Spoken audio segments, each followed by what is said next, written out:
Good morning, everybody. Welcome to our live coverage of the NCAA Music City Classic here on Bowl TV. Lucas Wiseman here with you as we get started with match play in just about a minute or so. Final shots in practice are taking place right now, and then we'll get started with our bracket play.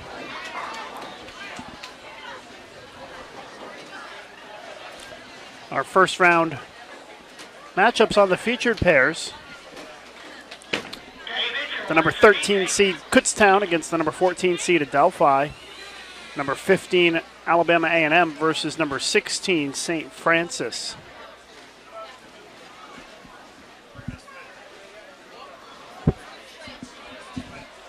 So we will start off with these two matches. The top four teams in the standings after yesterday were Arkansas State, Central Missouri, Nebraska, and Fairleigh Dickinson. Those are the four teams that are still in the hunt to win the tournament. And we will have the championship match and the match for third place on our featured pairs in the final round of match play. That's going to be round 3.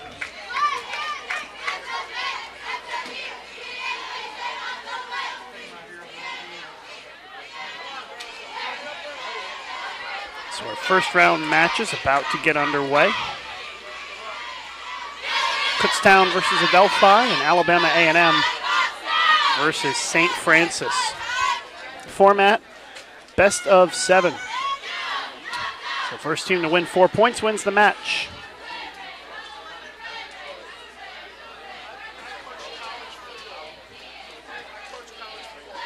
Win a point by winning a game, so this Baker format, they're going to bowl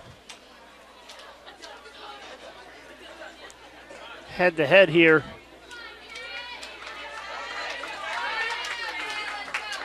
And again, you need 4 wins to win the match. If there's a tie in a game, you get a half a point, and if the two teams tied at 3.5, 3.5, there would be a 5-frame Baker roll-off to break the tie. Looks like they're trying to fix an approach problem on the right pair. Hopefully they can get that sorted out quickly. As we get started, Kutztown and Adelphi getting underway.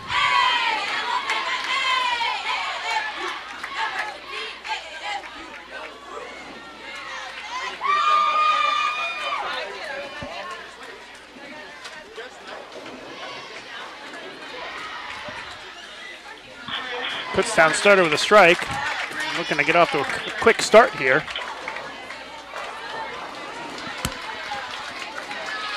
Adelphi now on the approach, ready to go. Alabama A&M and St. Francis still waiting to sort out their approach problems.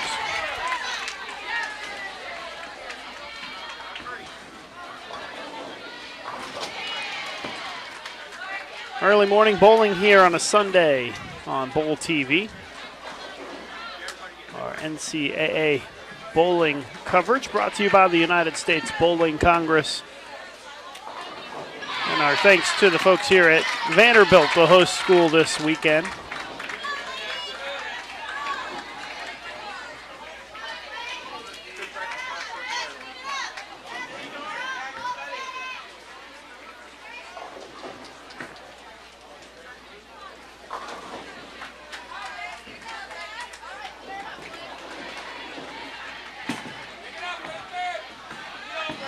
I believe they've agreed to give each of the teams 2 practice balls on each lane between Alabama A&M and St. Francis, so they are going to be delayed with the start of their match. So what we'll do is go full screen to Kutztown and Adelphi.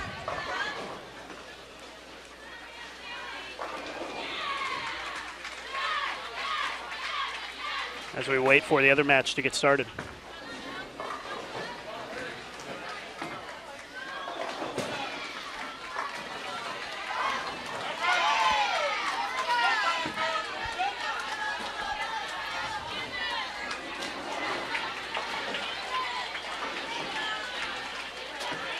Second frame for Adelphi.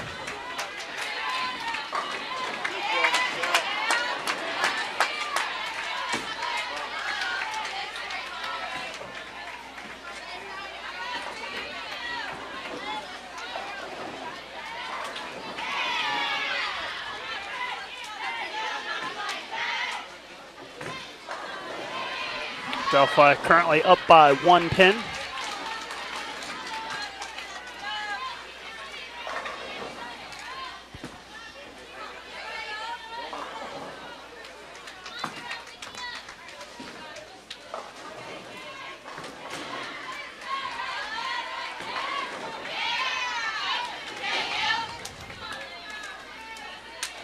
Adelphi can extend their lead to 11 with a strike right here in the third frame.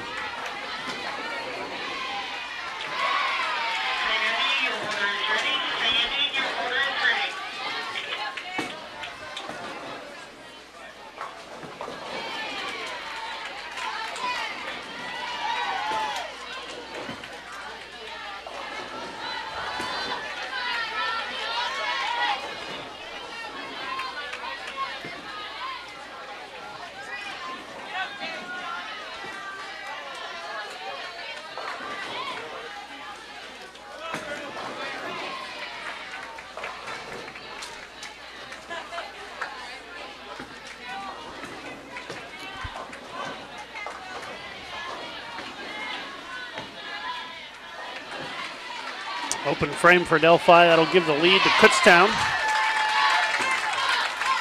11-pin lead for Kutztown through 3 frames after the missed single pin by Adelphi.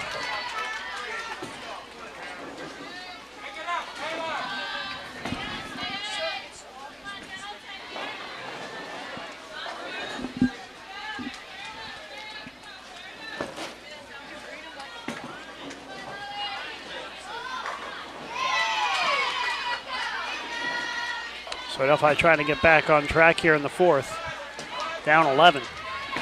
Game 1. Leaves the 4-pin.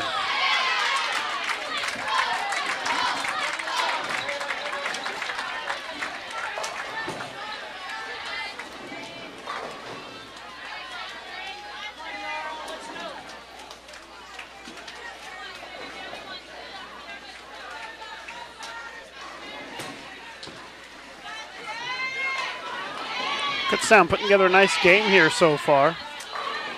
They're clean through 6 frames.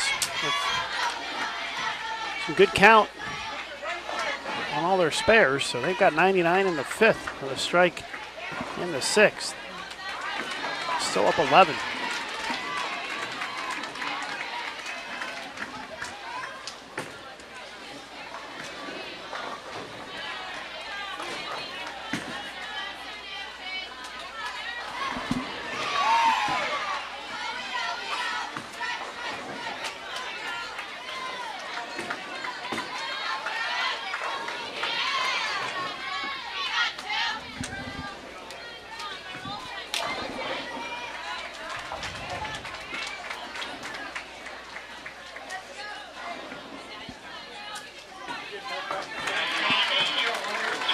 Kutztown with that double has extended their lead out to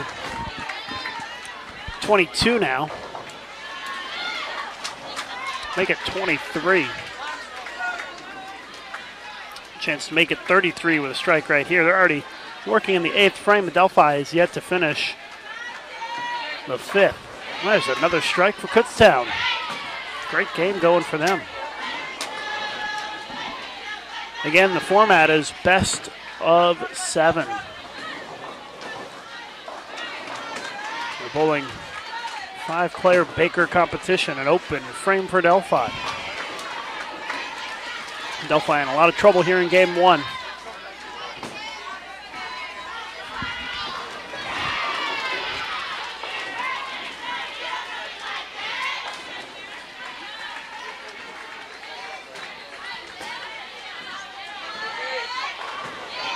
Four strikes in a row for Kutztown. That's almost going to lock it up for him at this point. Kutztown already done with 9 frames. Adelphi only threw 5, but Kutztown really bringing it strong here in this first game of the morning.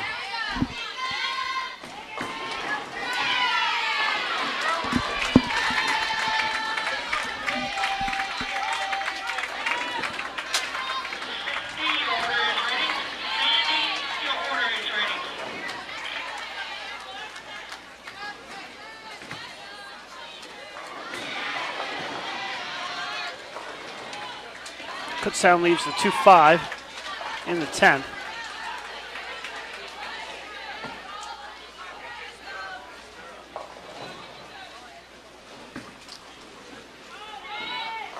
Just need the spare to assure the shutout, but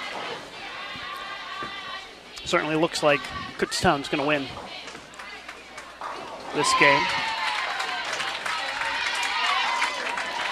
Still practicing in the Alabama A&M St. Francis matchup. They're going to be about a game behind everybody else.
.226 for Kutztown here in game one. Delphi still has the 7th frame to wrap up here, and then the 8th, 9th, and 10th, but their max score is only 193 now, even if they strike out.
Delphi still finishing up here. They have one more frame to go in this losing effort. Alabama A&M and St. Francis about to get underway. So we'll go back to our split screen.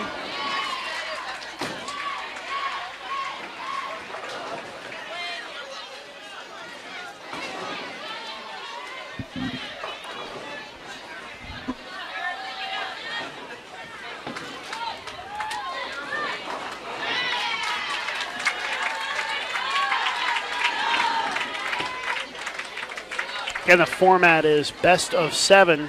You need to win 4 games to win the match.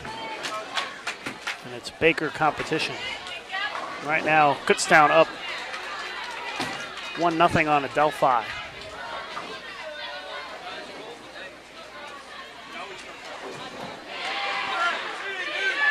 Alabama A&M and St. Francis just getting underway.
St. Francis off to a tough start there with a missed single pin. And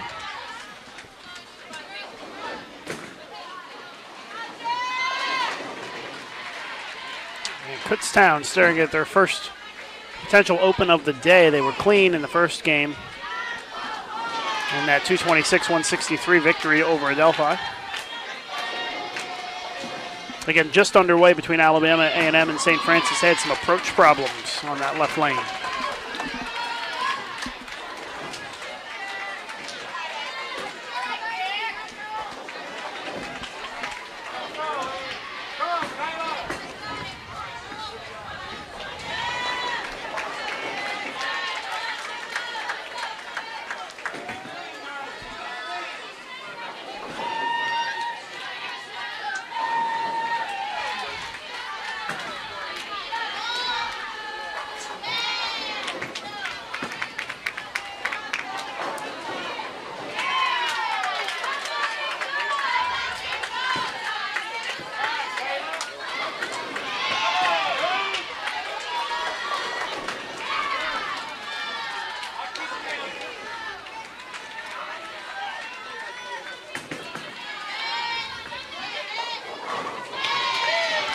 Alabama A&M is ahead by 11 pins after 3 frames of game 1.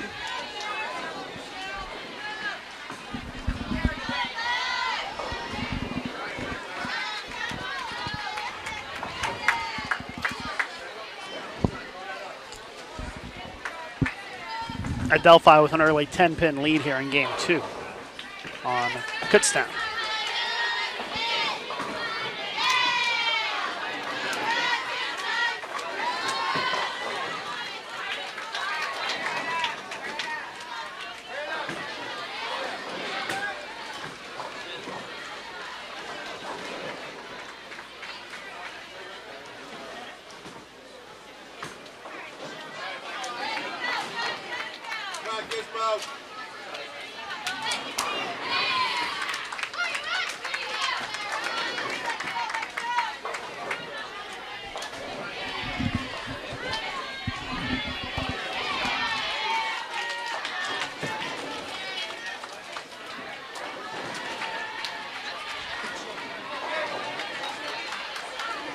Now St. Francis with the lead after the double in the open by Alabama A&M.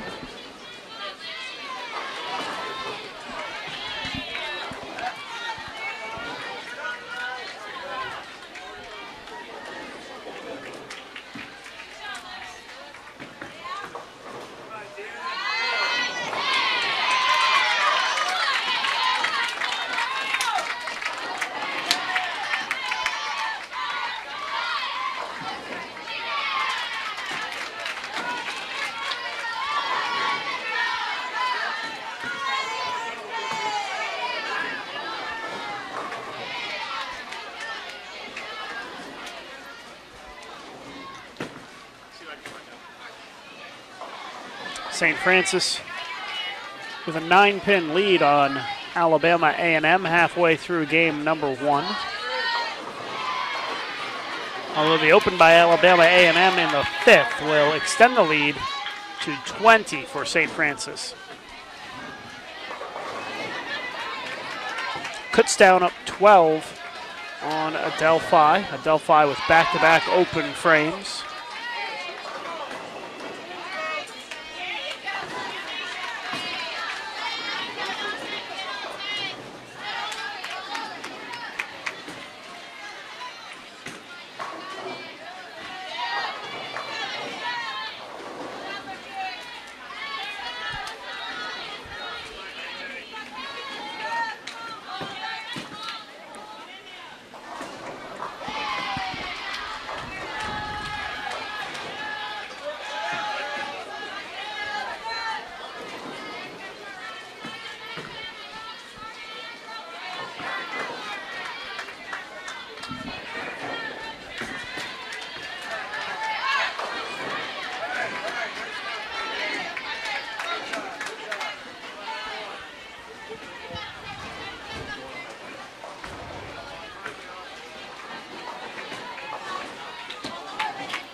Well, the lead is up to 28 now for St. Francis in game 1 against Alabama A&M. In our other match, it's a 23-pin lead for Kutztown here in game 2. Kutztown already up 1-0 in the match. Alabama A&M and St. Francis about a game behind after having a little bit of approach problems during practice. There's 3 rounds of matches today. The final round of the day will have the championship match as well as the 3rd place match on our featured pairs.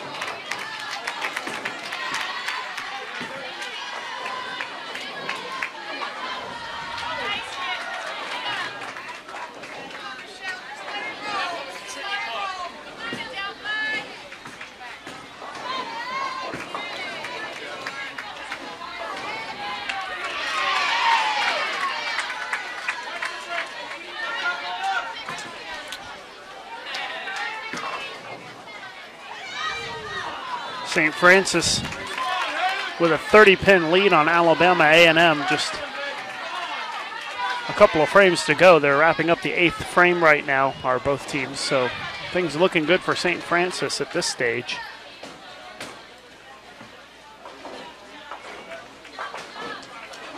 Come on, Gizmo, you strike. Let's go. Kutztown with an open in the 7th. They still lead by 11.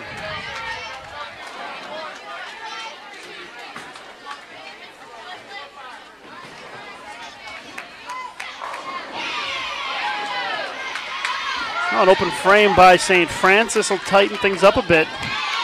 Now they lead by just 19 pins with 2 frames to go, so a chance for Alabama A&M to potentially make a comeback here.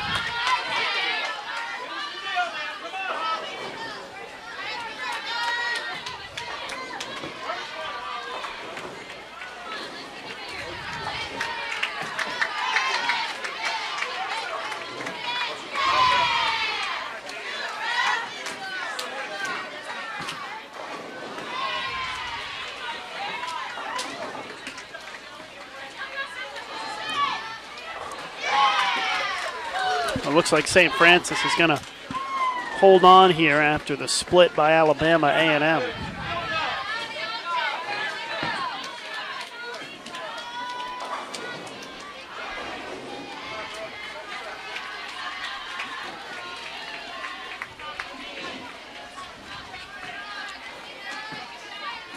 Delphi with a interesting looking washout on the board. If she were to make this, which she does not, they could have cut it down to 5, but instead they trail by 17.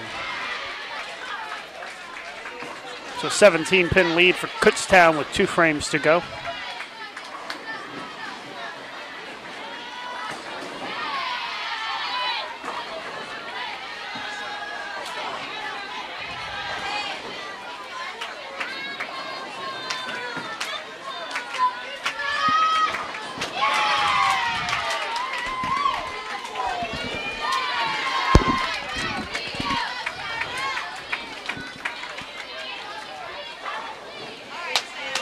Nice shot there by Adelphi in the 9th.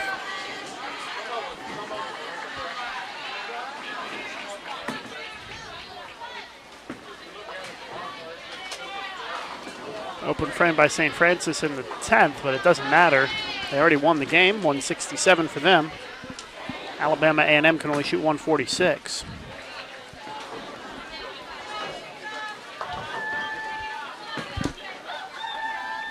And an open by Kutztown tightens things up a bit. A 6-pin deficit now for Adelphi, but Adelphi can take the lead with a strike right here by their anchor bowler.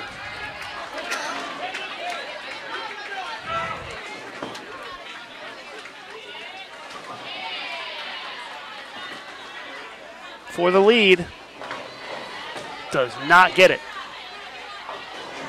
Kutztown's just going to need a mark and good count in the 10th to win the game and take a 2-0 lead.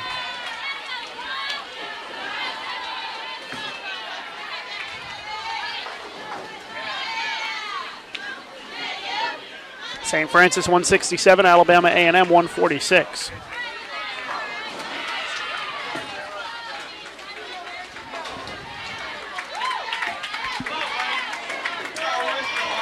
Open frame for Adelphi in the 10th. They shoot 136, and that will be a losing score.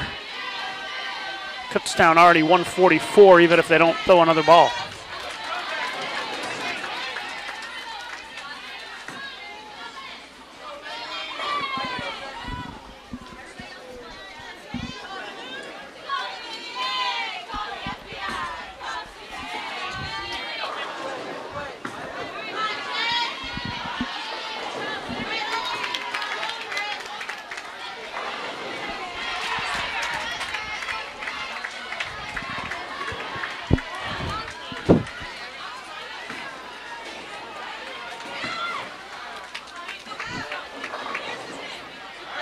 Final shot in game 2 for Kutztown.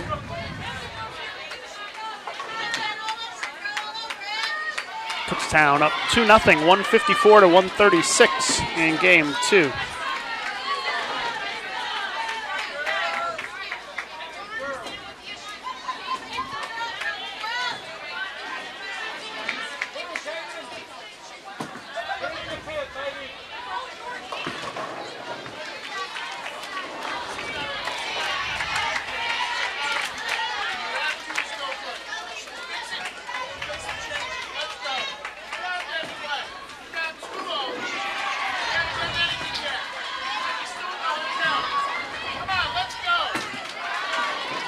Delphi coaches trying to fire up their team down 2-0 to Kutztown. As Kutztown starts with a baby split. Both teams started with an open in the Alabama A&M St. Francis matchup. St. Francis with a slim 1-pin lead early on here in game 2.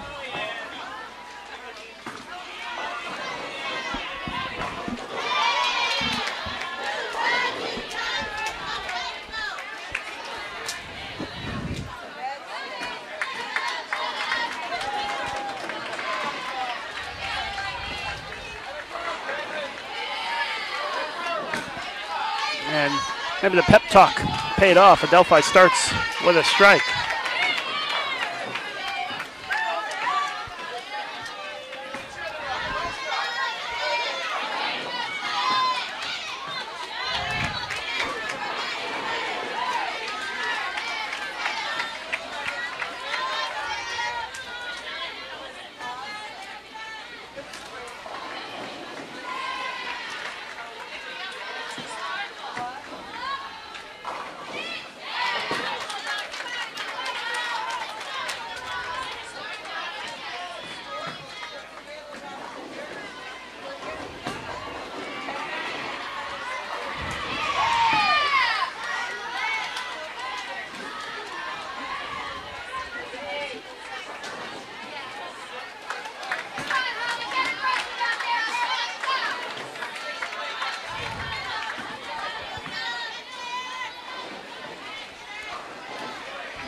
Things not going very well for Alabama A&M today. Already 2 opens in the first 3 frames of game 2. And there's a strike. They trail by 10 against St. Francis here in game 2.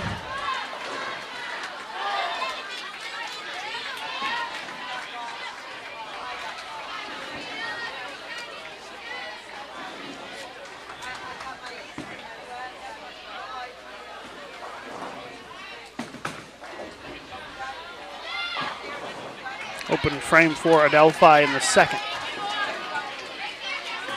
They trail. Now actually they open by Kutztown there. Allows Adelphi to keep a 9-pin lead.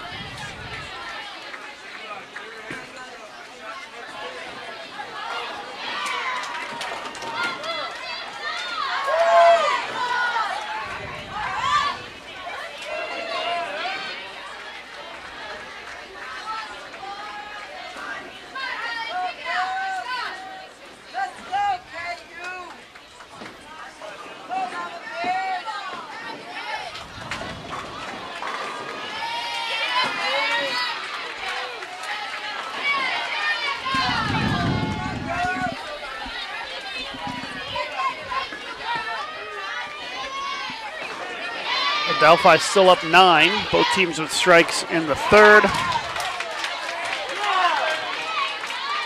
Alabama A&M and St. Francis pretty even here in game 2.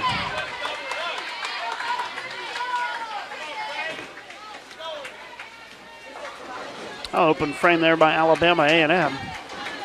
So St. Francis holds an 11-pin lead.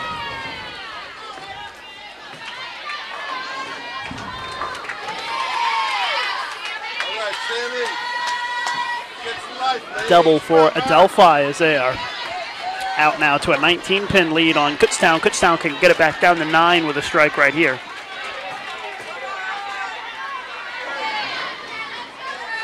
And they do not. 7-pin stays up.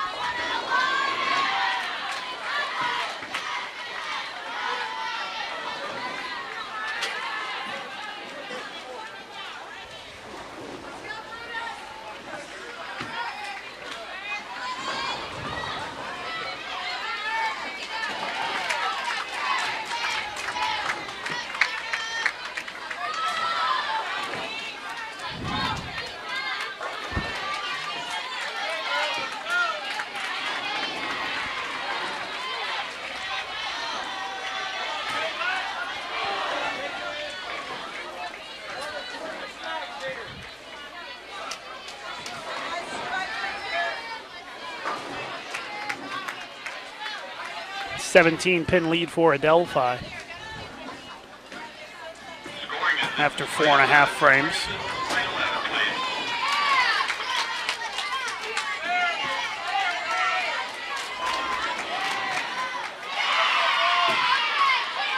St. Francis is up 22 on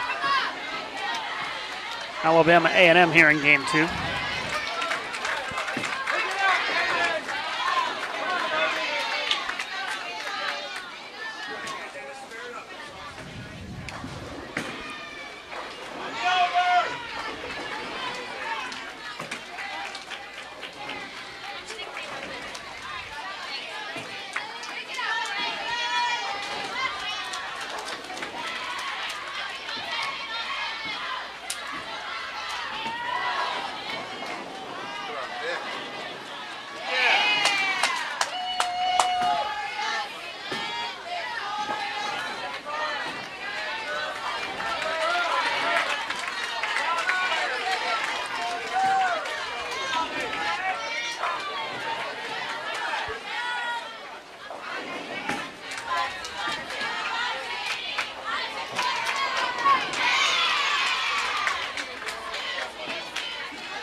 Still an 18-pin lead for St. Francis against Alabama A&M. Alabama A&M with 2 frames to go. St. Francis 3 frames to go.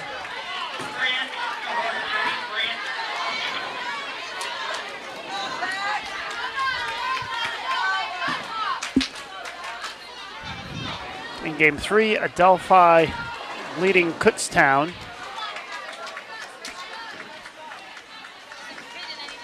by 18 pins. Kutztown a chance to cut it down to 8 with a strike or an open by Adelphi. And the open by Adelphi comes first, which means this is a lead change opportunity here for Kutztown if they can strike. That one goes through the face and leaves the 4-7. Fortunate it wasn't a split.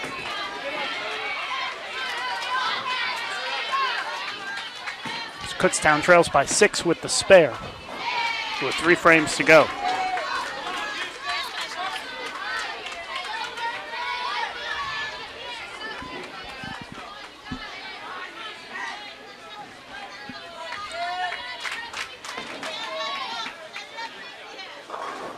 There's a strike for Adelphi in the 8th.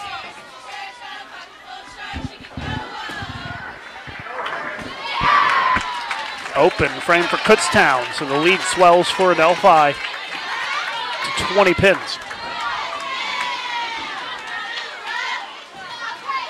Heading into the 10th frame, St. Francis is up by 21 on Alabama A&M.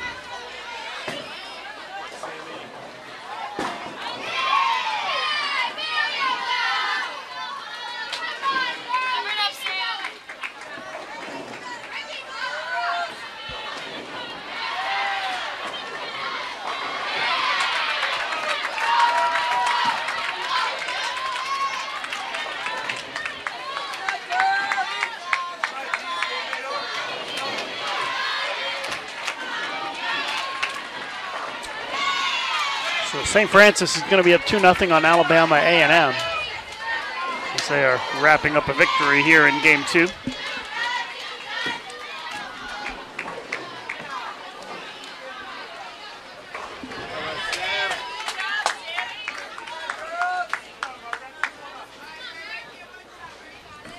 It certainly looks like Adelphi is going to get on the board and take a victory here in game 3 against Kutztown.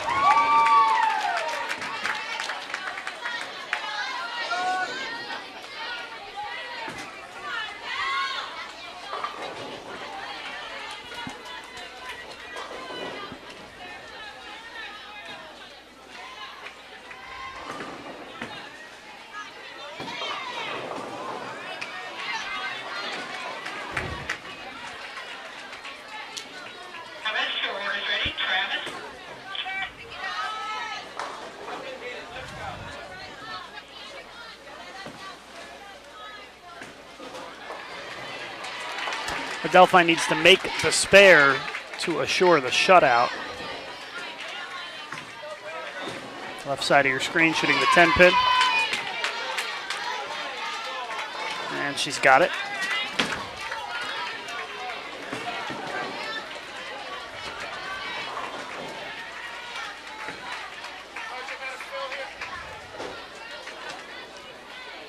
St. Francis wins game 2 against Alabama A&M, 168 to 134, so they're up 2-0 now in that match.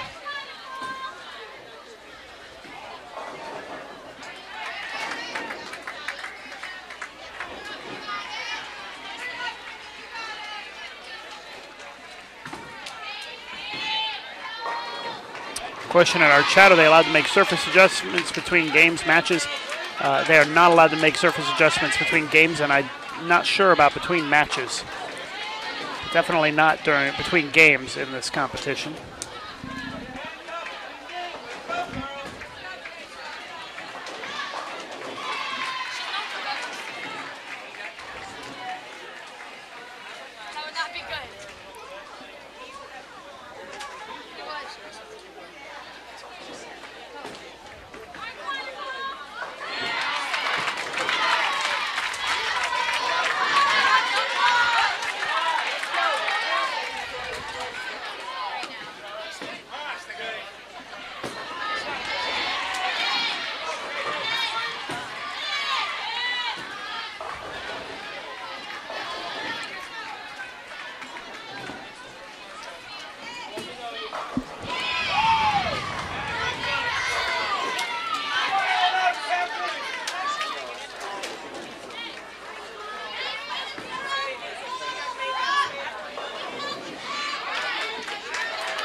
179 for Adelphi. Kutztown's final shot right here. And they shoot 170.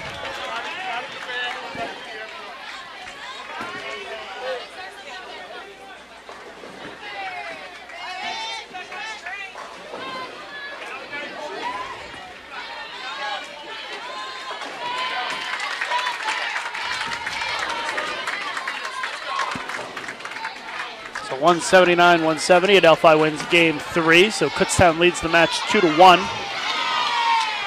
St. Francis leads Alabama A&M 2-0. They are in the third frame of game 3 right now.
St. Francis up by 12 on Alabama A&M after 3.5 frames.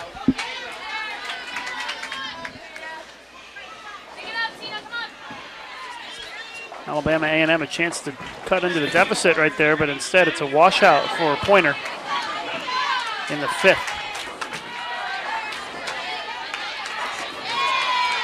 So Alabama A&M on the verge of being down even further in this one.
After 5 frames, St. Francis leads Alabama A&M by 12.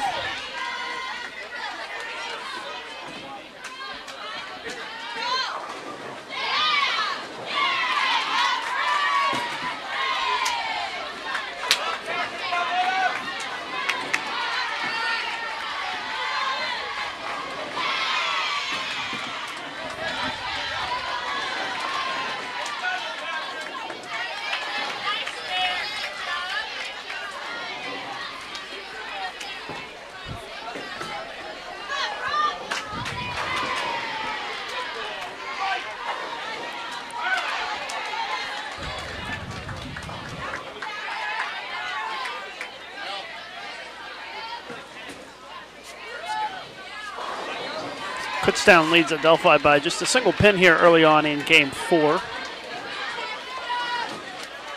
But Adelphi with a split in the 4th. Some trouble for Adelphi here. Also trouble for Alabama A&M as they open in the 7th frame, and they are on the verge of going down 3-0 to St. Francis.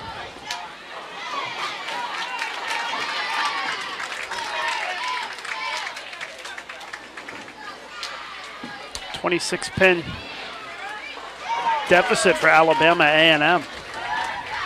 3.5 frames to go. And a gutter duster there for Alabama A&M in the 8th frame, so they'll need to pick it up after that.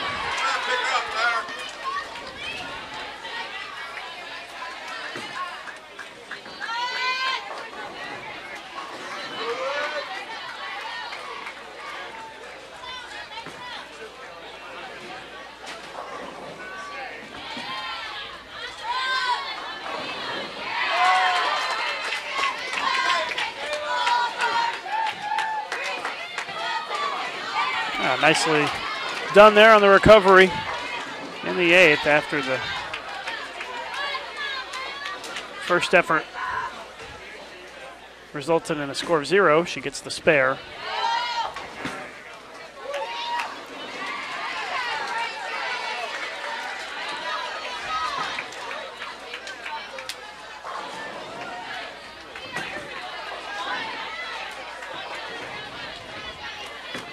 Split for St. Francis, so that will tighten things up a bit with Alabama A&M.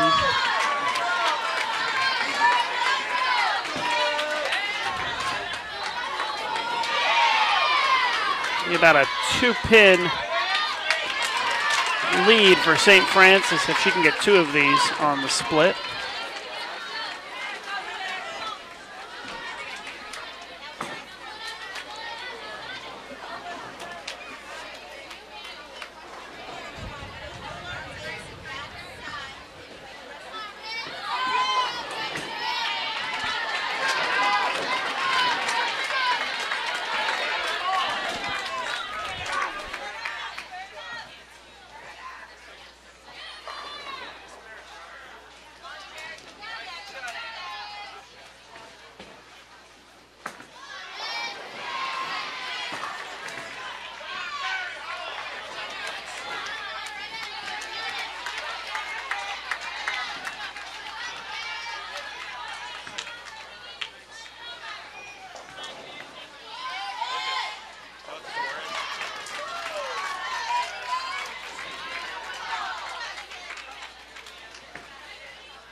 St. Francis shooting the single pin.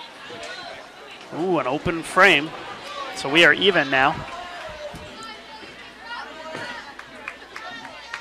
Alabama A&M already in the 10th. Makes the spare.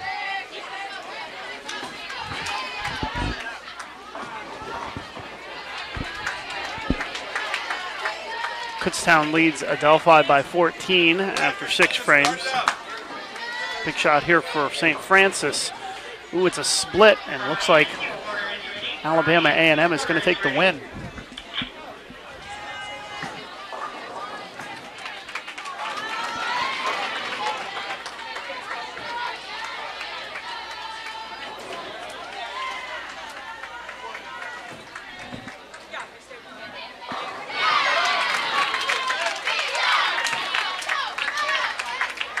.162 for Alabama A&M. And they will win this game. They are on the board.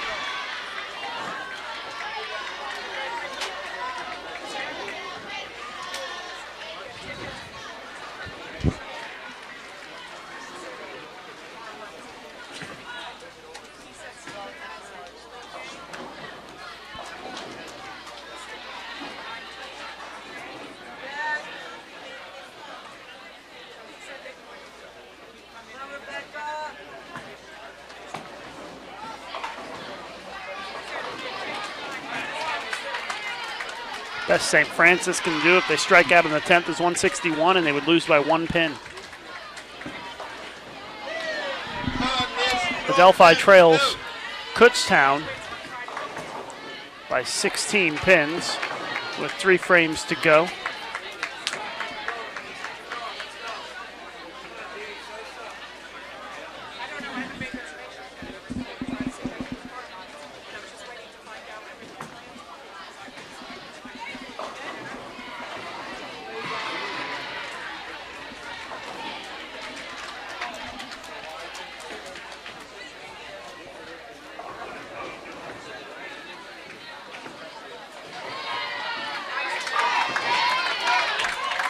Nice shot by Kutztown in the 8th. They still are up by 16.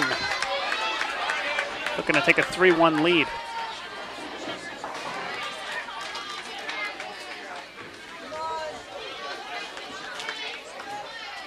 Delphi trying to answer the strike.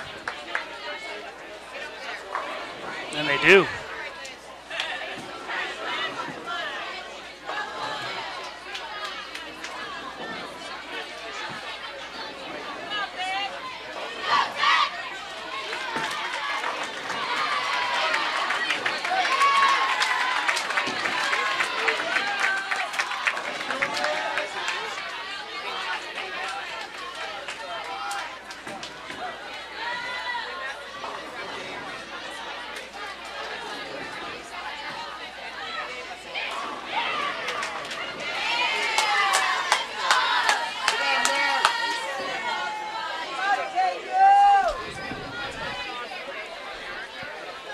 Double for Adelphi, so they are now within 6 of Kutztown.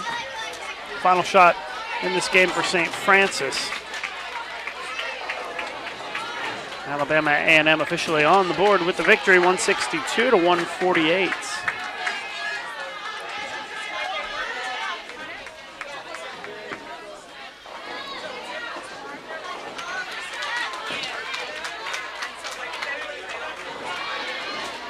Delphi looking for 3 in a row to take the lead. And the 8-pin stays up. Sorry, the 5-pin stays up. But actually, they do take the lead on the bench because Kutztown missed the single pin in the 9th. So now Kutztown needs a double to win the game. Here's the first one. Oh, the 10-pin wobbles, doesn't go down. Adelphi will just need the spare for the shutout. 5-pin, pretty straightforward attempt here. Right in the middle of the lane, shouldn't be too difficult for Adelphi. And she does convert it, so Adelphi is going to even the match at 2-2.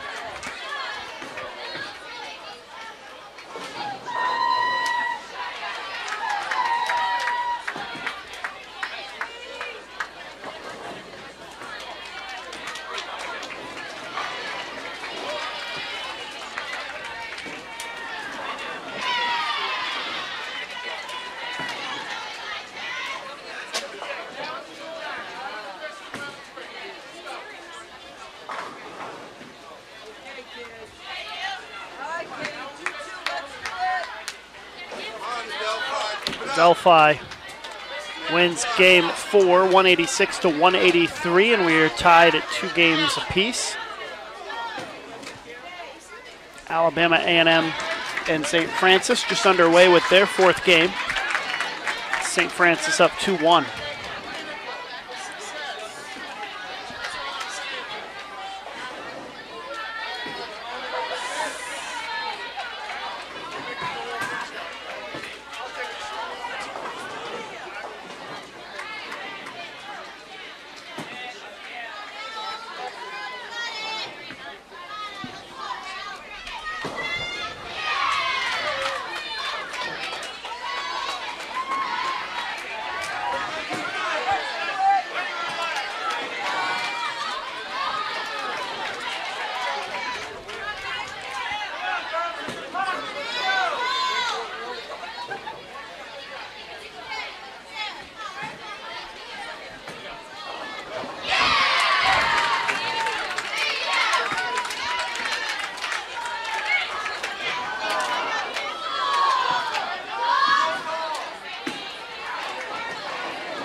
Vicky. Come on, Christina.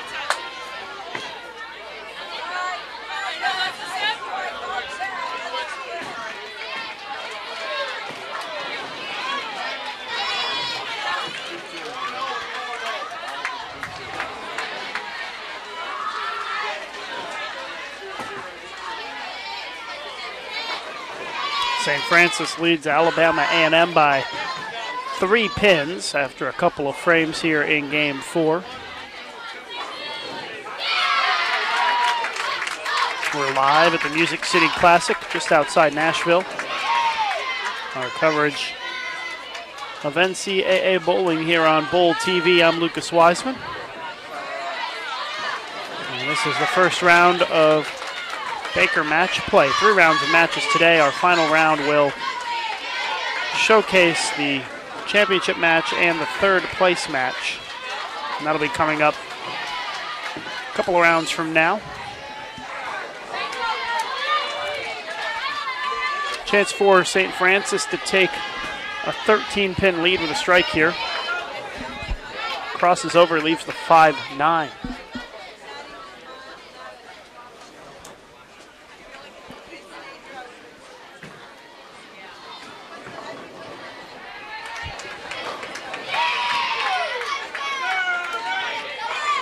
Strike there for Alabama A&M as they take the lead back.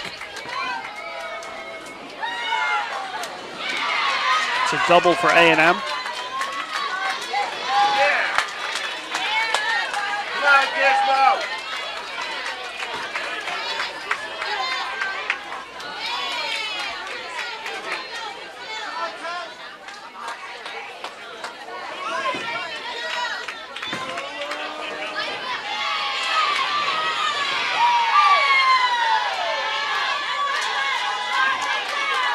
Another strike for Alabama A&M, so they extend the lead out to 17.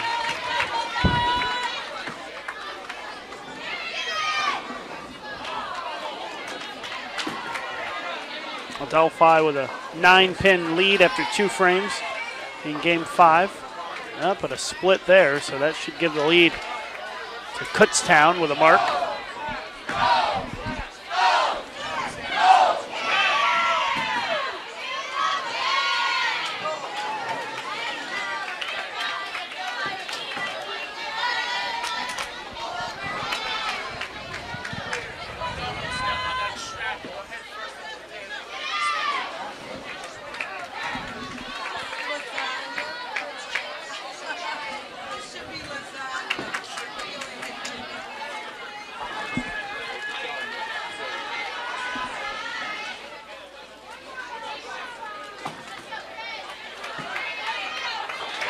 Alabama A&M with the washout conversion in the 7th.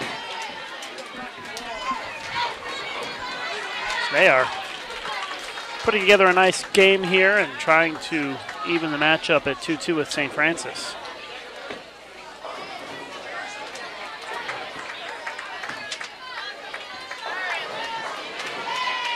Kutztown up 5 on Adelphi after 3 frames. A split for A&M.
Adelphi down 17 to Kutztown.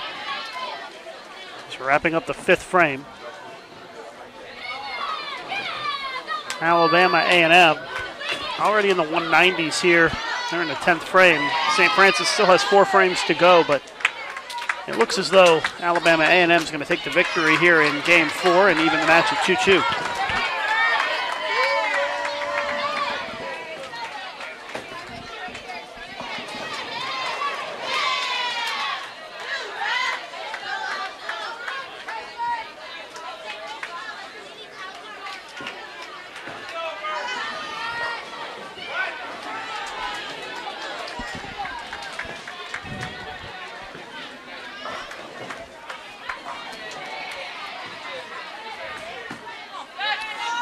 St. Francis not quite out of it yet. They can still win this game, but they need to string together quite a few strikes here down the stretch.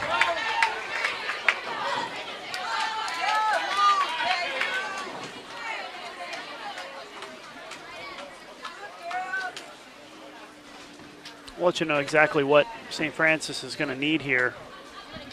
Comeback. As soon as each of these 2 bowlers throw their shots at the spares. Kutztown's up by 27 on Adelphi now with 3.5 frames to go.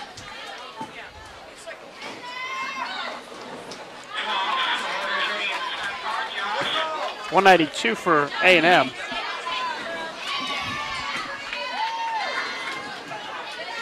Oh, an open by St. Francis.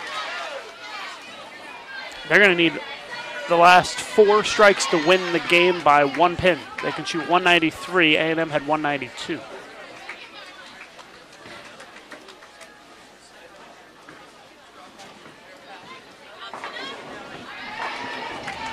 Come on, Liz, follow that up. Come on, Mo.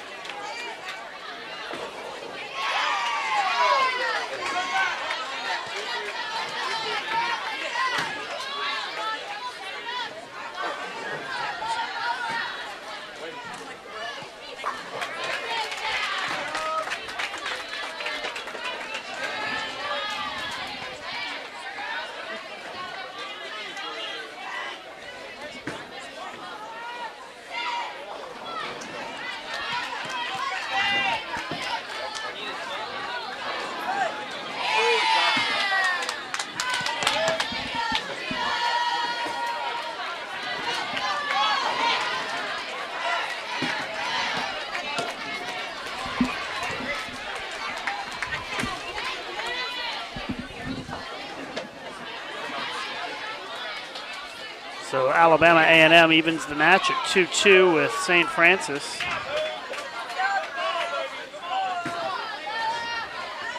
St. Francis still has the 10th frame to go here.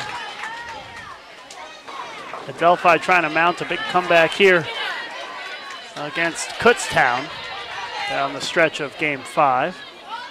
Right now, Kutztown still leads by 9 after that 5 count by Adelphi.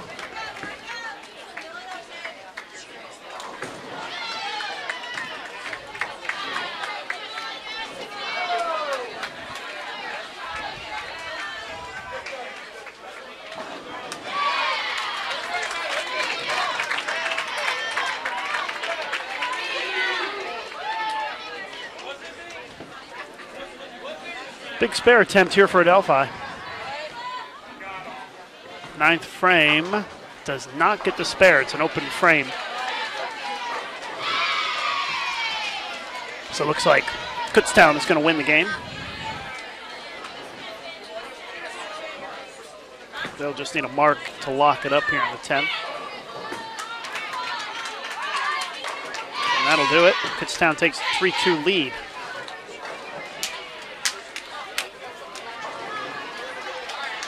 A&M wins Game 4, 192 to 149 as they get ready to start Game 5 now.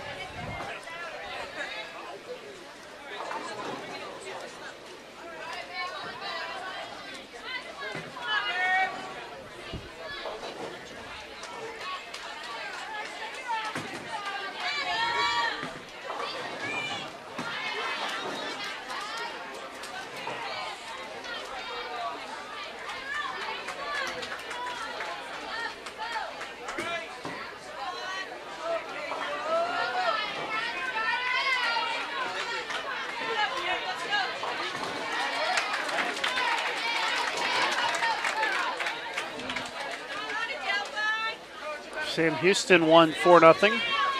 Valpo beats Stephen F. Austin 4-0.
.169 for Adelphi in the losing effort. KU wins 195 to 169. Kutztown up 3-2.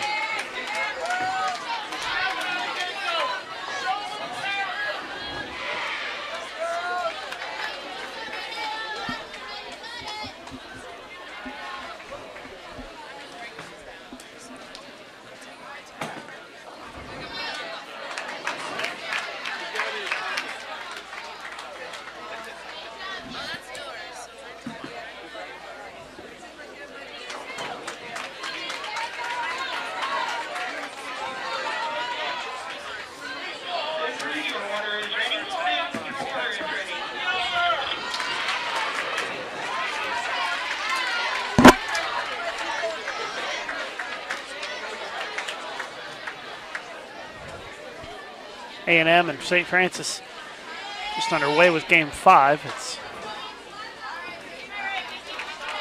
A&M down by 2 early on.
Alabama, A&M, and St. Francis are tied after 3 frames of Game 5. Alabama, A&M a chance to take a 10-pin lead with a strike right here, but it's an 8 count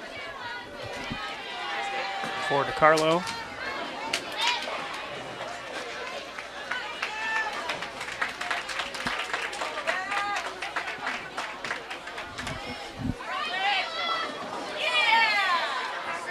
Adelphi jumps out to a 12-pin lead on Kutztown.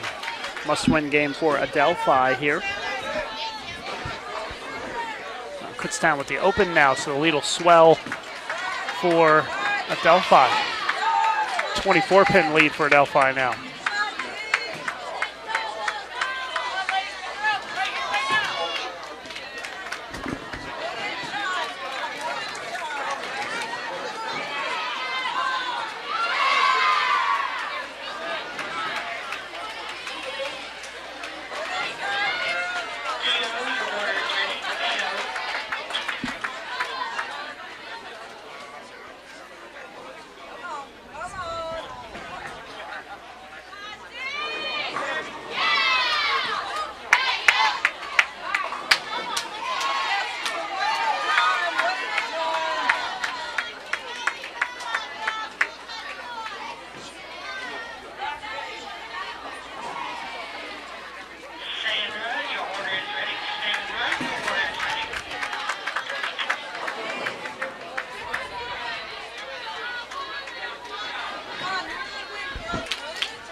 St. Francis up by 9 on Alabama A&M as we approach the halfway point of game number 5.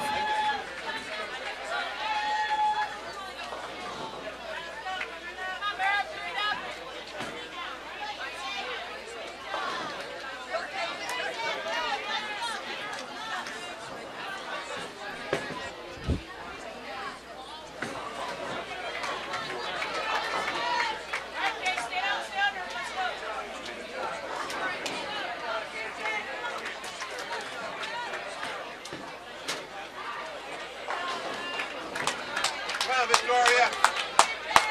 Let's go, Vicky. Start them up.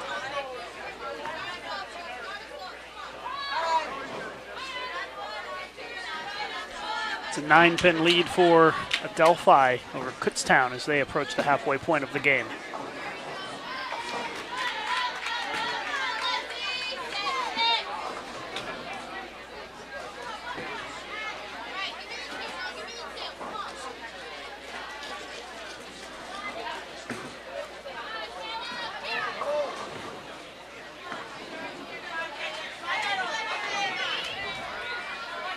St. Francis up by 8 pins with a spare here against A&M. The spare is a 2-4.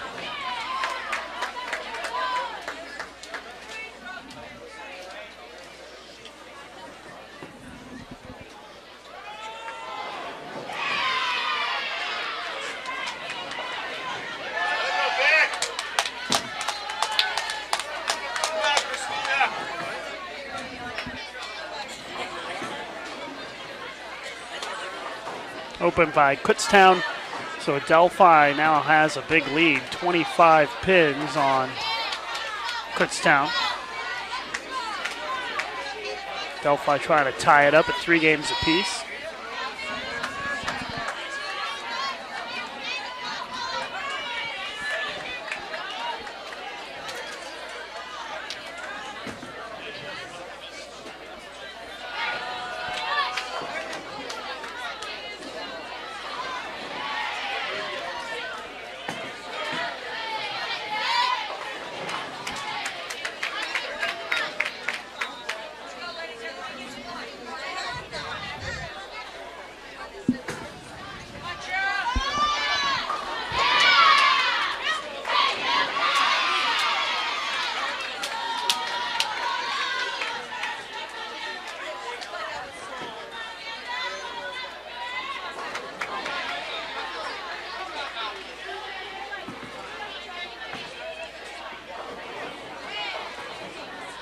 St. Francis still up by 9 pins against Alabama A&M. If they can make the spare here. And they do. 3 frames to go in that one. Game 5 in that match. Game 6 in progress between Kutztown and Adelphi. And Adelphi is in the lead by 25 pins.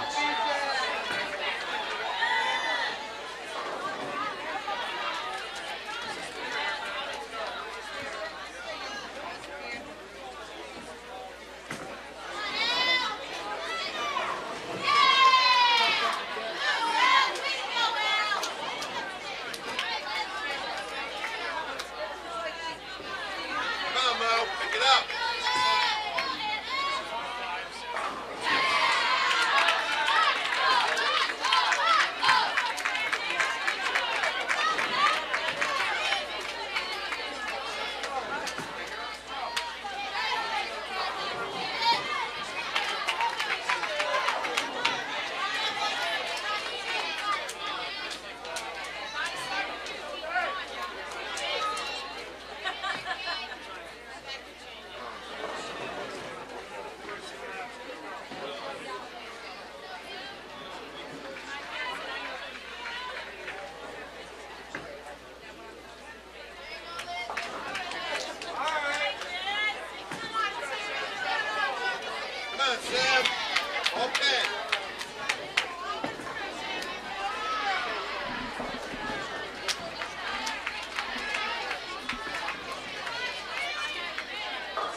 26-pin lead for Adelphi, a couple of frames to go.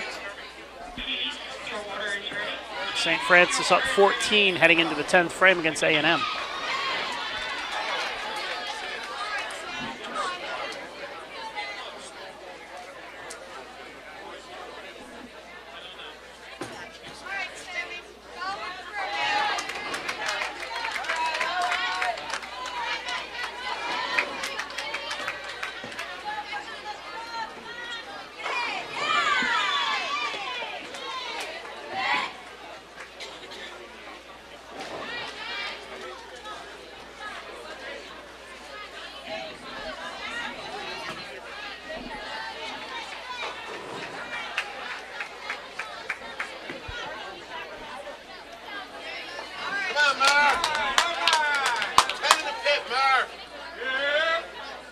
It's going to be a win for St. Francis here in Game 5, so they're going to be up 3-2 on Alabama A&M.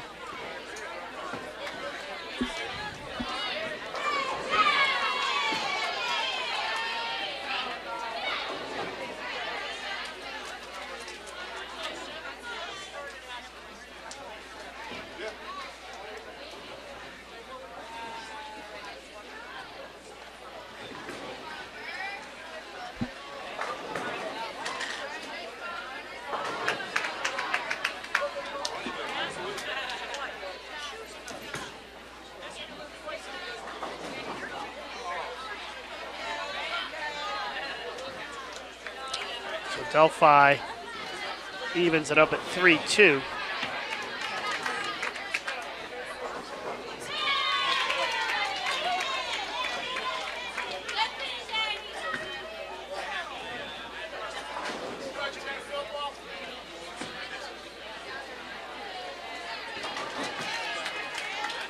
Delphi and Kutztown going to be tied 3-3, and St. Francis up 3-2 on Alabama A&M.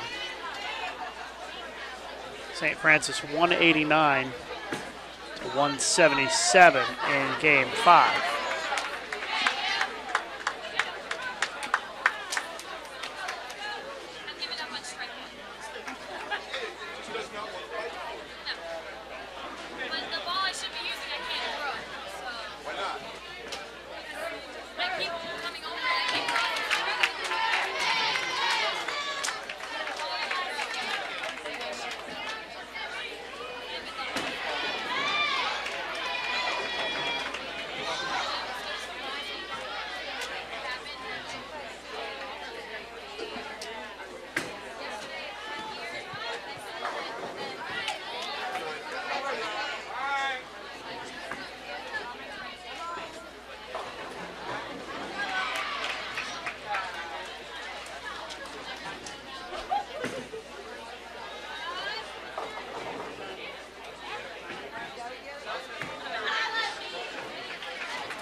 .191 for Adelphi. Kutztown, final shot right here. They shoot .152. So we're tied at 3-3, heading into Game 7 now between Kutztown and Adelphi. Alabama A&M and St. Francis are just starting Game 6. Arkansas State defeated Central Missouri 4-1, so Arkansas State going to bowl for the title a little bit later on today.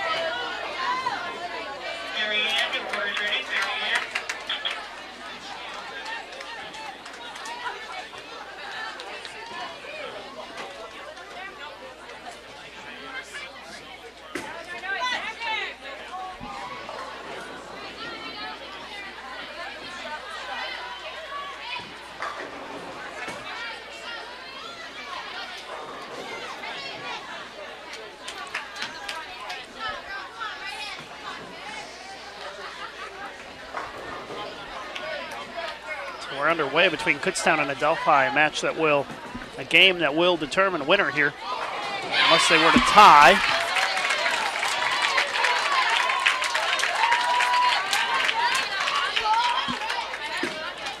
If they were to tie in this game, we'd have a 5-frame Baker roll-off to determine the winner of the match.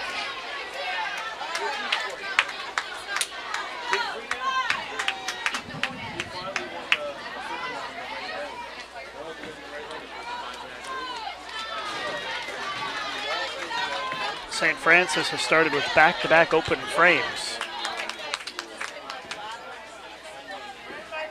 As they now trail Alabama A&M, and the potential of 3 open frames in a row here for St. Francis. Very big deficit here early on for the Terriers. Come on, Christina. One ball, Chris.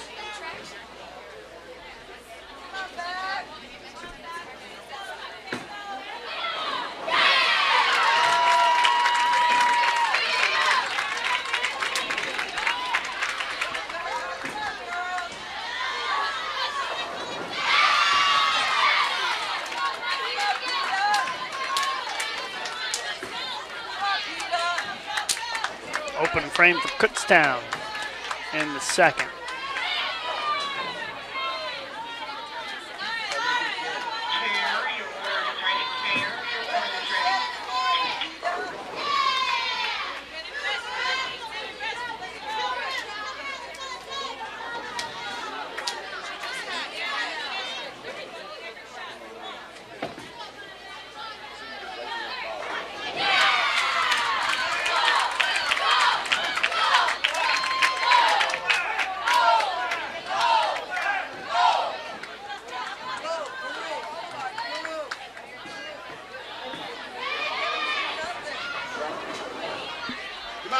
Start him up.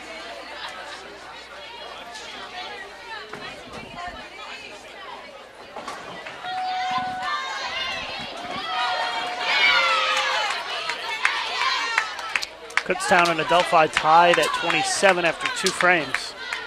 Alabama A&M up 34 on St. Francis. And that's about to get bigger if they have another open frame here.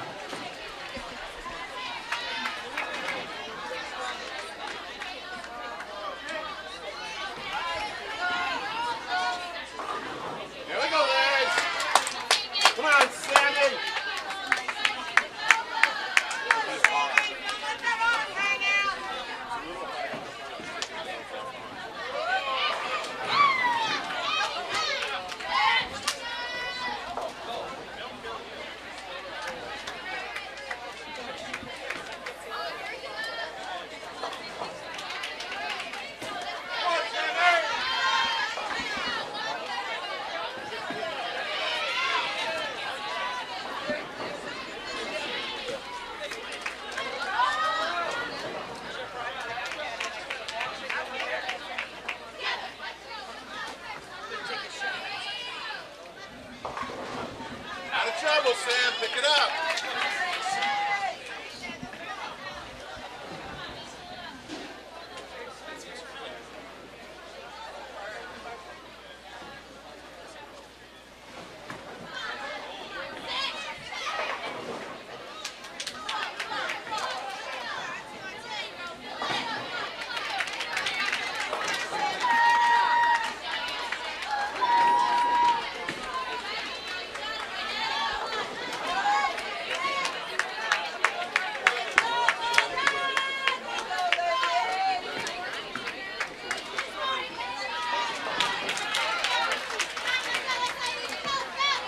46-pin lead for Alabama A&M against St. Francis after 6 frames. So it looks like we'll have a game 7 in that one as well.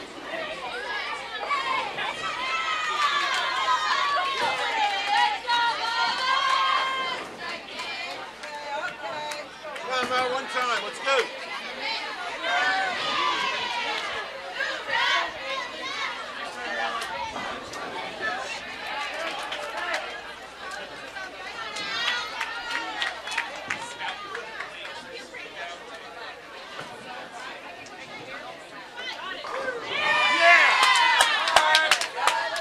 Delphi up by 1 pin on Kutztown after 5 frames.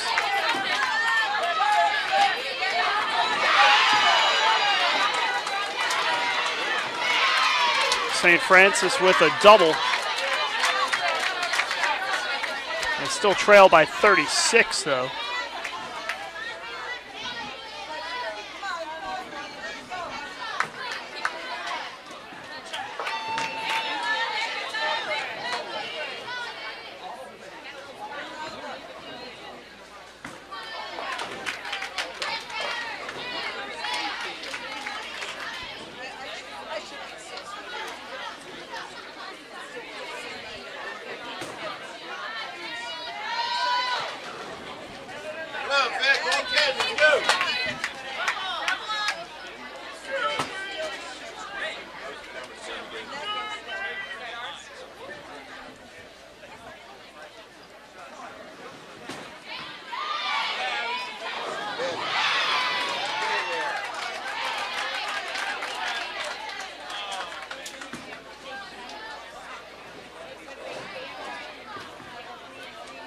Two-pin lead for Adelphi currently.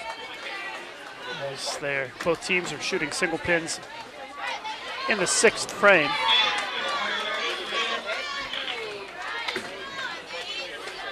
Trouble for Kutztown. It's an open frame.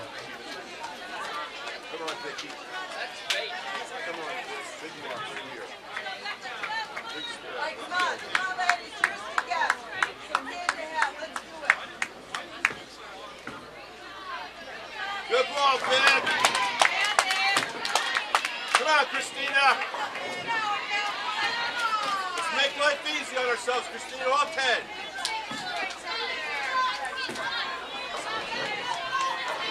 So Adelphi now with a 13-pin lead on Kutztown. 3.5 frames to go.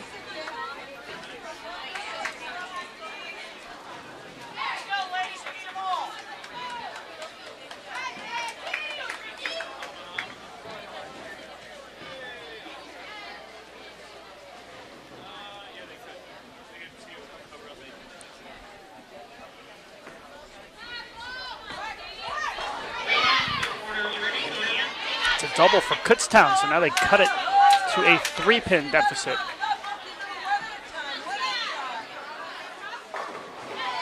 Come on, Liz! Come on, Mo! Come on, Mo!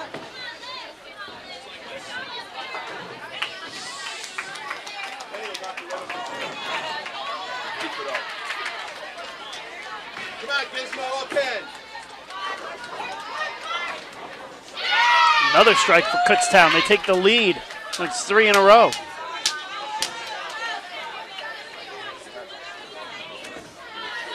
Chance for Adelphi to take the lead back, though, with a strike right here in the 8th.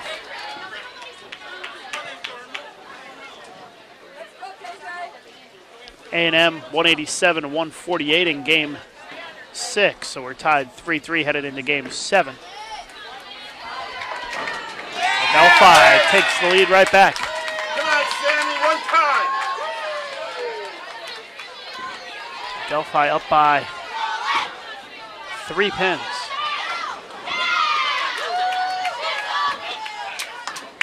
Another strike for Kutztown.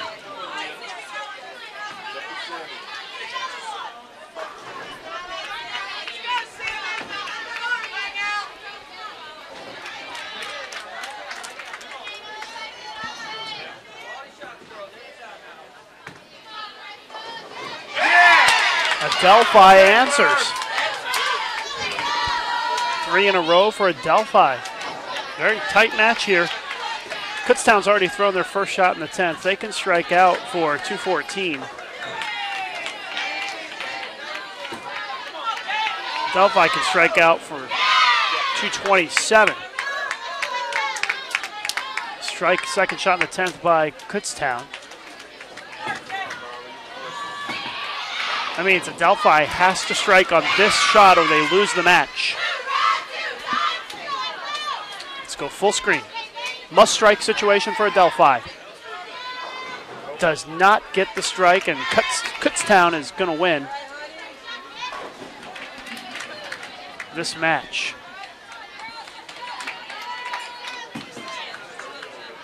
Kutztown just needs 5 on this shot for the shutout. That's more than enough. Gets 7. 2-11 for Kutztown.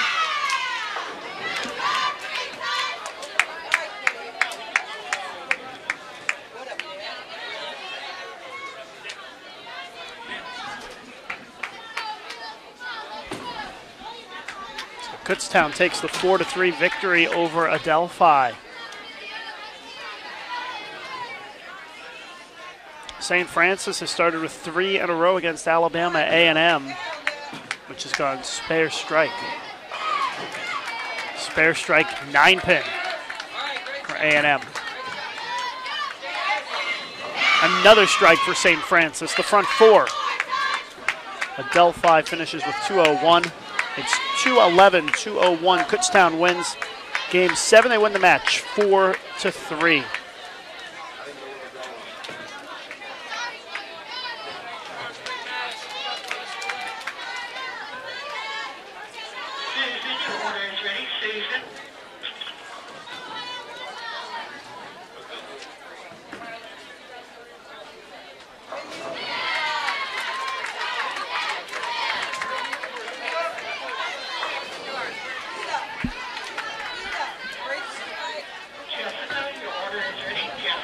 Go full screen.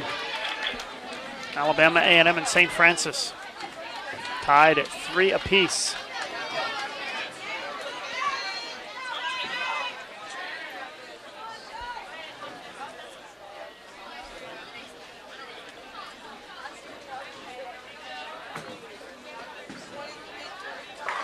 Strike in the 4th for Alabama A&M. They trail by 29 pins.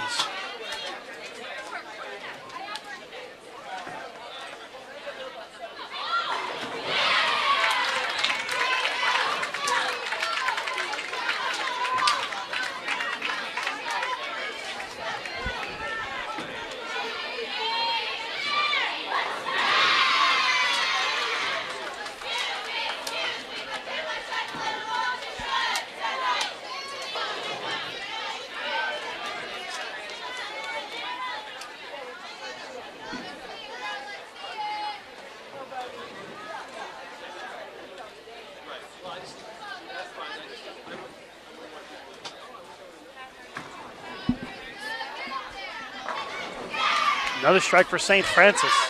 5 out of 6 to start the game. And they've got a 39-pin lead on Alabama A&M. Half a game to go.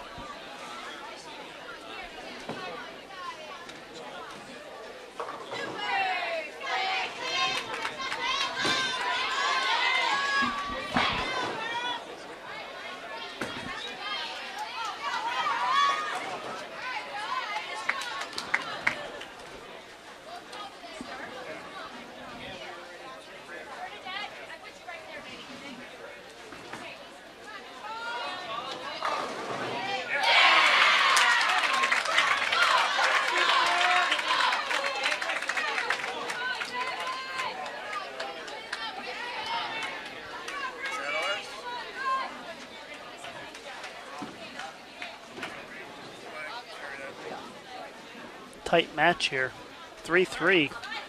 St. Francis has really asserted themselves in game 7.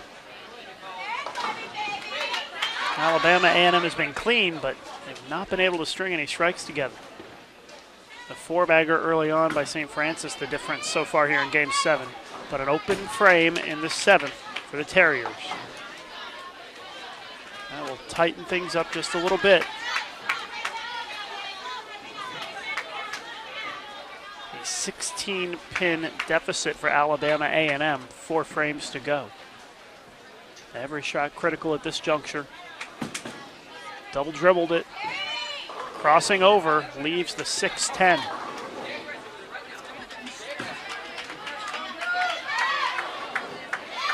And a light 7-pin for St. Francis.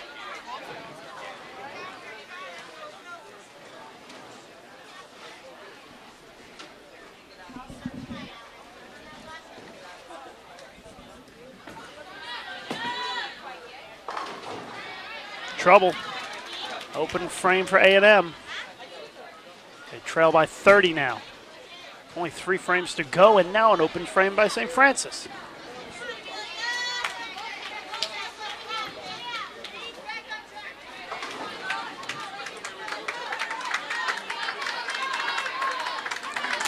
A&M really in a must-strike situation here, these next 3 frames. That's way right. And has no chance to hit the pocket.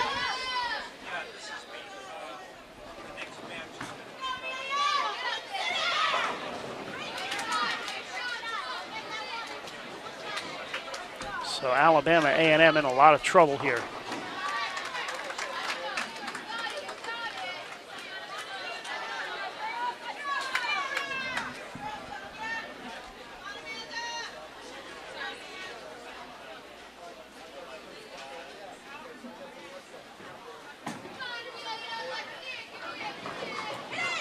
Does not convert the washout. So St. Francis poised to take the win here.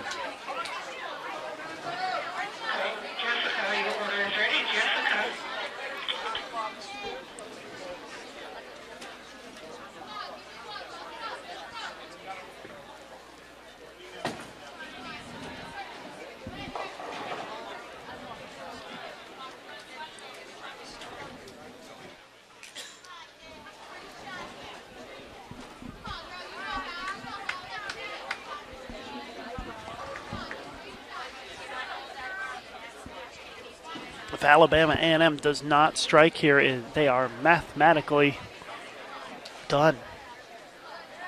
Must strike for Alabama A&M to have any chance.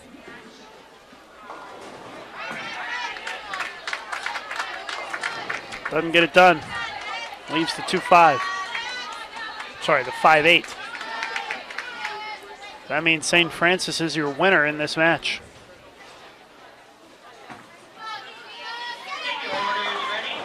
Nice shot. Takes down the 9-pin late.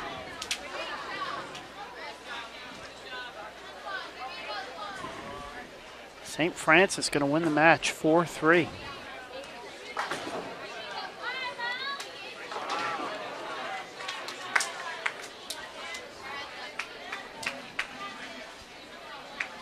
Second round of matches should get underway pretty quickly here.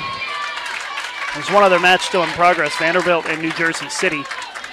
But Vandy's up 20 with 2.5 frames to go, so Vandy looks like they're going to win it.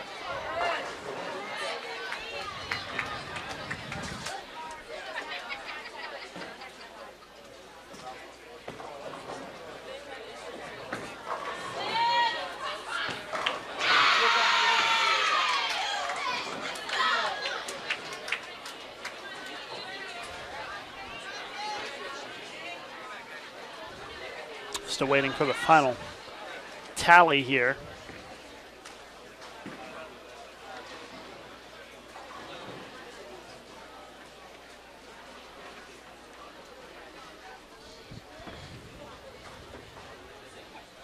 In Game 7.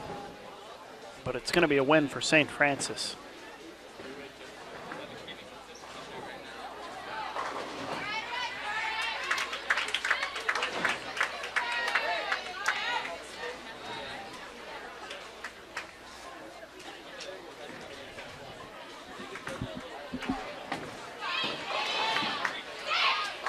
.204 for St. Francis. It's their best game of the day by 15 pins. Came at a good time as they take the victory.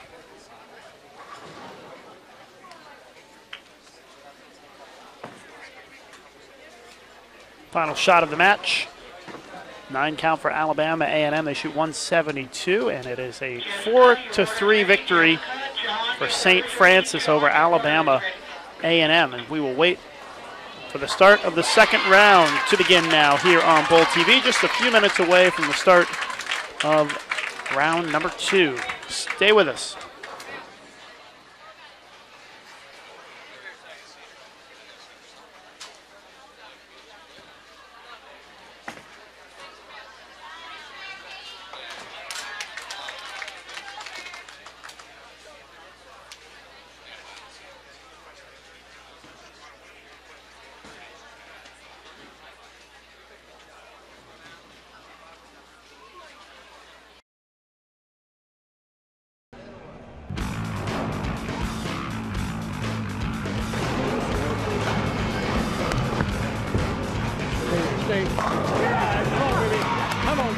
Come on, baby. Let's go, guys. Let's go. Number one, let's go.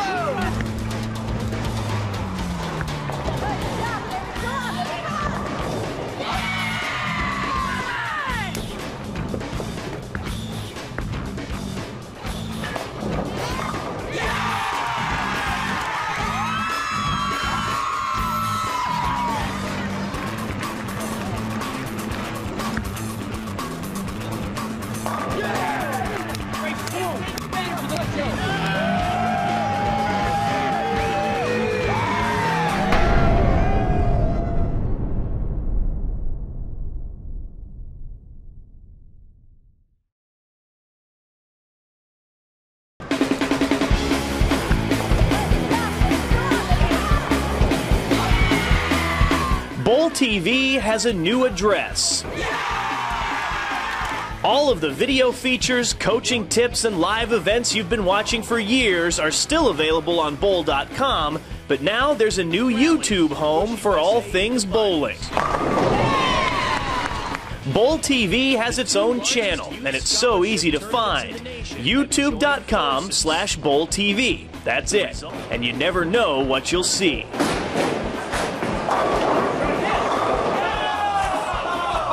If you've previously been following us on the Grow the Sport channel, it will still be there, but very soon all new videos will only be available on the Bowl TV channel. So please take the time to subscribe today. That way you'll be among the first to know as soon as a new video is posted or a live event gets underway. There are big things happening on Bowl TV.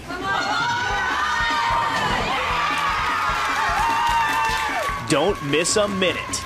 Click on subscribe and let the good times roll.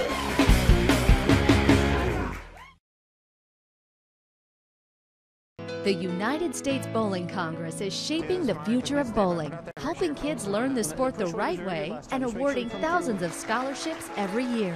USBC supports Special Olympics and America's Best when they go for the gold as the home and heart of Team USA. We're reaching for new heights in research, raising the bar with spectacular national tournaments, and have raised millions of dollars to help fight cancer and support veterans. Visit bowl.com to learn more.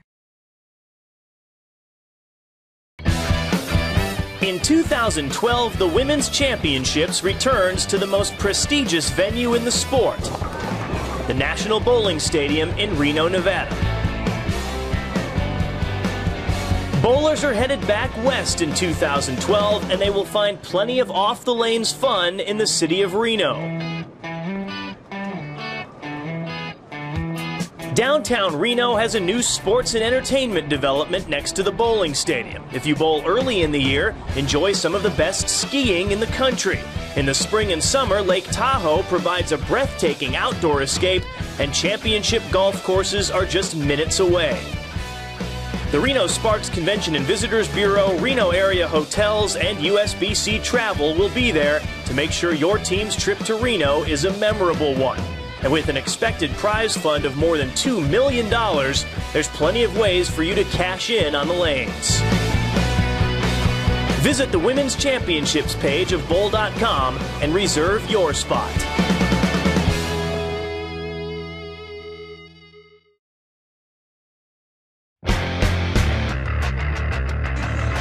Are you a VIP?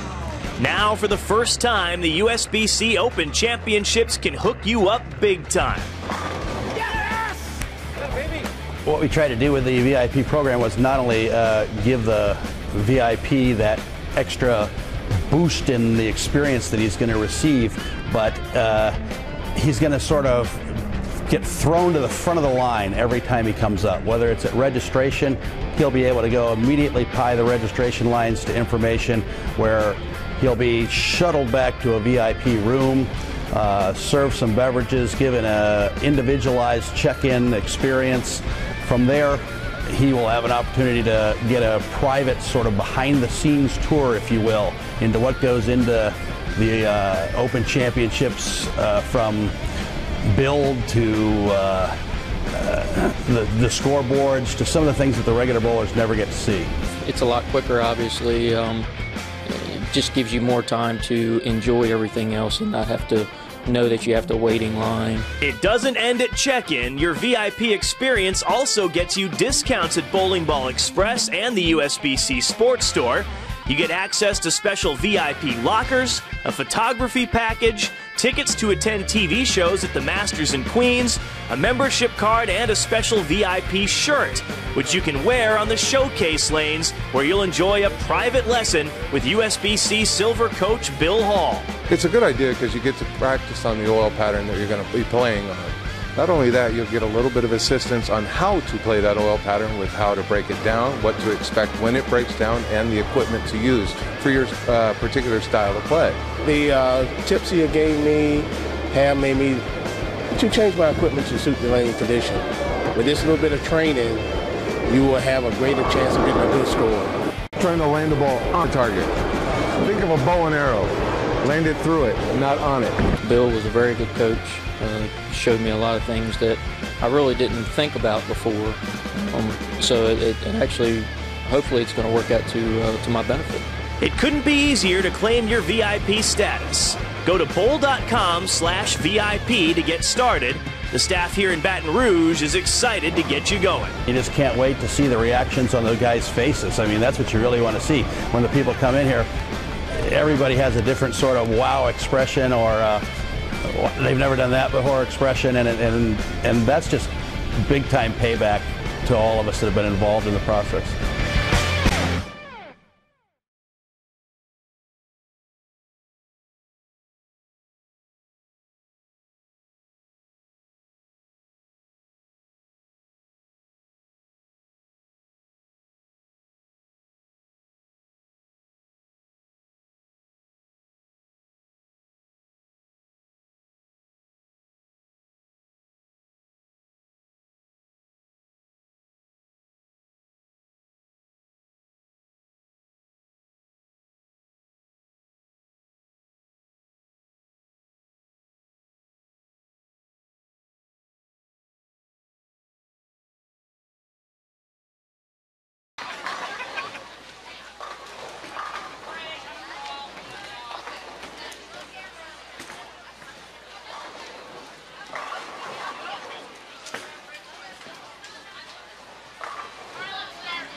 And we're about to get underway with our second round of matches here at the Music City Classic.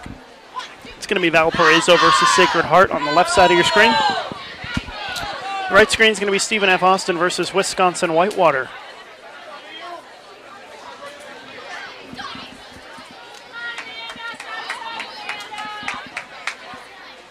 Championship match will be coming up in the next round.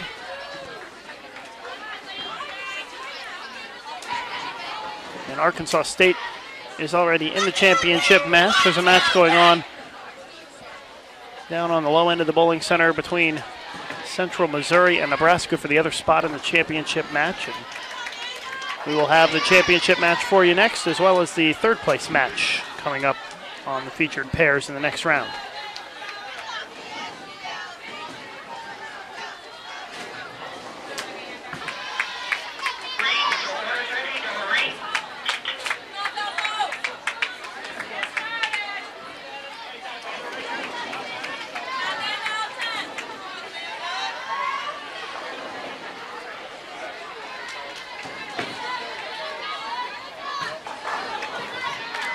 Open frame to start for Sacred Heart.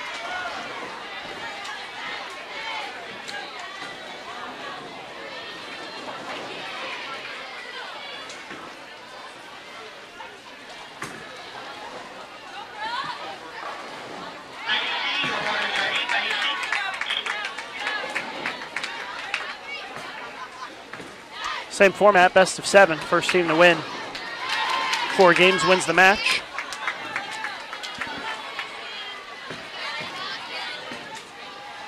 You'll see the match progress on the underneath each window. Right now, Valparaiso 0, Sacred Heart 0, Stephen F. Austin 0, Wisconsin Whitewater 0, as we are in game 1 of this best of 7 match. Still Baker competition.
.11-pin lead for Valpo early on here against Sacred Heart.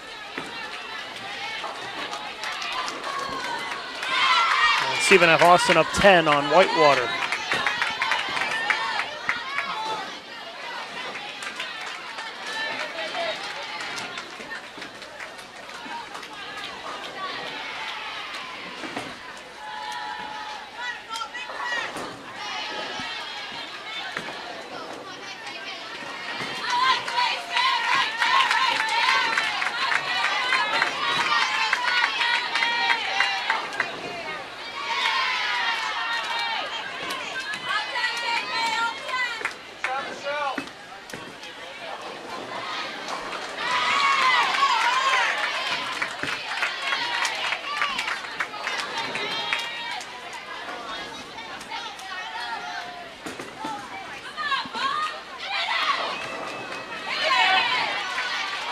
Sacred Heart with the 3-bagger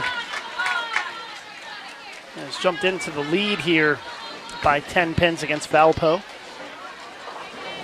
as we approach the halfway point of game 1.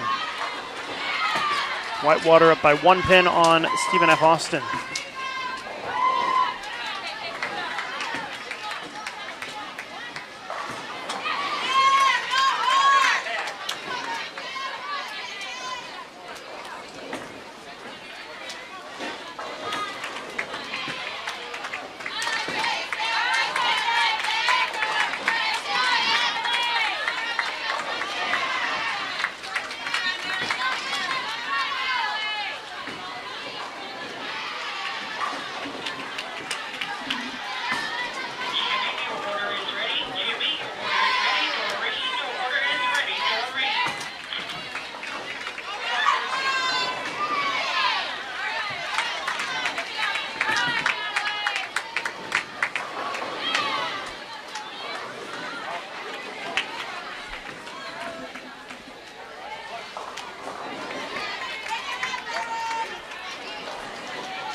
17-pin lead for Sacred Heart.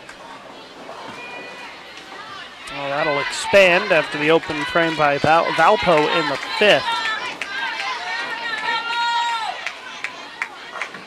So now a 28-pin lead for Sacred Heart.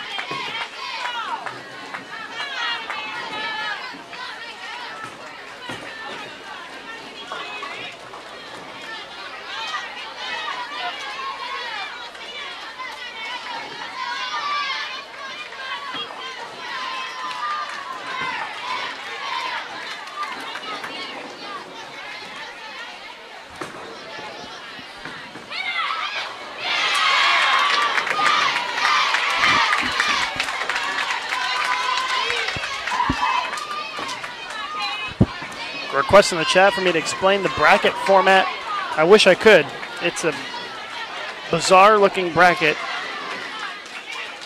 that I'm not sure the best way to even describe it is. I can tell you that coming into the bracket, the only teams that have a chance to win the tournament are the top 4 teams. And other than that, the teams are all bowling for positioning.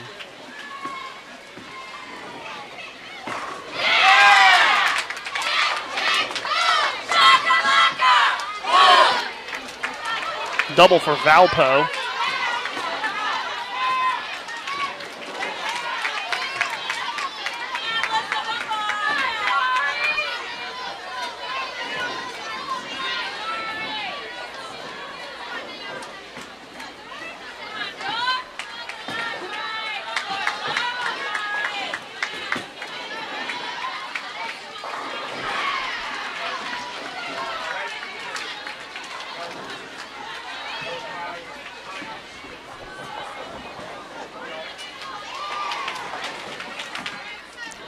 Stephen F. Austin up 11 on Whitewater.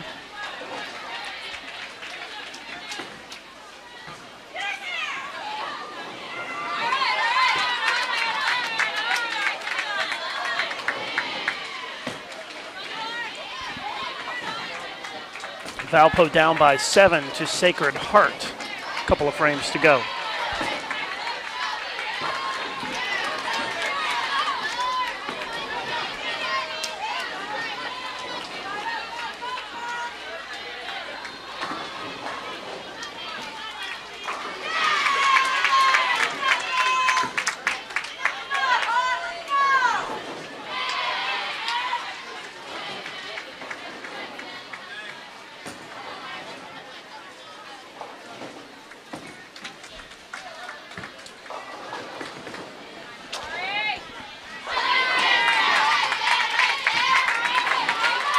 Game 1 coming to a quick conclusion here.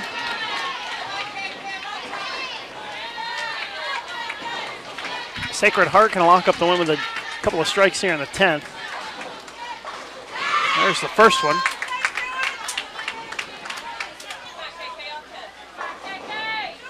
Not over yet, though. It will be if Valpo doesn't strike here, though. Valpo does not strike, so Sacred Heart takes the Game 1 victory.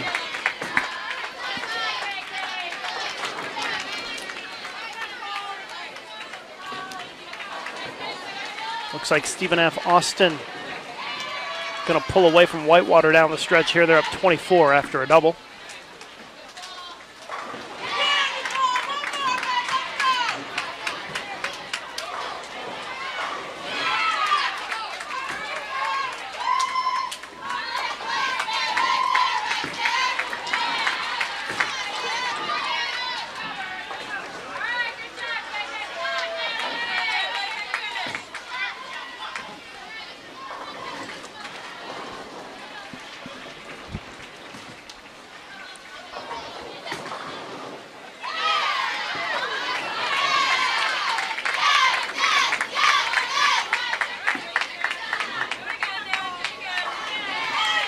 It's going to be a win for Sacred Heart and a win for Stephen F. Austin here in Game 1.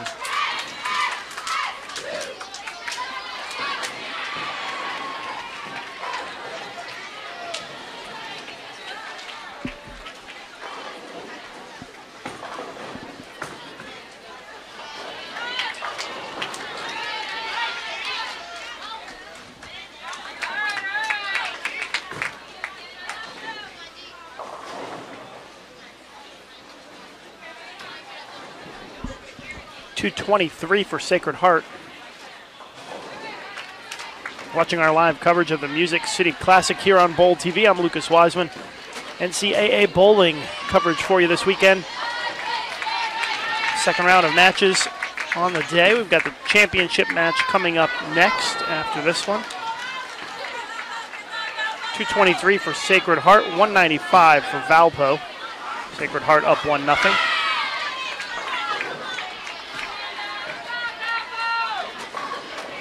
Stephen F. Austin going to have a 1-0 lead on Wisconsin Whitewater here.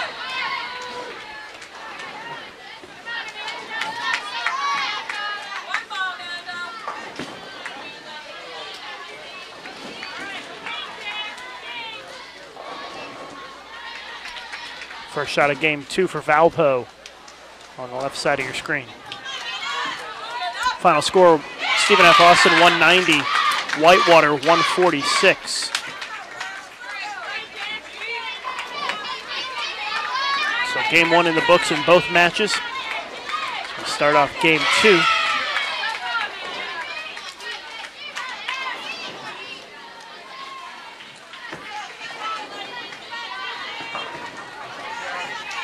Appreciate everybody tuning in for our coverage this morning here on Bowl TV. Nothing better than a little bowling on a Sunday morning.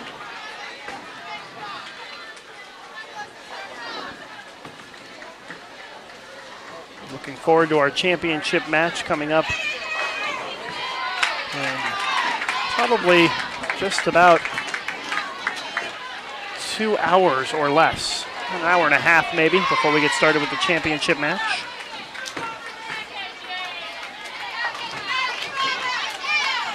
If you're watching out there, you can send me a tweet at Lucas_Wiseman. I'll give you a shout out during this round at Lucas_Wiseman. It's LUCAS_WISEMAN. Heather Grunke and Terry Peters already checking in with tweets this morning. So good morning to both of you. Thanks for watching.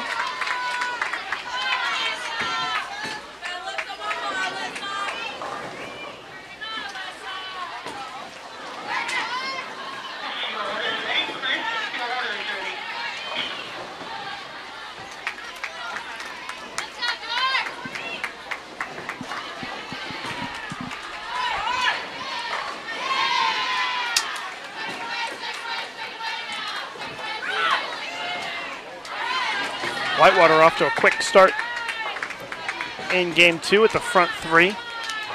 They've jumped out to an early lead on Stephen F. Austin.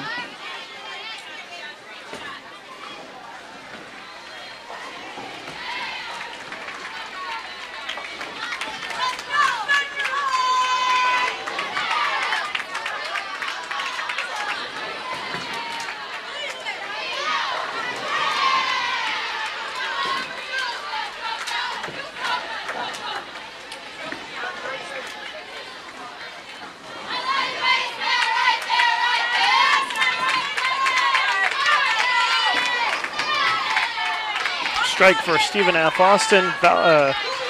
Whitewater, though, as the front 4, a chance for the front 5 right here, far right side of your screen. Whitewater off to a front 5 start, trailing in this match 1-0.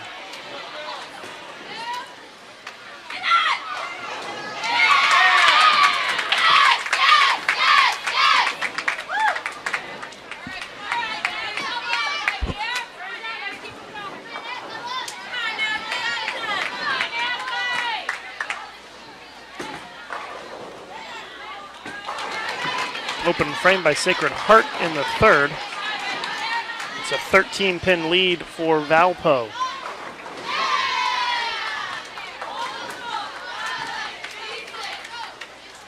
Six in a row for Whitewater.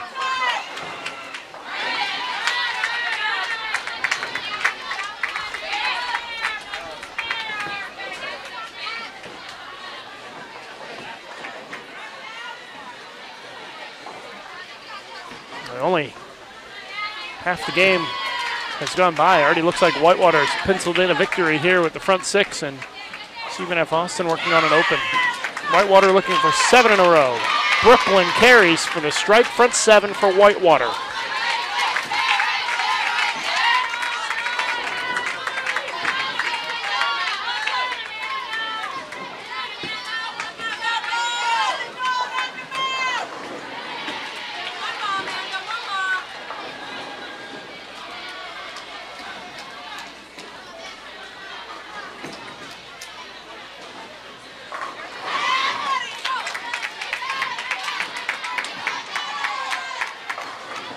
Front 7 for Whitewater, far right side of your screen. Can they make it 8 in a row?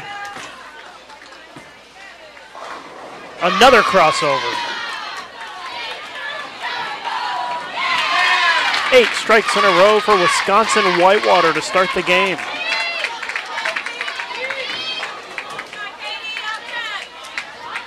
Sacred Heart's got a double on the board. They pulled to within 3 of Valpo this game, and now another strike.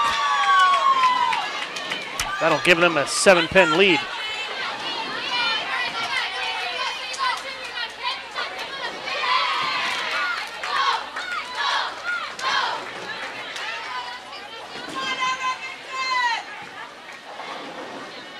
Whitewater looking for the front 9, right side of your screen. Comes up light, leaves the 2-pin. A nice run of strikes. Actually, it's the 2-8, a nice run of strikes for Wisconsin Whitewater, but there will not be a 300 game this time.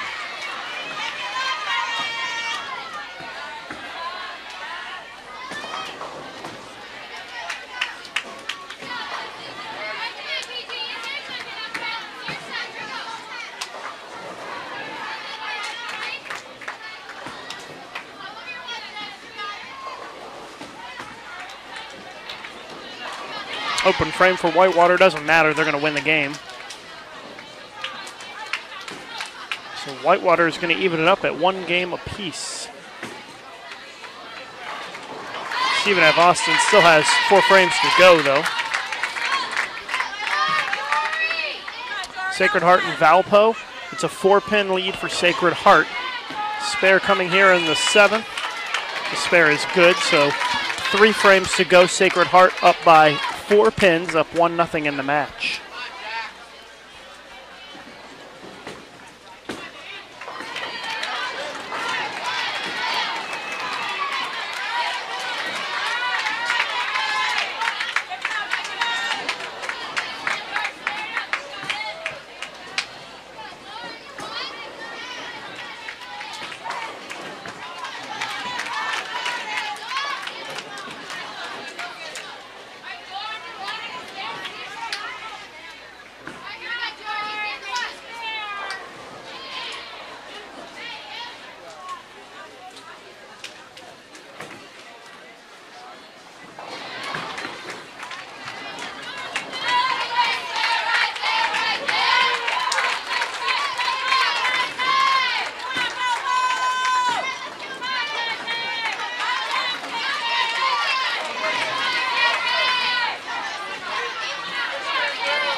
Open frame for Sacred Heart, so Valpo now has a 7-pin lead with 2 frames to go.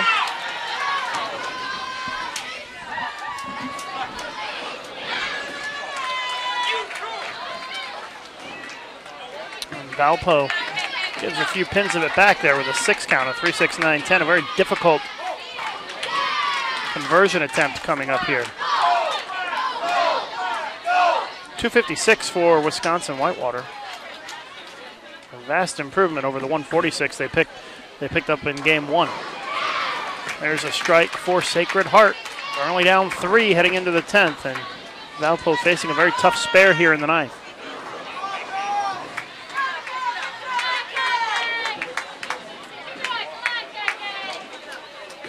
Spare attempt here for Valpo. It is not good. An open frame in the 9th, and Sacred Heart takes the lead by 8.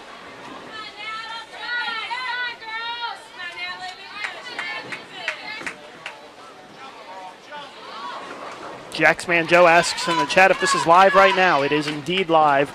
We are at Smyrna Bowling Center just outside Nashville.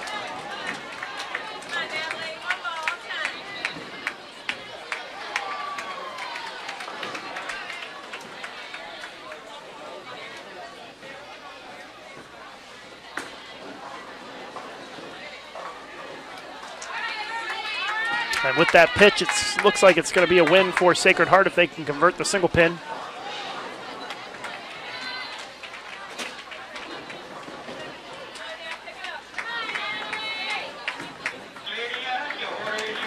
Spare's good, so Sacred Heart is going to go up 2-0 on Valparaiso.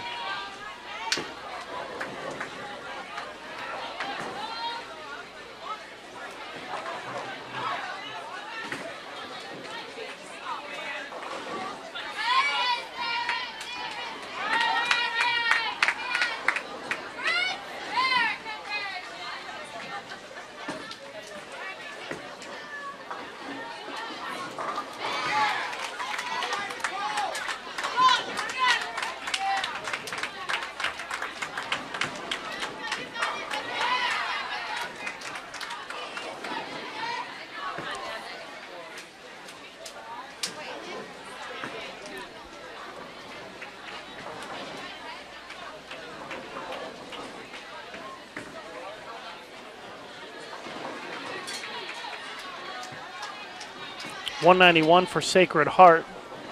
Valpo, final shot. They finish with 181. So Sacred Heart up 2-0 on Valpo. Stephen F. Austin and Whitewater are tied at 1 apiece as we head over to game 3 right now. Whitewater won game 2, 256 to 161. Whitewater started with the front 8. Very nice effort for them.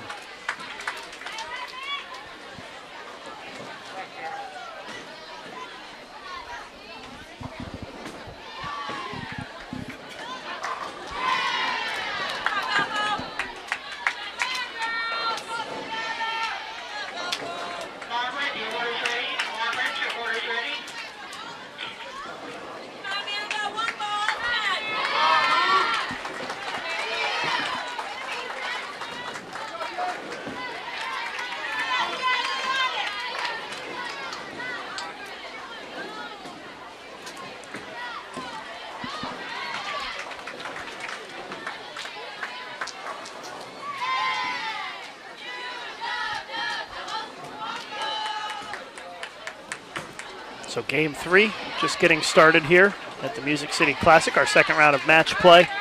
Sacred Heart leads Valpo 2-0, and Stephen F. Austin and Wisconsin Whitewater tied 1 game apiece.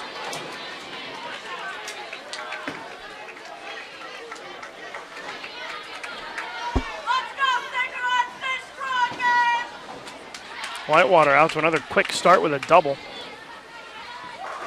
And a Brooklyn for 3 in a row. Wisconsin Whitewater picking up where they left off in game 2.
Double for Valpo.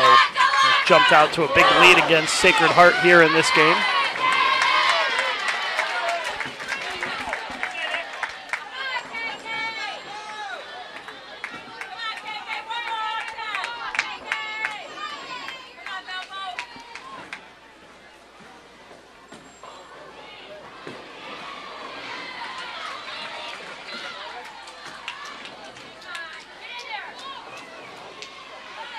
string comes to an end for Valpo. 7 count. They still have a 31-pin lead, though, on, actually it just got bigger because Sacred Heart just opened, so a 32-pin lead, 42-pin lead for Valpo as we're working in the 4th frame in that one. And Wisconsin Whitewater out to a big lead on Stephen F. Austin, 35-pin lead for Whitewater halfway through game number 3.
Double for Valpo, as well as Sacred Heart. So both teams working on a double. Sacred Heart trailing by 20 pins.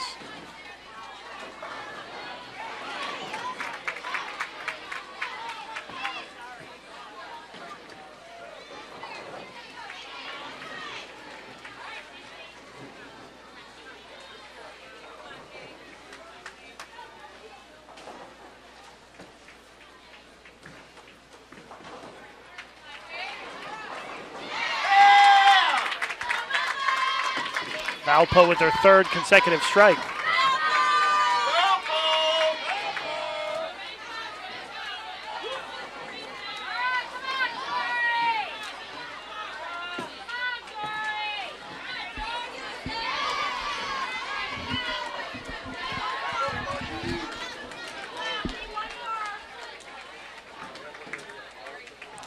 Whitewater up by 23 on Stephen F. Austin here in game 3. Valpo's string of strikes comes to an end with that 6 count, but they still have a 37-pin lead on Sacred Heart. Whitewater with a double extends their lead into the 30s.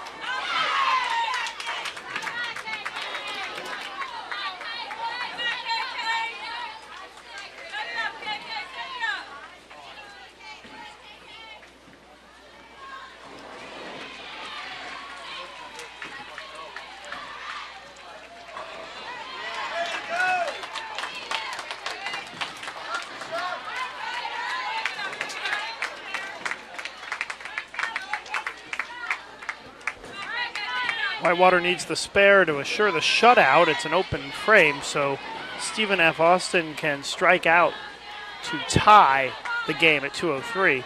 Stephen F. Austin still has the 9th and the 10th frames to go.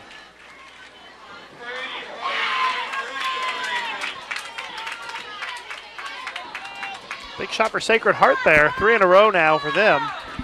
So they're mounting a late charge against Valpo, trying to come back, as that's going to be a win for Whitewater in the other match.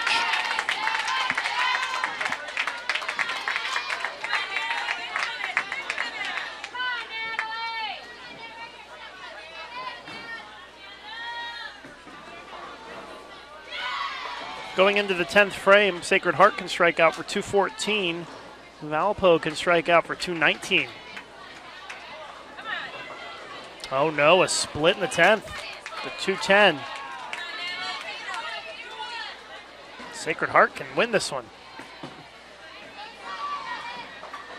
Oh my, the Jersey squasher for a 4-bagger. That's going to be a winner for Sacred Heart. Assuming that Valpo doesn't make the split.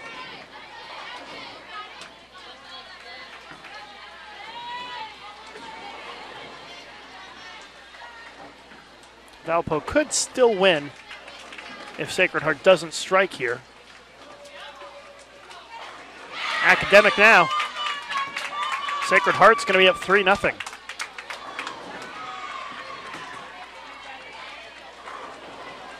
Well, she makes the split. Unfortunately, it's not going to be enough.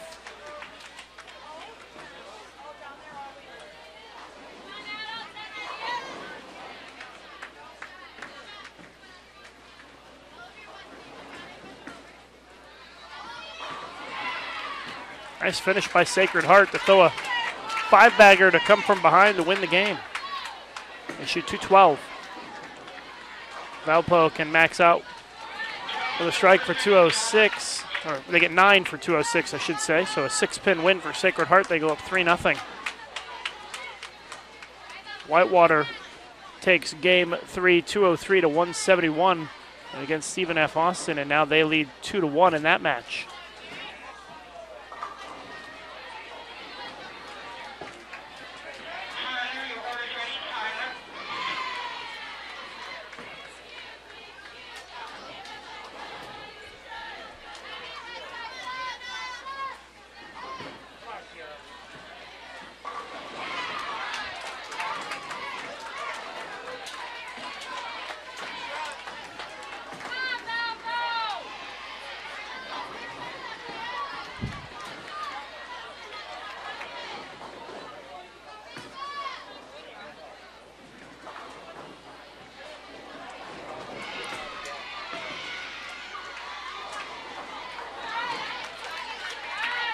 So game 4 now underway. In both of these matches, Sacred Heart up 3-0 on Valparaiso, and Whitewater up 2-1 on Stephen F. Austin.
Early on here in game 4, second round of match play at the Music City Classic.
Valpo up by 1 against Sacred Heart.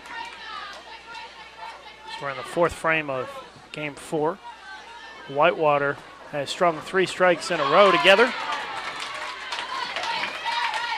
They lead Stephen F. Austin by 6 pins. That one is through 5 frames.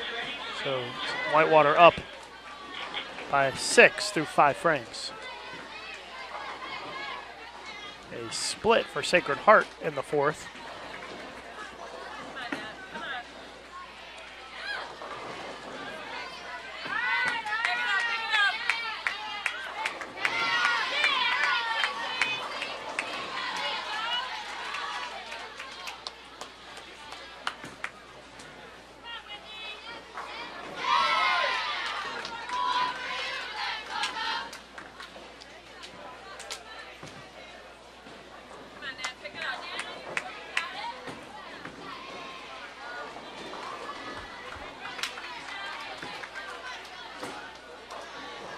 Open frame for Sacred Heart.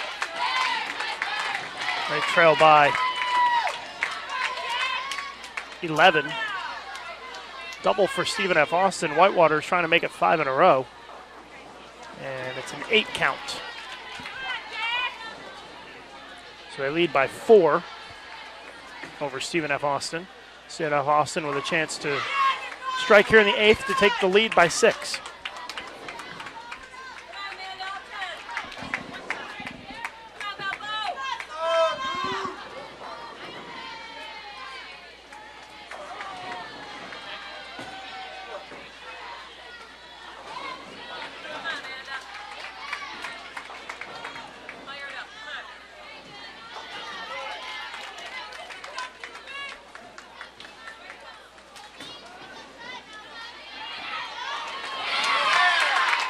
Valpo a strike in the 6th.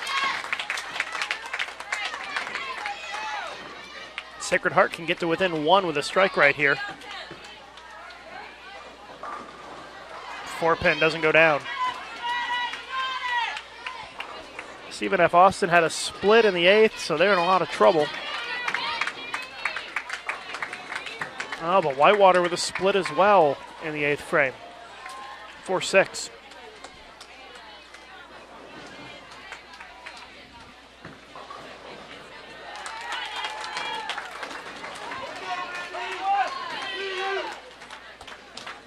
Try to get you an update on Nebraska, Central Missouri. Nebraska up 2-0. That's the last report.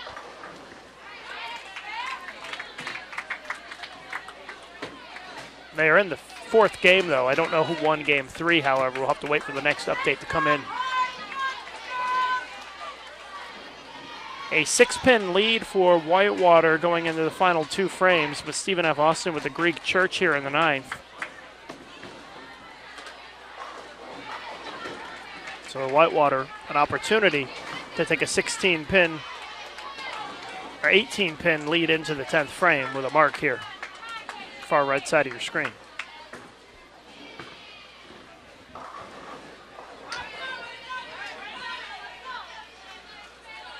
And I can tell you that Nebraska will win game 4, so I don't know if that's going to be a sweep or if there's going to be another game to go down there. I don't know who won game 3.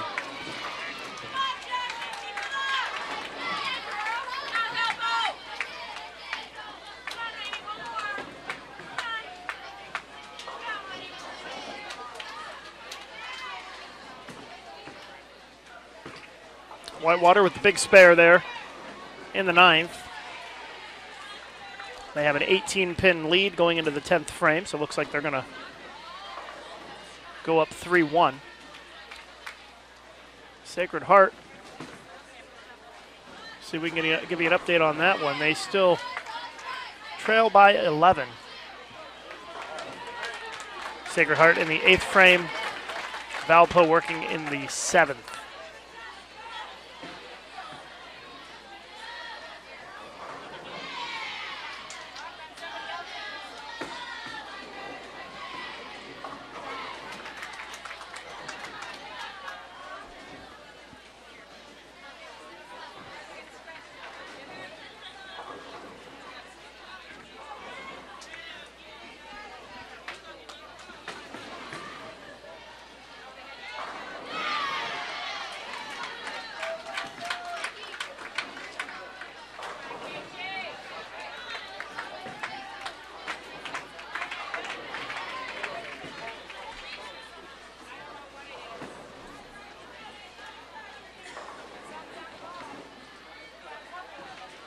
Whitewater with the spare.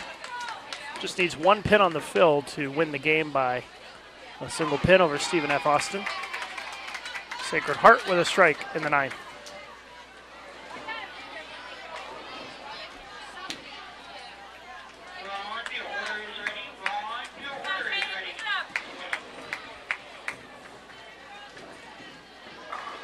Gets the strike, 200 for Whitewater. 200 to 190, Whitewater wins game 4. They take a 3-1 lead in the match. Open frame for Valpo. They now trail by 1 pin.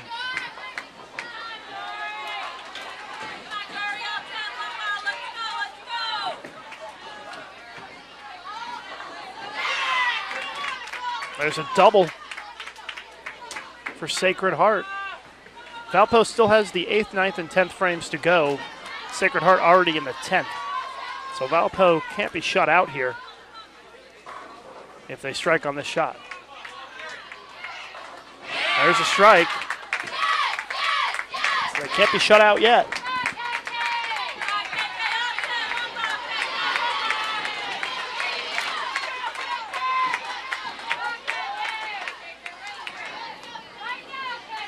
Sacred Heart, second shot in the 10th. This would force Valpo to throw the next 3.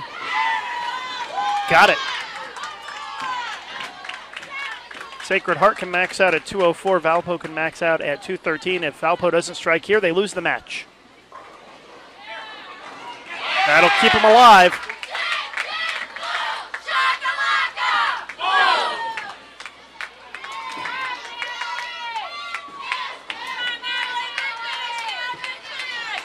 Big fill ball here. Needs to get at least 9 on this shot.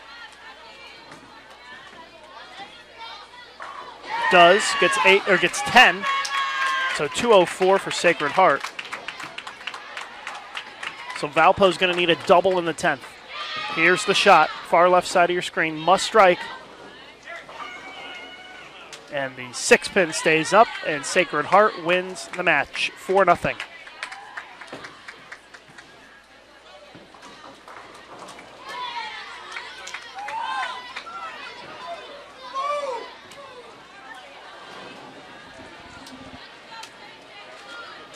Looks like Nebraska and Central Missouri are gearing up for another game down there, so it must be 3-1 Nebraska at this point.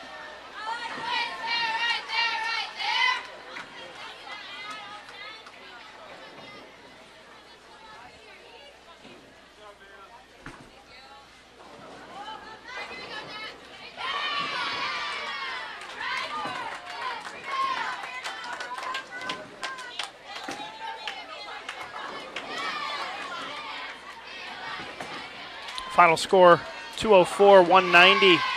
Sacred Heart wins game 4 to take the 4-0 victory over Valpo.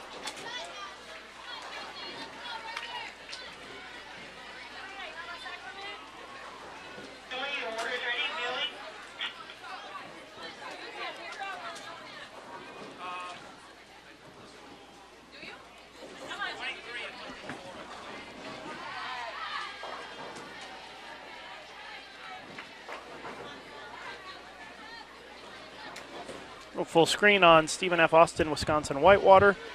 3-1, Whitewater in the lead. And Whitewater with a 3-bagger after starting with a spare here in game 5. So they are off to another early lead.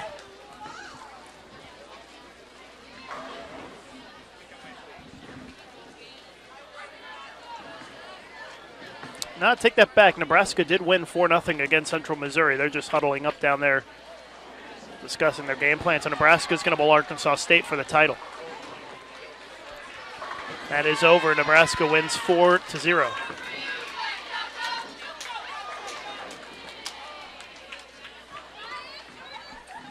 Sorry for the misinformation. Both teams were huddled up over there for a while. I thought they might be getting ready to start a game 5, but turns out Nebraska did sweep Central Missouri.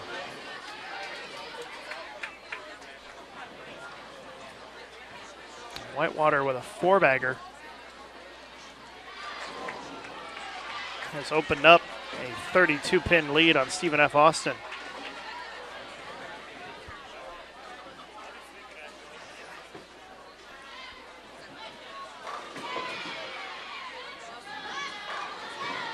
Oh, good shot. Brewer late pin there for Whitewater, ends the string of strikes at 4.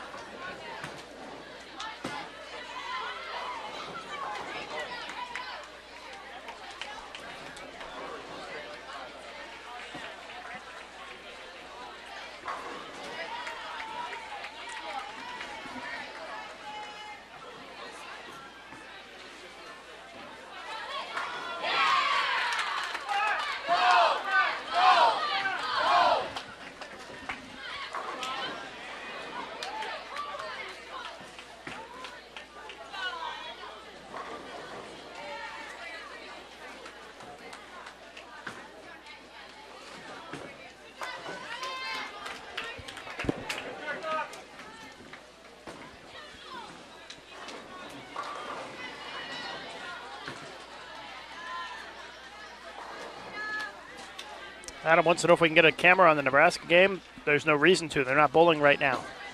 They've already won. Match is over. They will bowl for the title. Coming up after this round ends. And we will have that for you right here on Bowl TV. So Nebraska versus Arkansas State coming up for the title after this round ends.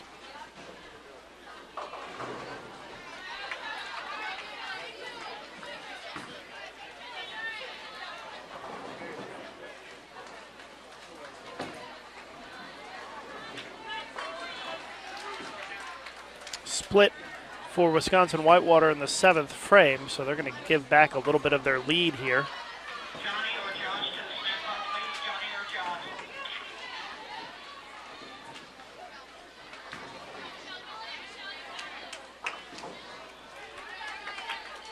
Still going to be up by more than 20 pins, however.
Another open frame for Whitewater, so giving Stephen F. Austin a chance to come back here.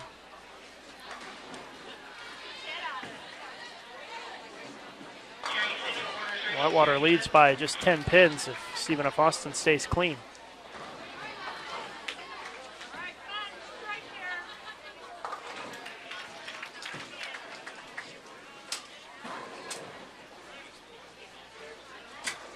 If both teams were to strike out, they would each shoot 224.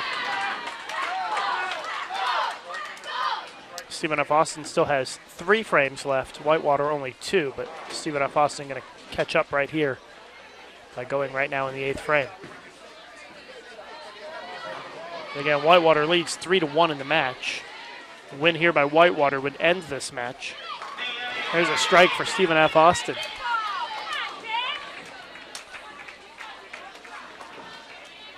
So still a 10-pin lead for Whitewater with 2 frames to go, but Stephen F. Austin knocking on the door here.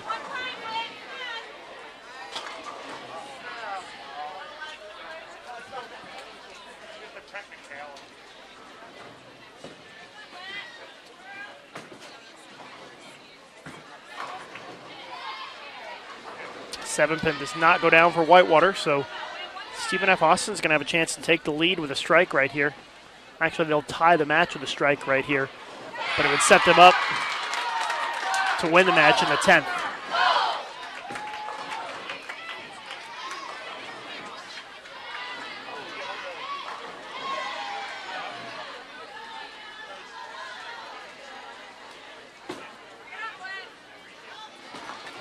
Spare is good. So Whitewater going to go into the 10th frame with at least a 10-pin lead.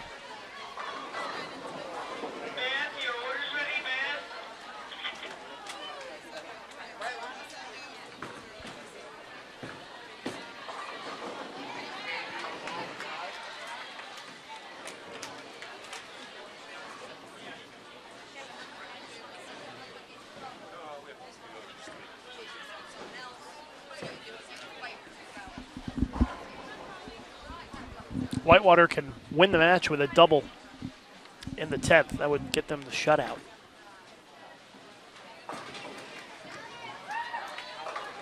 Oh, it's a 4-9 split.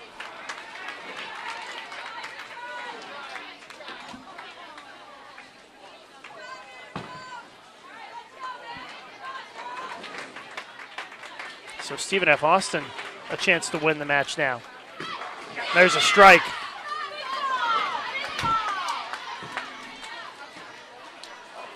Just got to go for it here. Got to hit the left side of that 4-pin, slide it over. Not going to get it done right there. Open frame, they shoot 191. Stephen F. Austin will need 8 pins on 2 shots to win this game and force a game 6. 3 opens in the final 4 frames for Whitewater.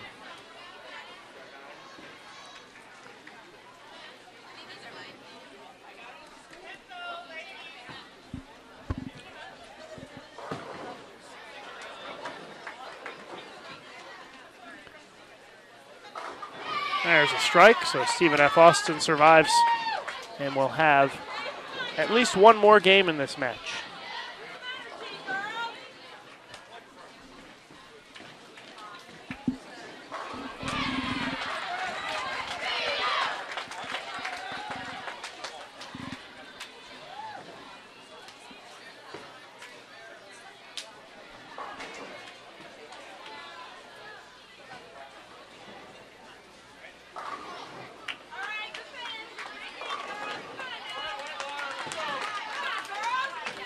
Stephen F. Austin 203, Whitewater 191 as we gear up for the start of game 6.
All right, game 6 underway. Both teams with a single pin to start off.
4-pin lead for Wisconsin Whitewater. So wrapping up the third frame of this 6th game. Whitewater up 3-2 in the match.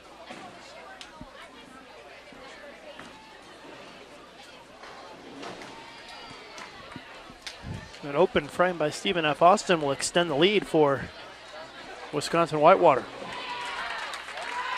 Now a 15-pin lead for Whitewater.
It's a 4-pin lead for Whitewater.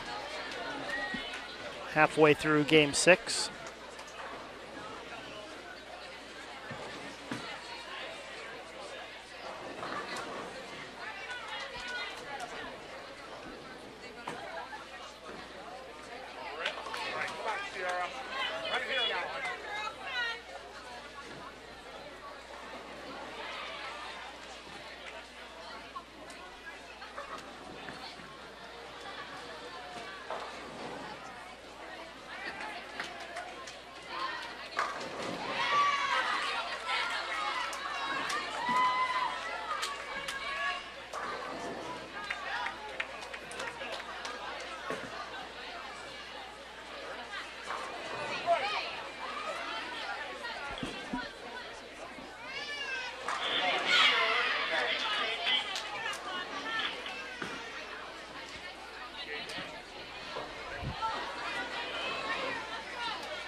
Open frame by Whitewater will give Stephen F. Austin the lead if they can make this 10-pin here. Makes the spare, so it's a 7-pin lead for Stephen F. Austin with 4 frames to go in game 6.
Still a 6-pin lead for Stephen F. Austin with 3 frames to go.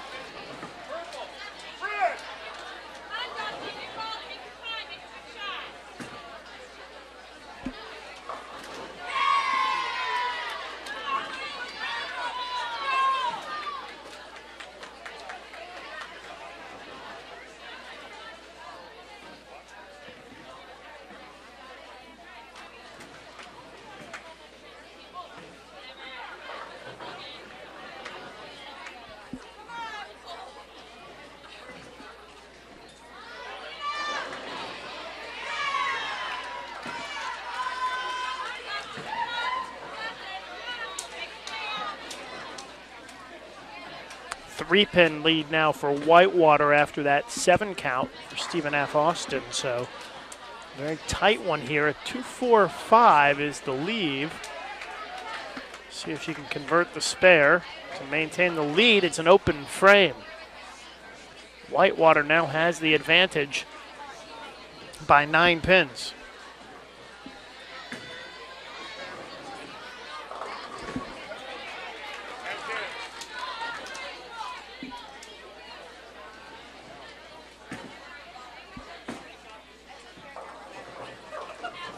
And a split for Stephen F. Austin, so trouble brewing for Stephen F. Austin. Whitewater on the verge of winning the match. A spare here would go a long way towards helping that cause. And there's the spare. Stephen F. Austin shooting the split. Oh, gets it done. How about that? Shoots down the split. Still a 9-pin lead for Whitewater entering the 10th frame. Both teams working on a spare.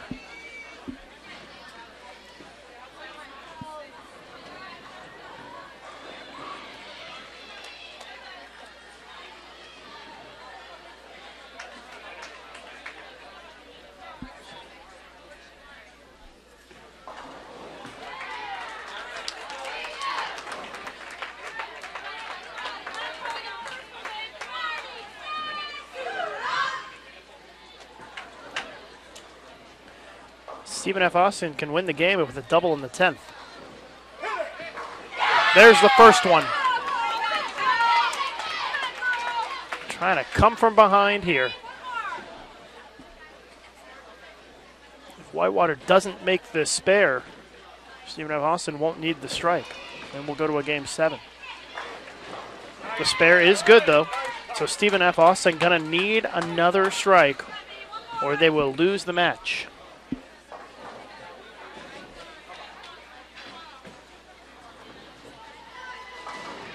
Clutch shot here is necessary for Stephen F. Austin. Must strike. Gets it done.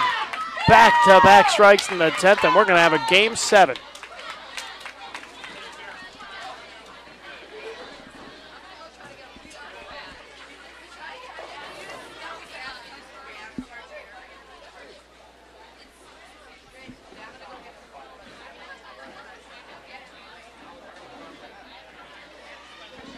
.170 for Whitewater. So technically, Stephen F. Austin still needs 5 pins here to win the game.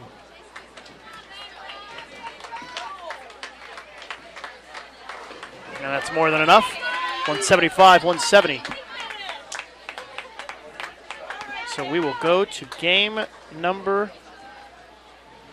7.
So game 7 is in progress here between Stephen F. Austin and Wisconsin Whitewater.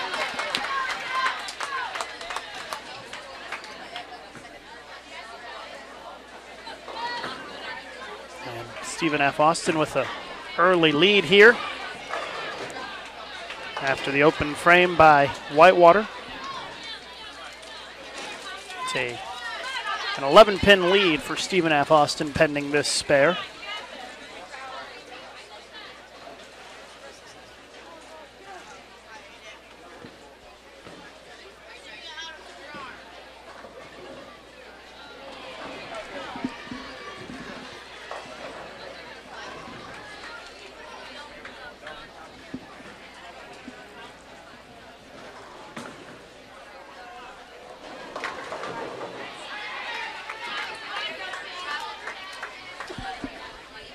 It's a 2-4-8 spare here for Stephen F. Austin. Got the sleeper back there.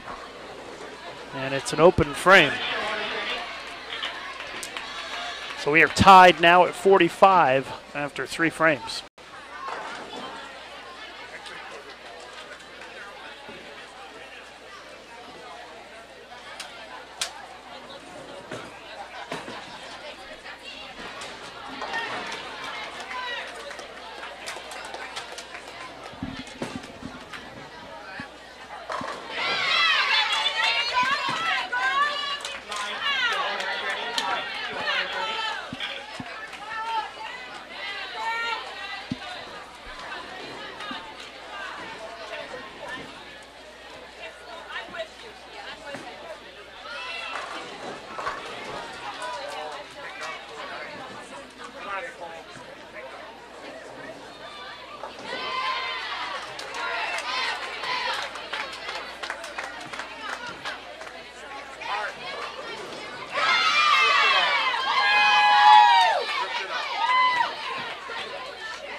Stephen F. Austin working on a double. And they have jumped out to a 13-pin lead here. Oh, but a split, 4-9 split in the 6th. So that should tighten things up a little bit.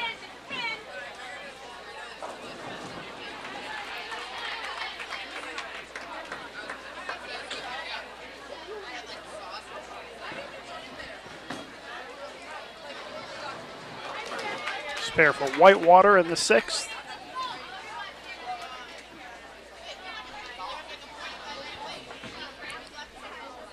Has a chance.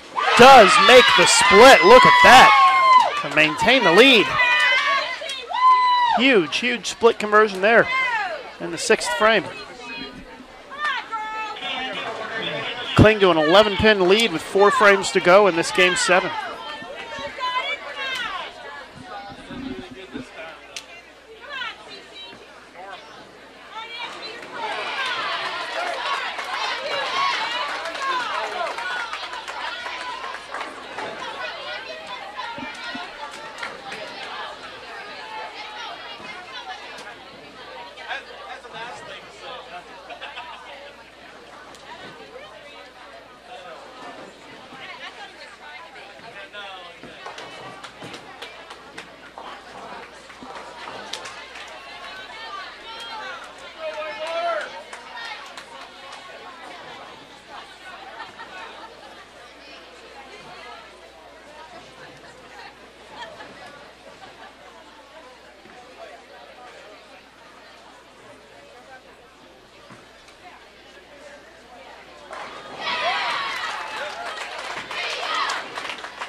Nice strike there by Whitewater, so they trail by 9 now. Sorry, they trail by 11, pending the spare here by Stephen F. Austin. Spare's good. 2.5 frames to go. 2 frames for Whitewater, 3 frames for Austin. Whitewater can get to within a pin here with a strike. Through the face, it's a split and big trouble for Wisconsin Whitewater.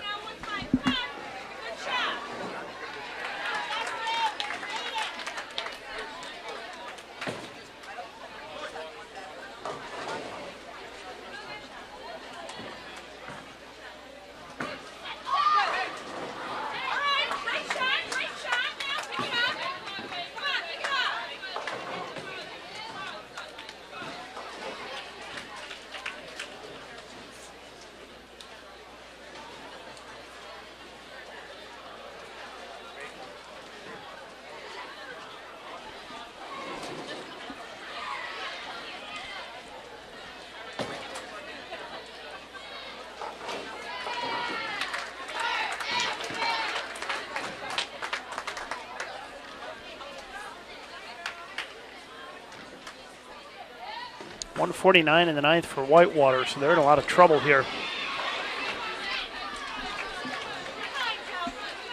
Stephen F. Austin still has the 8th to wrap up here and then the 9th before they catch up with Whitewater, and if they stay clean, they have a 20-pin lead going into the 10th frame.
Six count for Stephen F. Austin in the 9th frame. A spare here, they're up 18 going into the 10th. An open here, and they would only be up by single digits.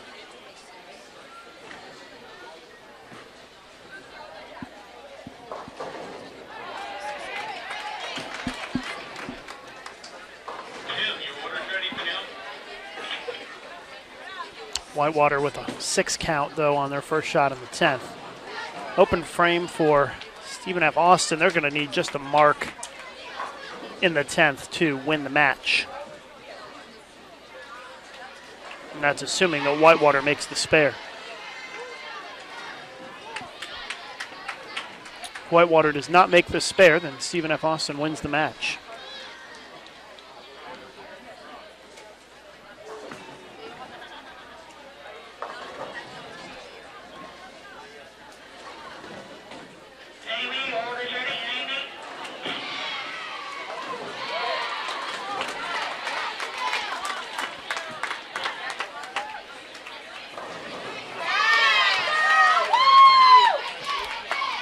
It's a winner for Stephen F. Austin. They win the match 4-3. Trailed at 1.3-1 in the match. They come back to take the victory 4-3.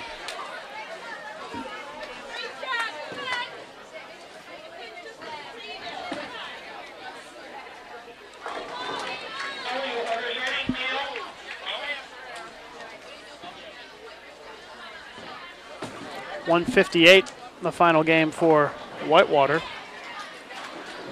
Stephen F. Austin already 166 even if they don't throw another shot.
(176-158) the final score. Stephen F. Austin defeats Wisconsin Whitewater 4-3 as we will now wait for the start of the final round here on Bowl TV at the Music City Classic. Stand by.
And our championship match about to get underway, Nebraska and Arkansas State. Bowling for the title. And here's going to be our first shot. It's going to be Arkansas State to kick things off.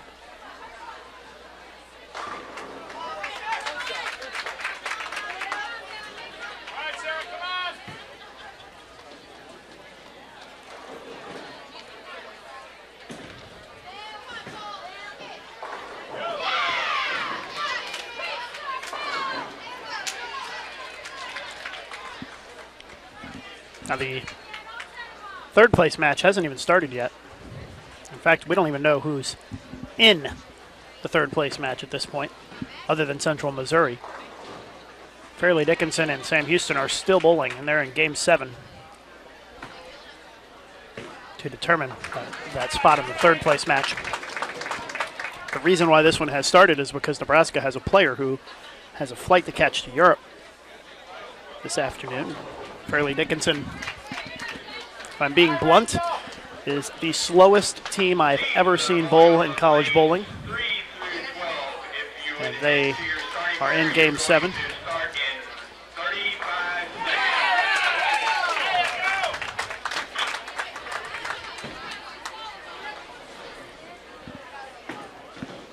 So, in order to get things moving here, they've started the championship match while the second round is still going on, because we already know who's in the championship match, obviously. And the Fairleigh Dickinson match does not affect that.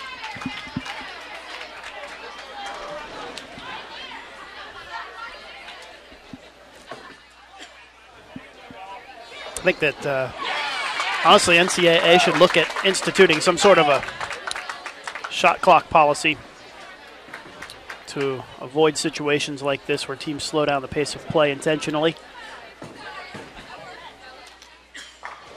Because quite honestly, it's not fair to the spectators, the media, the rest of the teams or players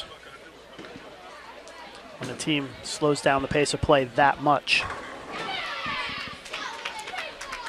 Arkansas State out to a 10-pin lead against Nebraska early on here through 3 frames. Another strike for Arkansas State. That's 3 in a row for them.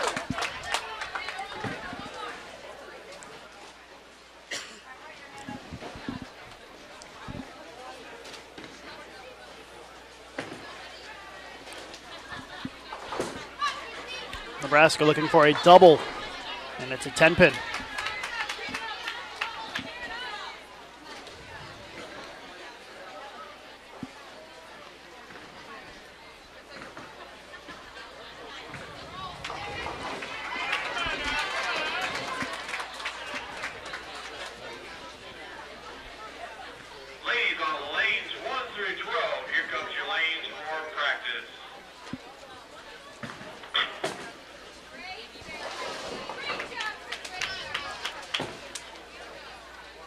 Five count by Arkansas State.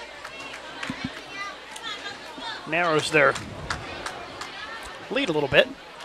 They're still up by 15, however.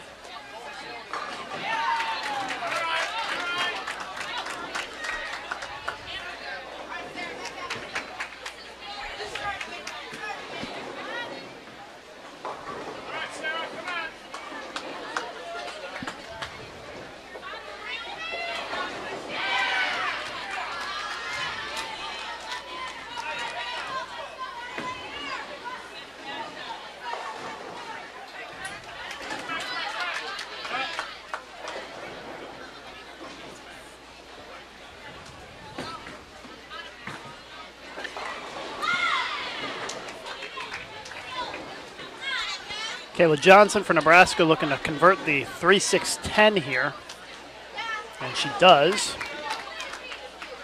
Nebraska trails by 17. Halfway through our championship match opening game.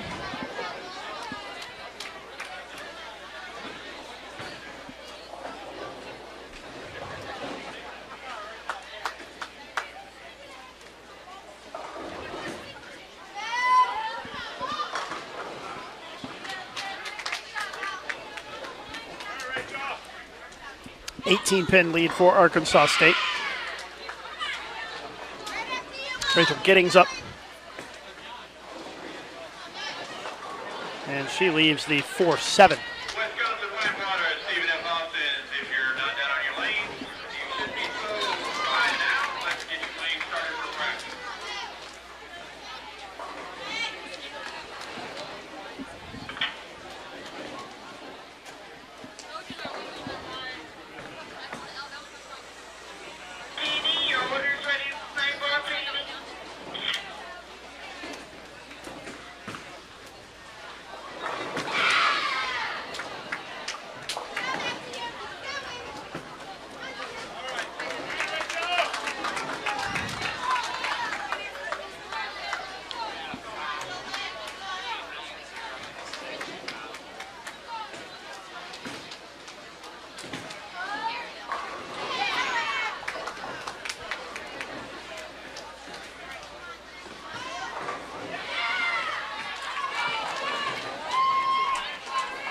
So Nebraska with a foul on the spare attempt in the 6th frame. They've just corrected that to the correct score. So Arkansas State is up 28 pins.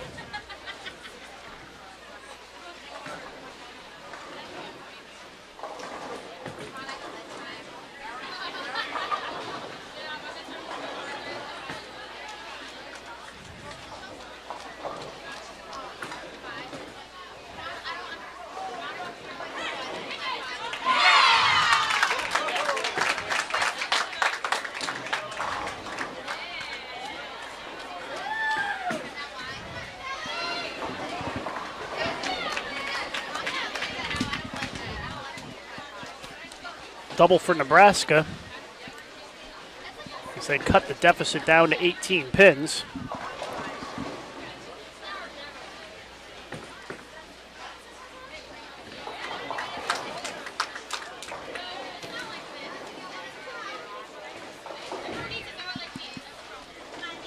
Arkansas State, 9th frame. Chance to push that lead back up to 28. Oh, crosses over, gets the strike.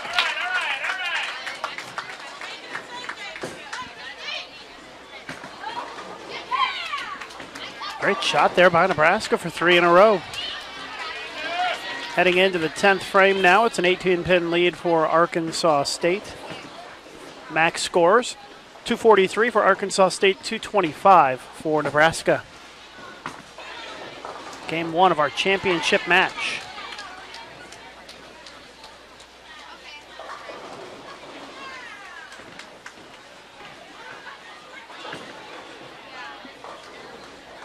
Oh, and a split in the 10th for Arkansas State. Opens the door for Nebraska.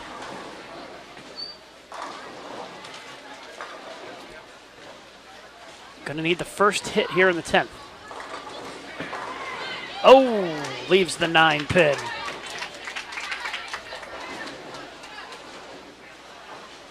If Arkansas State gets 2 of these,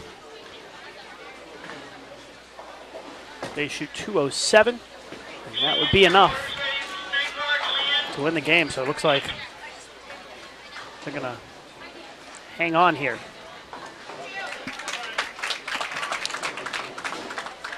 .208 for Arkansas State.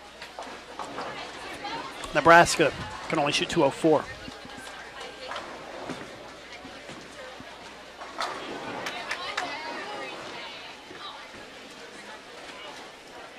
So Arkansas State hangs on for the Game 1 victory.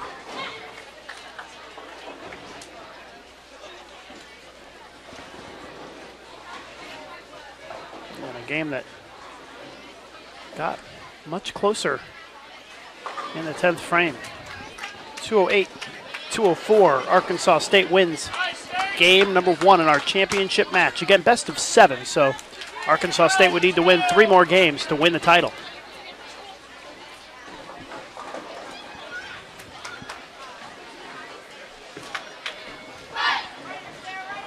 Fairleigh Dickinson defeated Sam Houston in the 2nd round final match.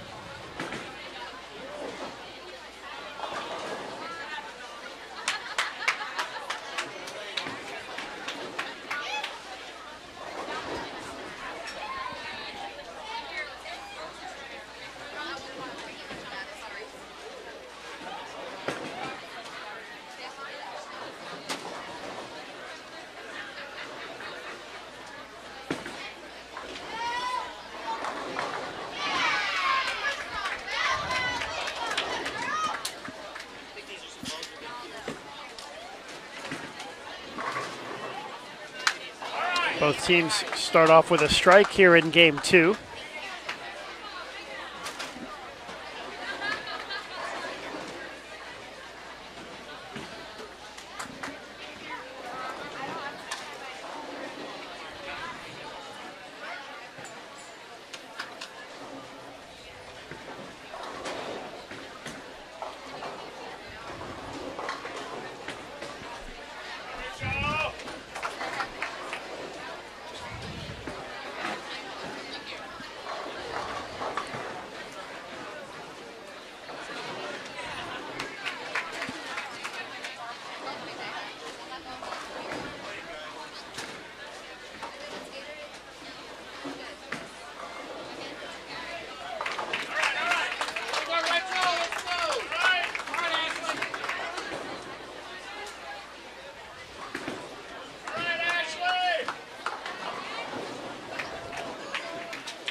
Pin lead for Arkansas State. Make it 9 now after the 7 count.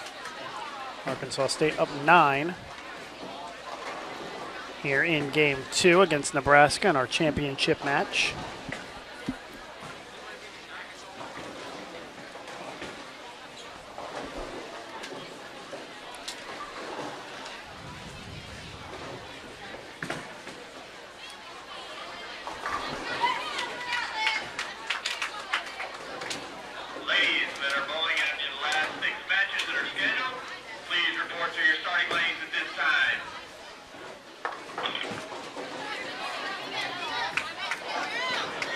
Open frame by Arkansas State in the 3rd.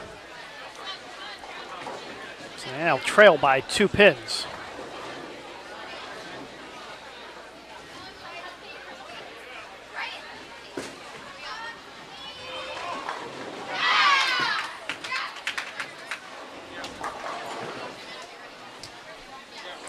Back-to-back strikes for Nebraska. They're now up 12.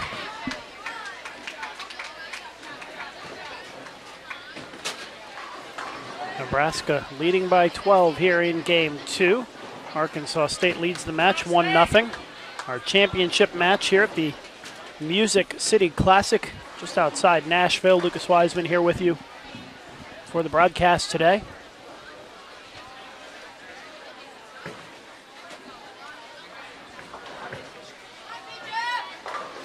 Another strike.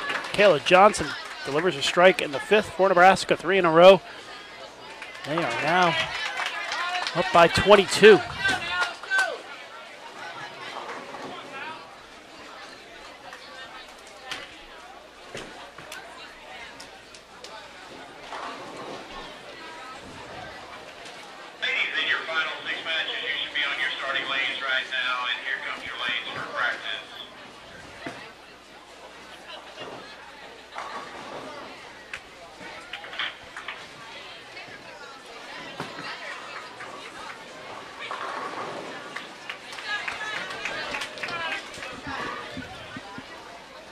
Nebraska trying to make it 4 strikes in a row, and they do. Nebraska rolling right now, the Cornhuskers. 5 out of 6 strikes to start this game. And an open in the 2nd. Other than that, they've been perfect so far here in game 2, trying to even this match with Arkansas State. And the Huskers make it 5 in a row. Look at that, another one. 5 strikes in a row for Nebraska.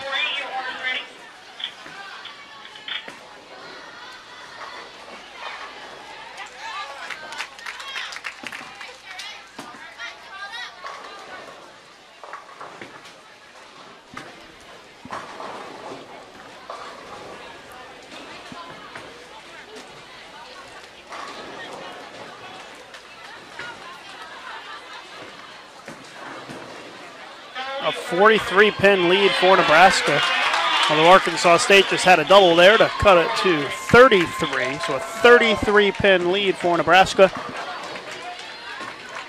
with 3 frames to go. And a 10-pin ends the run of strikes for the Huskers.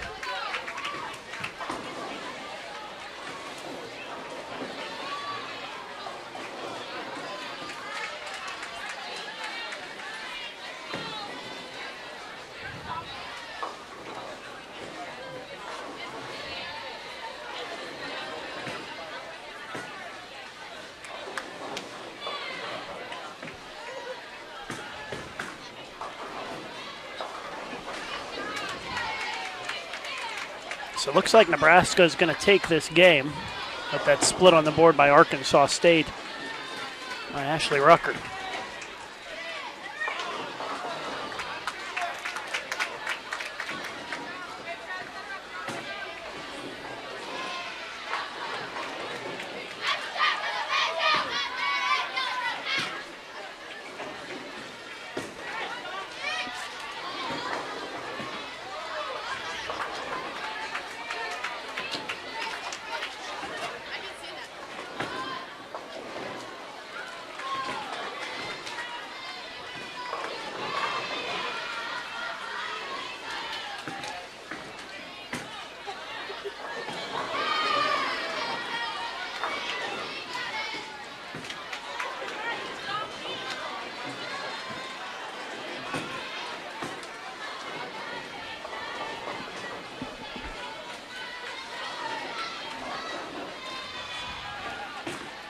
Nebraska has now mathematically won this game.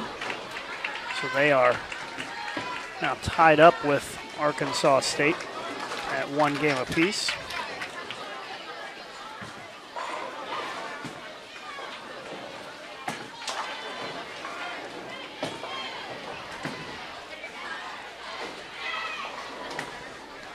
Still the 10th frame to bowl, but Nebraska's already got it locked up.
Double on the 10th for Nebraska. That's going to put them in the 230s. Arkansas State only going to be in the 170s this game.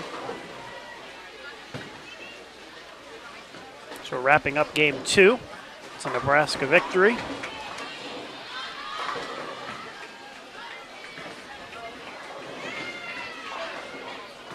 And 78 for Arkansas State. Nebraska can strike on the fill here for 236.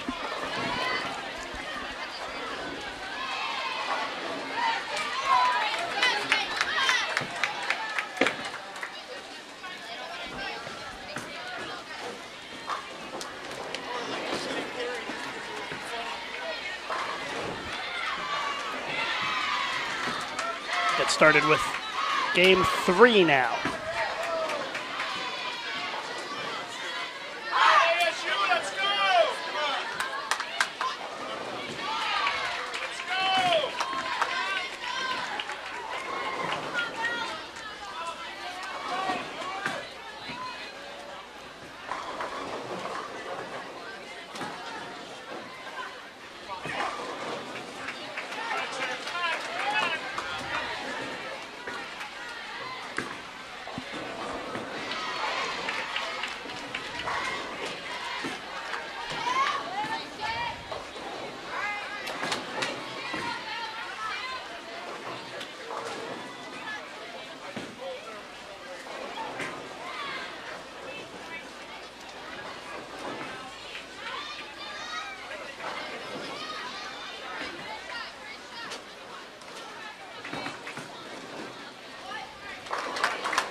Strike for Arkansas State in the second. Nebraska still finishing up the first frame. Championship match here at the Music City Classic.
Even match between Arkansas State and Nebraska. Both teams are tied here in game 3. We are tied in the match 1-1.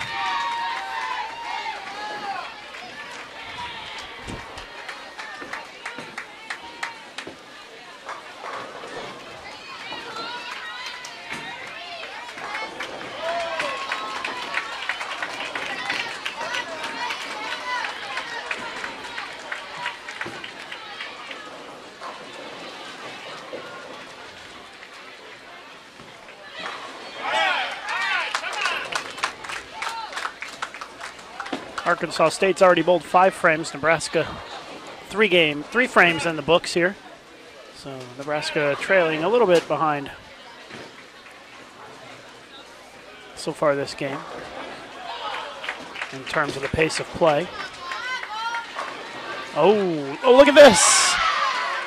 It looked like it was going to be a pocket 8-10, and something comes out and kicks the 8 right over into the 10 for the strike. How about that? That was an interesting strike right there.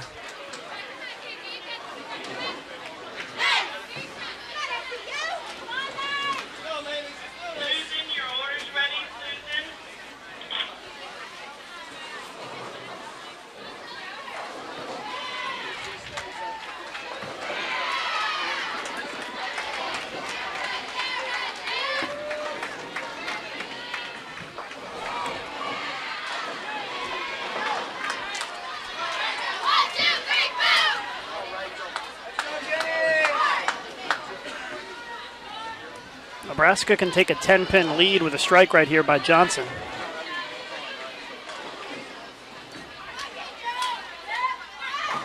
And she delivers a great-looking strike right there.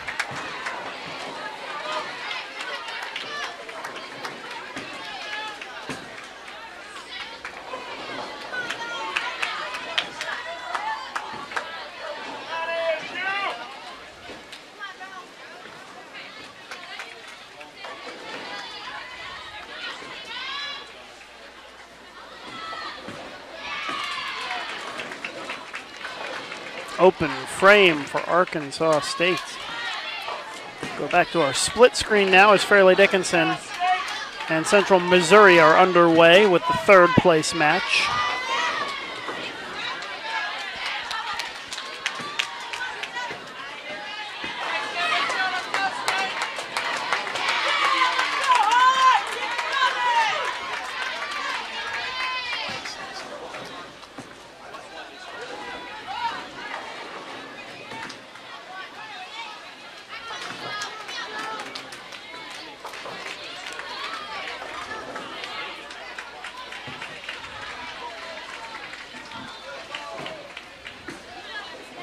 22-pin lead for Nebraska.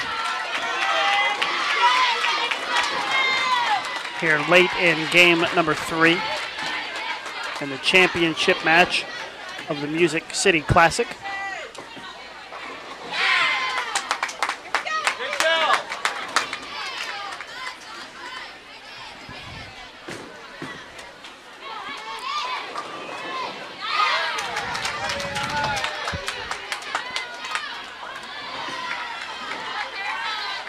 And Arkansas State and Nebraska on the left side of your screen, Fairleigh Dickinson and Central Missouri on the right.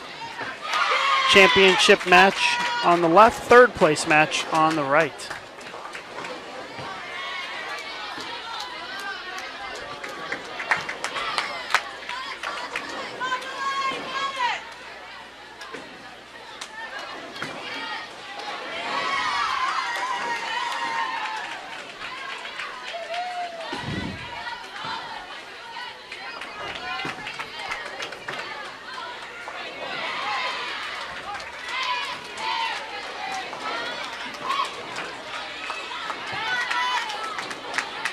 Arkansas State has finished 9 frames. Nebraska's only finished 7. Nebraska were to stay clean here these next couple of frames. They would maintain that 20-plus pin lead.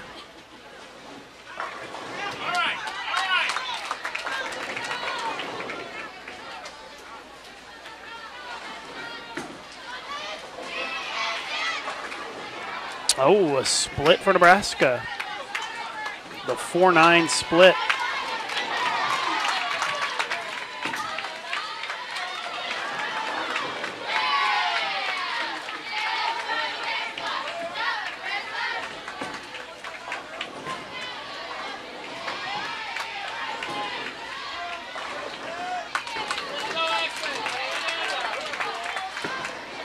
Double in the 10th for Arkansas State. Can max out at 183. Nebraska shooting the 4-9. Did not go for the spare.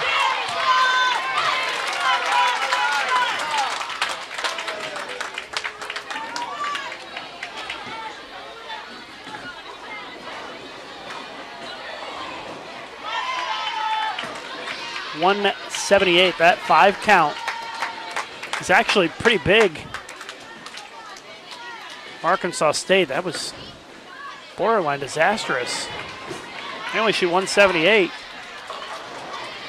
Now Nebraska just needs a couple of spares. They would have needed a double.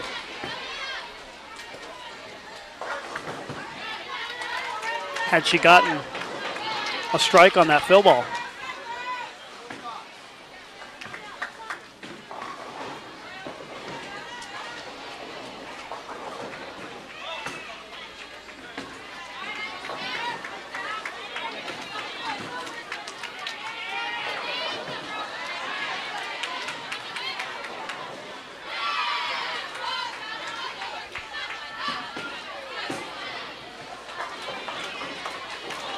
Oh, an open frame for Nebraska.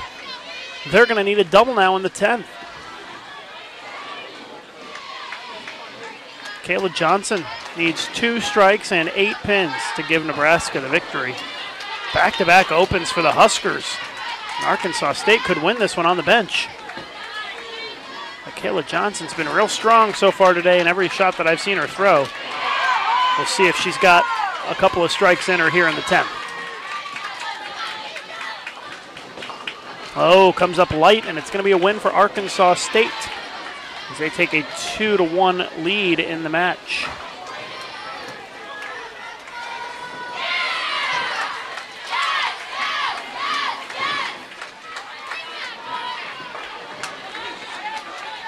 Fairleigh Dickinson leads by 16 against Central Missouri as they have finished half of the first game of that third place match.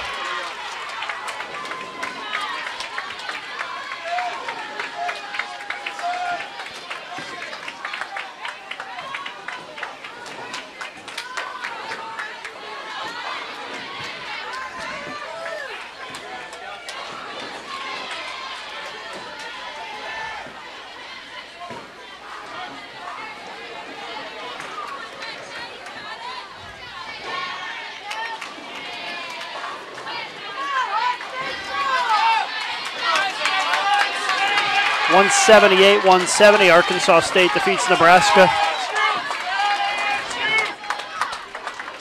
in game 3, so Arkansas State up 2-1. Fairleigh Dickinson and Central Missouri still bowling game 1.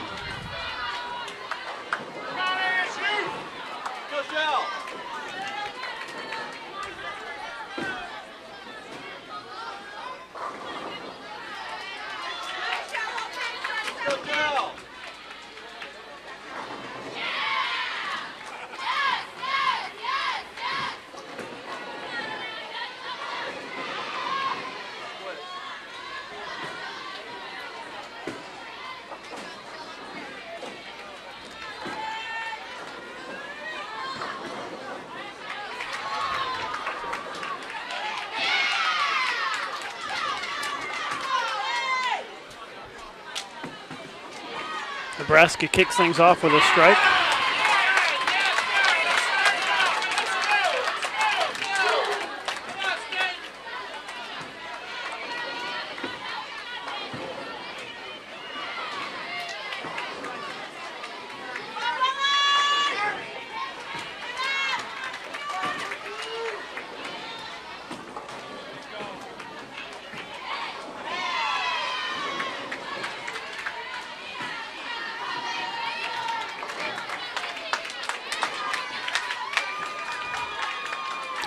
Pin lead for Fairleigh Dickinson after 7 frames.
Pin lead for Fairleigh Dickinson.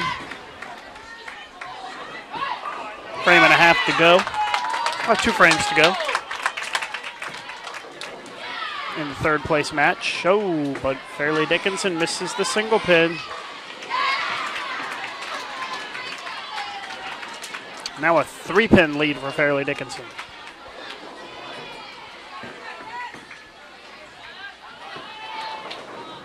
Oh, but a split for Central Missouri. No, the 3-pin goes down. Just the 7-pin standing.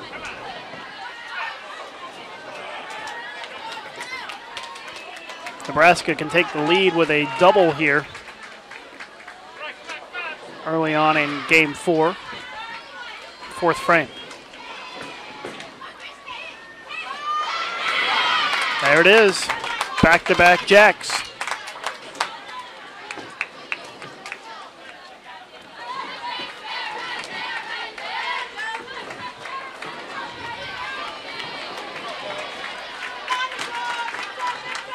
Open frame for Arkansas State.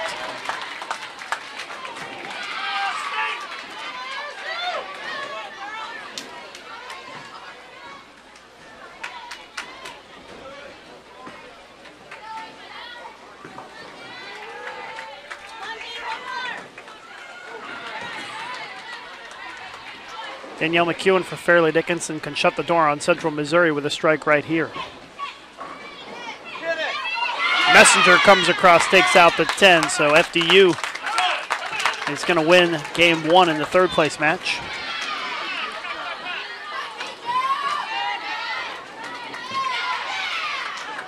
Another strike for Nebraska. They've opened up a 32-pin lead on Arkansas State.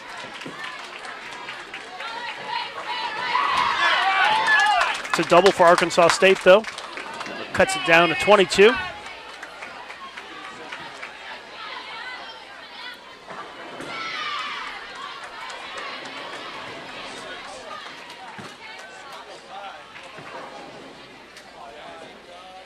Oh, wait a minute.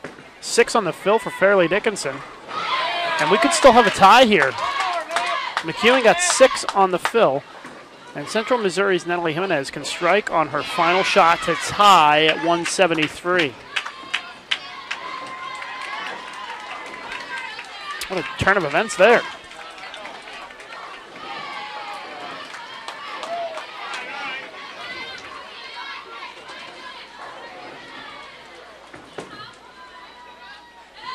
So Central Missouri must strike on this shot to secure a tie against Fairleigh Dickinson. Far right side of your screen, here's the shot. Got it. Each team will earn a half a point.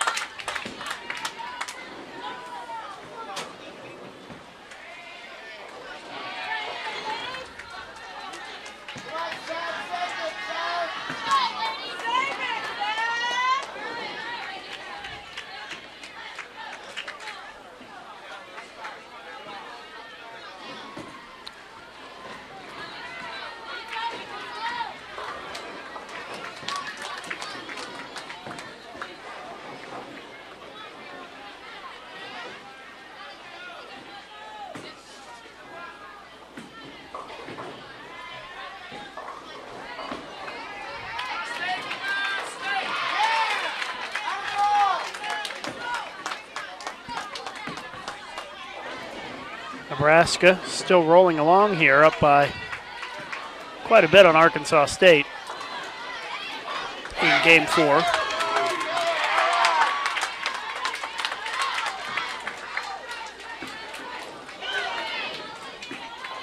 It's a 33-pin lead for Nebraska.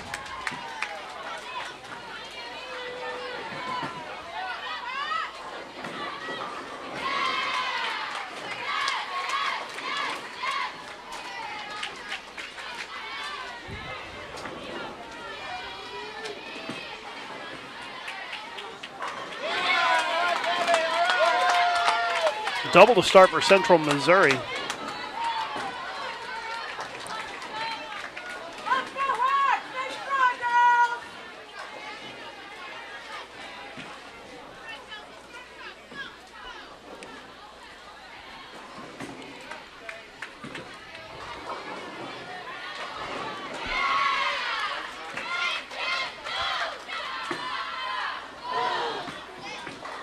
It looks like Nebraska is on their way to evening the championship matchup at 2 apiece. They're up by 34, just 2 frames to go. And Arkansas State fails to strike in the 9th, so almost a certainty now that Nebraska will tie this one up at 2 games apiece.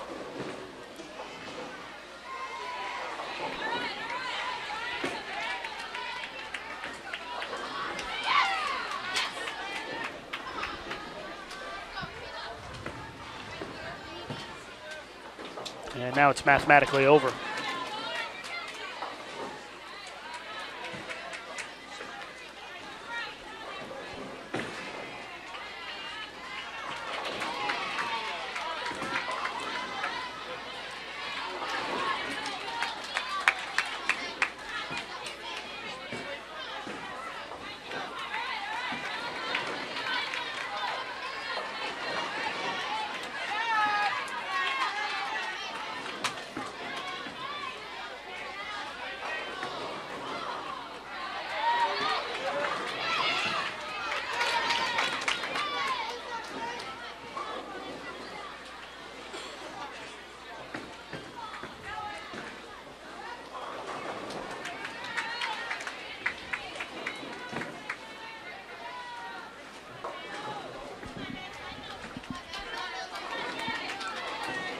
Spare in the 10th for Nebraska.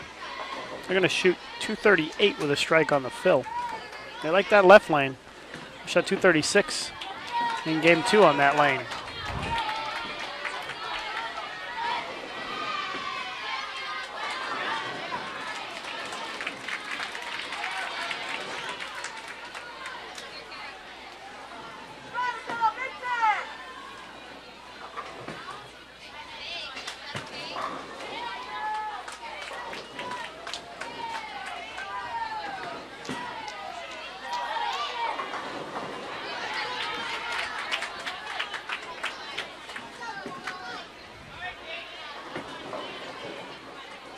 238 for Nebraska.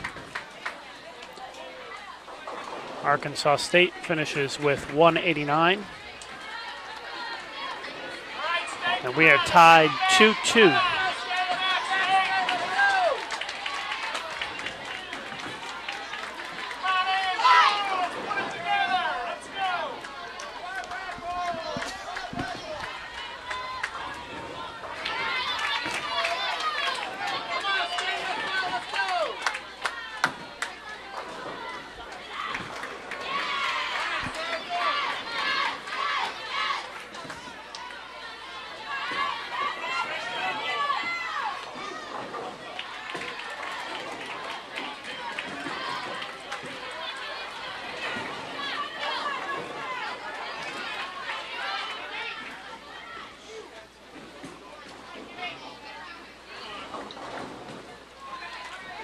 Game 5 underway between Arkansas State and Nebraska as we're just in the 5th frame of Game 2 between Fairleigh Dickinson and Central Missouri. Nebraska and Arkansas State battling for the title. Central Missouri and Fairleigh Dickinson battling for 3rd place.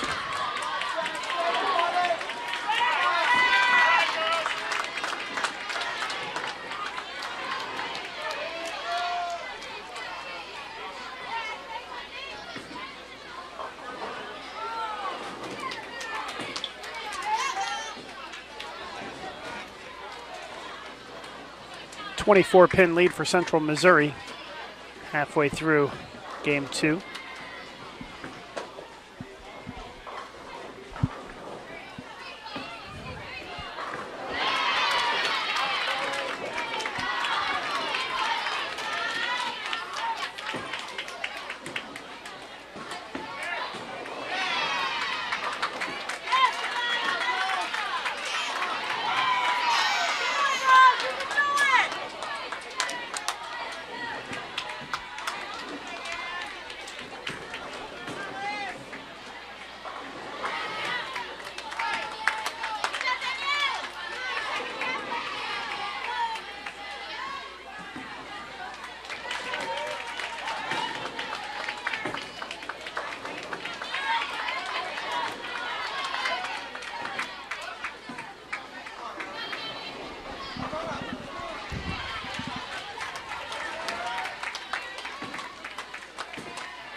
Still a 24-pin lead for Central Missouri. Although Fairleigh Dickinson will have a chance to cut it to 14 with a strike on their next shot.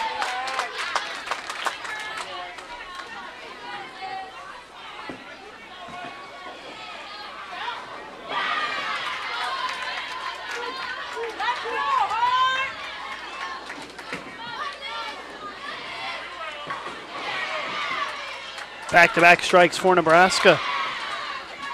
Opened up a 14-pin lead on Arkansas State here in Game 5.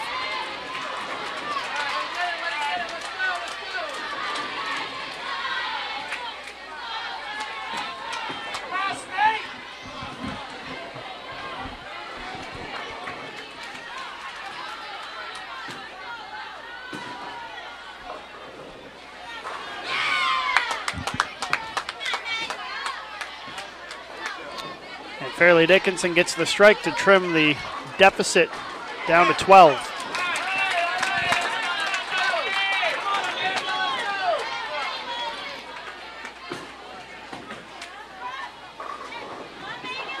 Crossover for Nebraska does not result in a strike. They still maintain a 13-pin lead with the spare after 4 frames here in Game 5. Championship match between Arkansas State and Nebraska here at the Music City Classic at Smyrna Bowling Center just outside Nashville. Fairleigh Dickinson and Central Missouri bowling in the 3rd place match.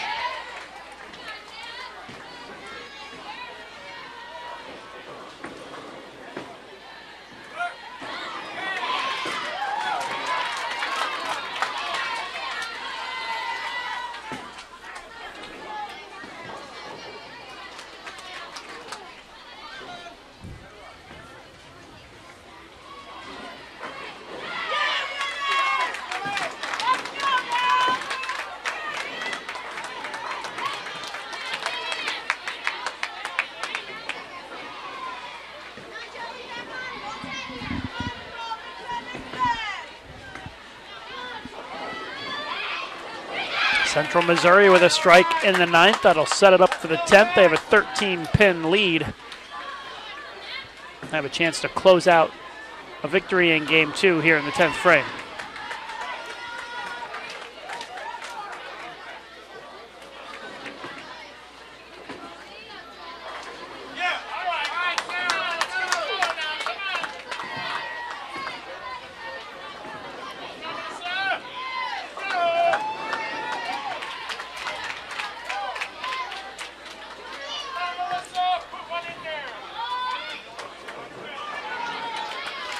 A 23-pin lead for Nebraska, pending the spare by Johnson. Double for Arkansas State will cut that down to 13.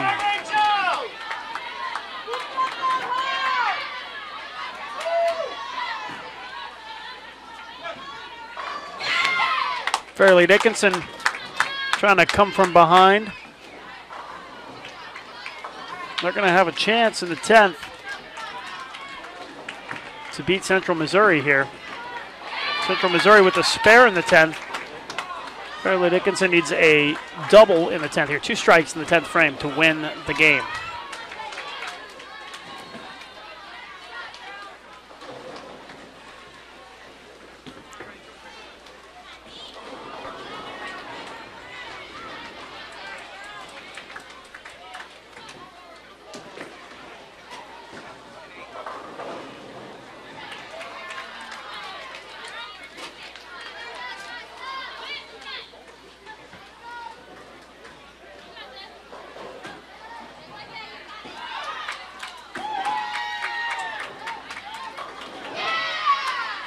Strike for Nebraska in the 6th.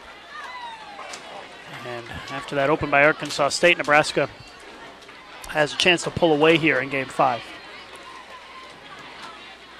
7 on the fill, 198 for Central Missouri. Doesn't change the situation here. McEwen must strike on this shot. It goes through the face. So Central Missouri will go up 1.5 to 0.5.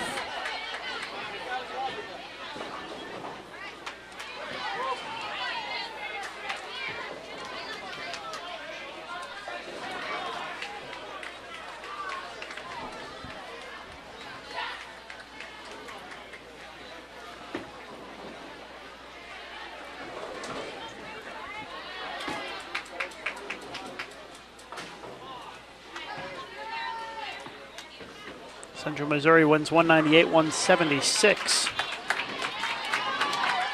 Take a 1-point lead in the match.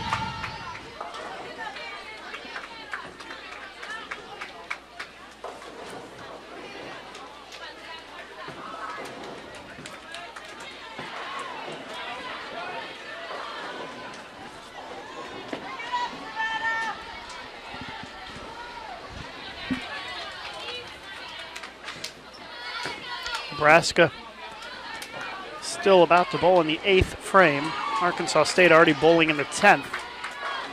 Arkansas State with a strike there for a shot in the 10th. That's a double. They can max that at 199. And Nebraska going at a 200 pace.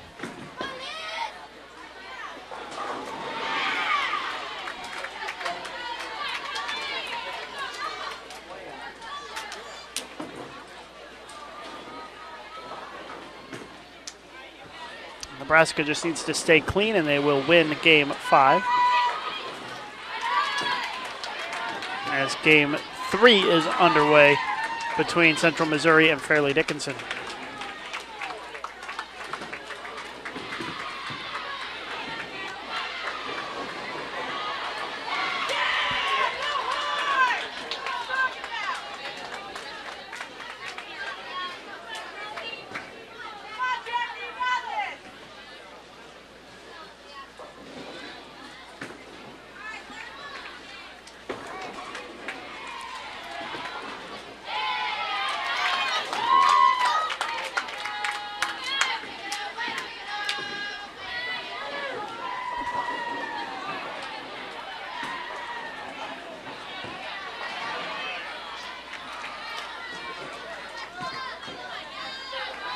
195 for Arkansas State in Game 5.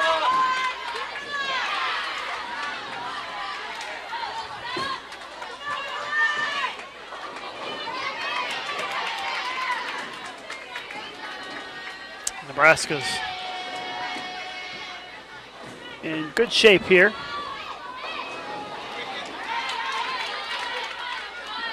Just need a couple of marks.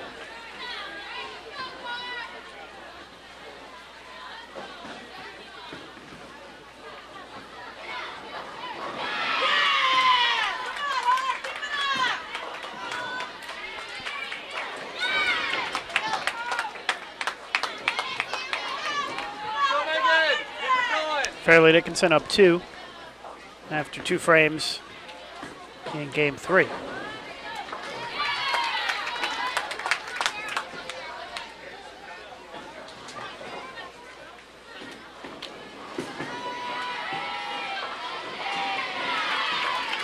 Spare's good for Nebraska. And they need a mark out of Johnson in the 10th to win the game. If she goes 9 out, we'd have a tie at 195.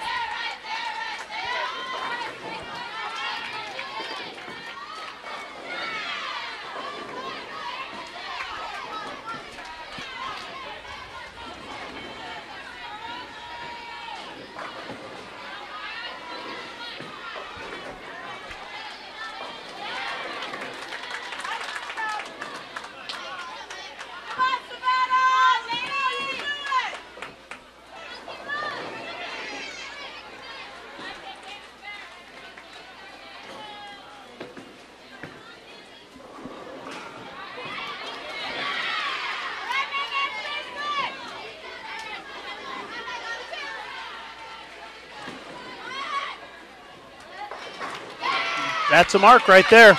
Best kind of mark you can get, a strike. And that gives Nebraska the victory here in Game 5.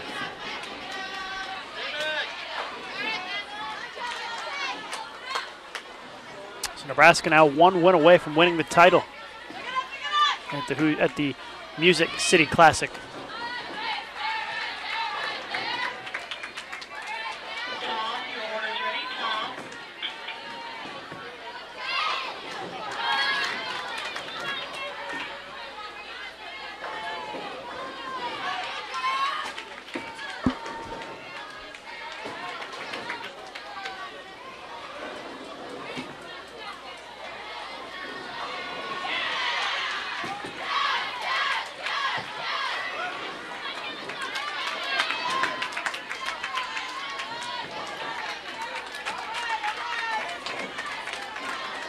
Pin lead for Fairleigh Dickinson. We're wrapping up the 4th frame of Game 3.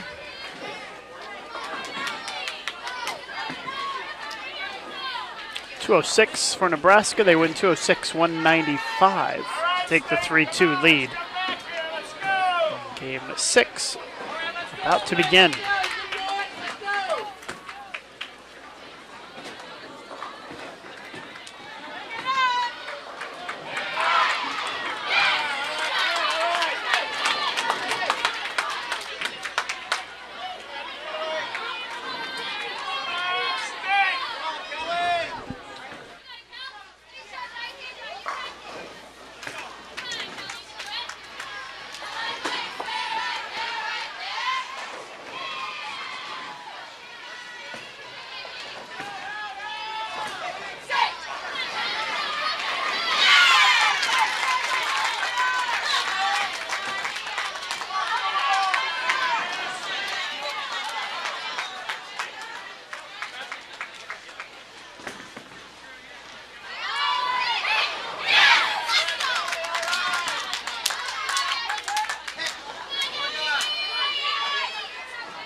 Arkansas State off to a quick start with a double while Nebraska started with an open. So an early lead here in Game 6 for Arkansas State. A must-win game for Arkansas State as they trail 3-2.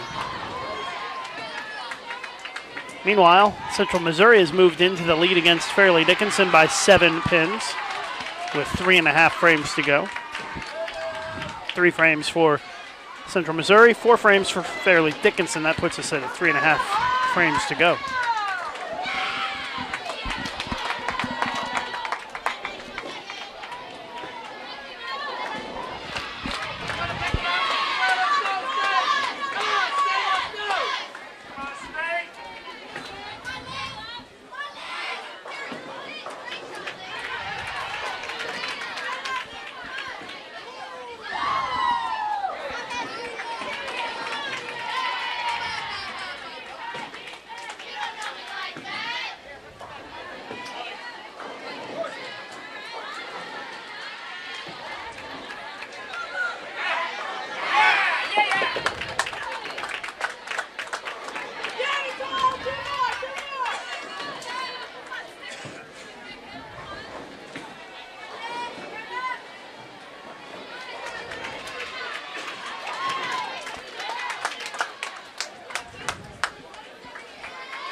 Five-pin lead for Central Missouri with 2 frames to go.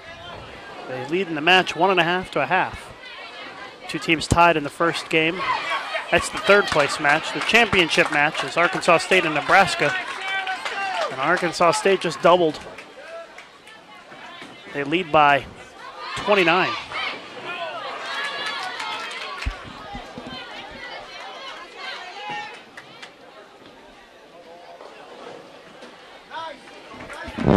Big shot here for Nebraska. Johnson whiffs the head pin to the right.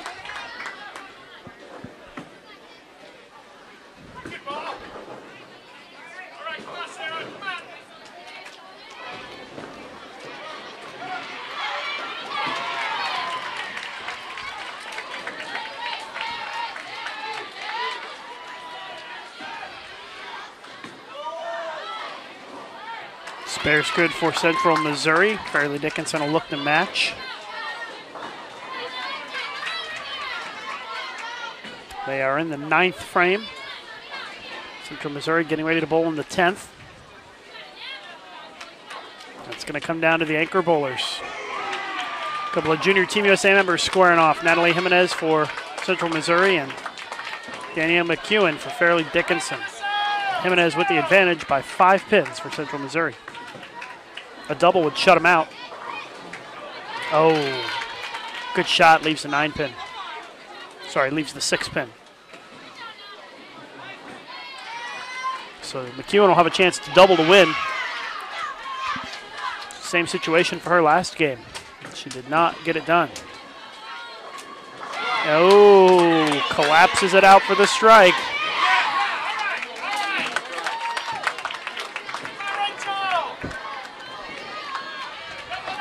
27-pin lead for Arkansas State. Nebraska a chance to cut it to 17 with a strike right here. Here's the shot for Nebraska. Needs to hook. It does not. It's a washout.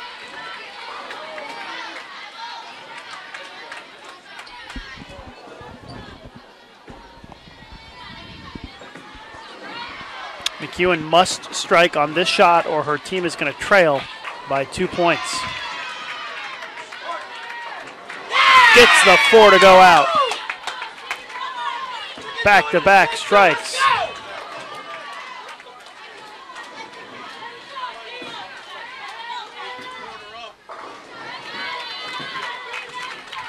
.190 for Central Missouri. McEwen needs 5 pins on her final shot.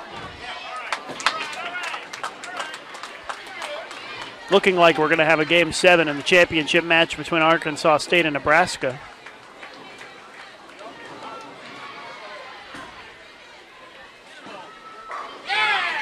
McEwen strikes out for 196.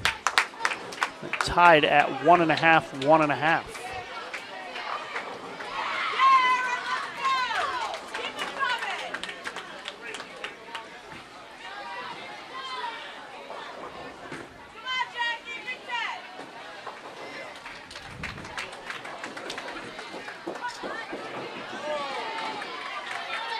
Arkansas State with a big split in the 9th. Don't think it's going to matter much, though.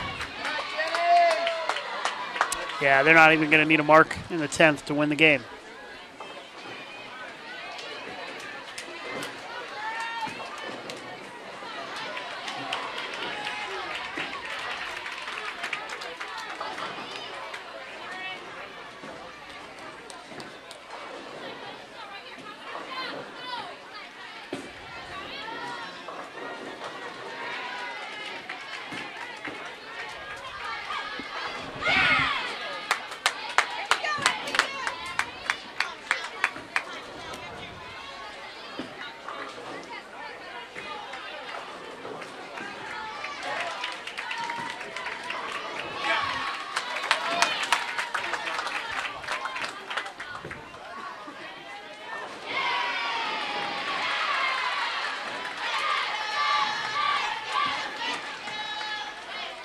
So we're going to have a deciding Game 7 between Arkansas State and Nebraska. They're still wrapping up Game 6, but it's an Arkansas State win.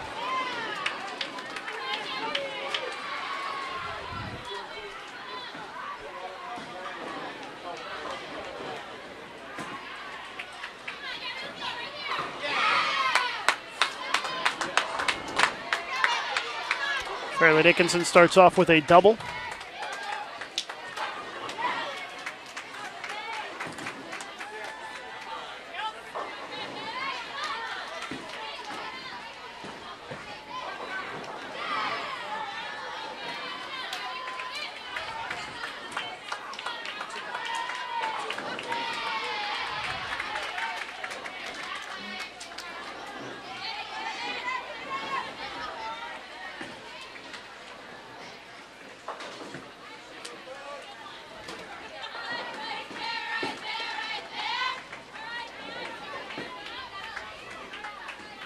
Nebraska trying to get lined up here. Spares don't matter for them at this point.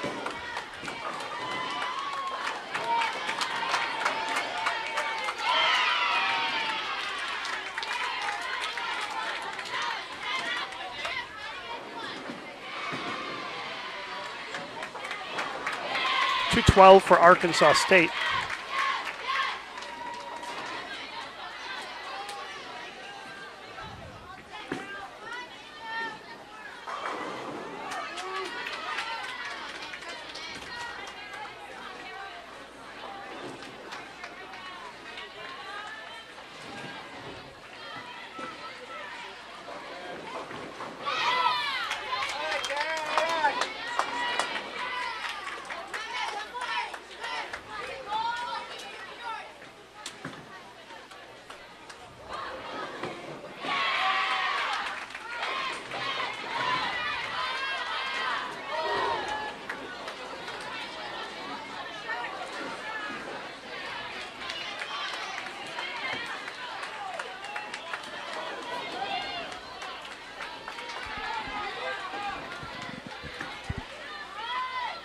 .21 lead for Fairleigh Dickinson early on here in Game 4.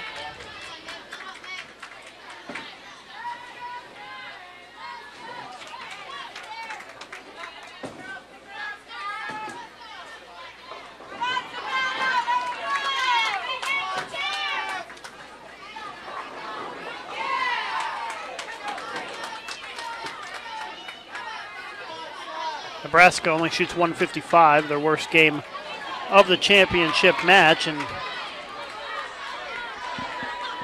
getting ready to start Game 7 between Arkansas State and Nebraska in the championship match.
split in the 5th for Fairleigh Dickinson.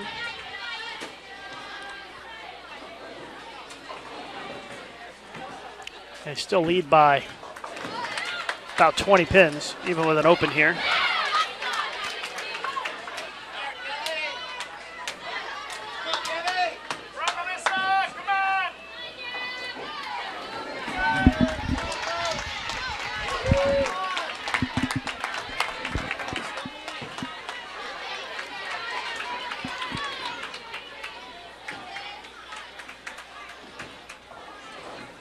It's an 18-pin lead for Fairleigh Dickinson.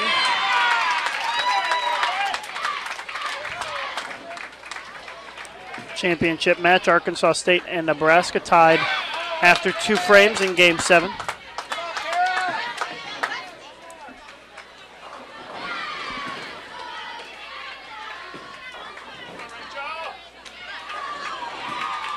Arkansas State's Rachel Giddings a chance to give her team a double here and a 10-pin lead in Game 7. And it's an 8-10 split in the pocket.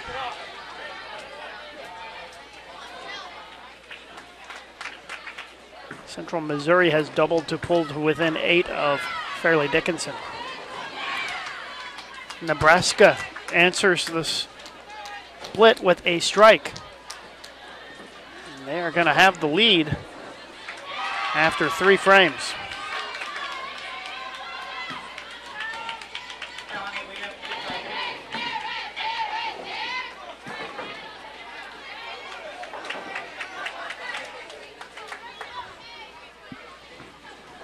So it's going to be a 12-pin lead for Nebraska, but they can make it 22 with a strike right here.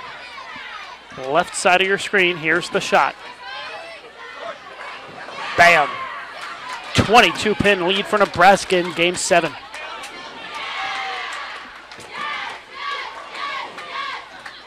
Big shot for Central Missouri, looking for 3 in a row. And instead, it's a split. The 2-5-7 split. They trail by 11 if both teams make the spare. Watching our live coverage of the Music City Classic here on Bowl TV. Lucas Wiseman here with you. Championship match on the left, 3rd place match on the right. Arkansas State looking for a double in the black jerseys. Instead, it's a 2-4 is the lead for the lefty. Nebraska, Kayla Johnson, 5th frame for 3 in a row. Oh, Nebraska starting to pull away a little bit here. So we're at the halfway point of Game 7. The Huskers with a 32-pin lead.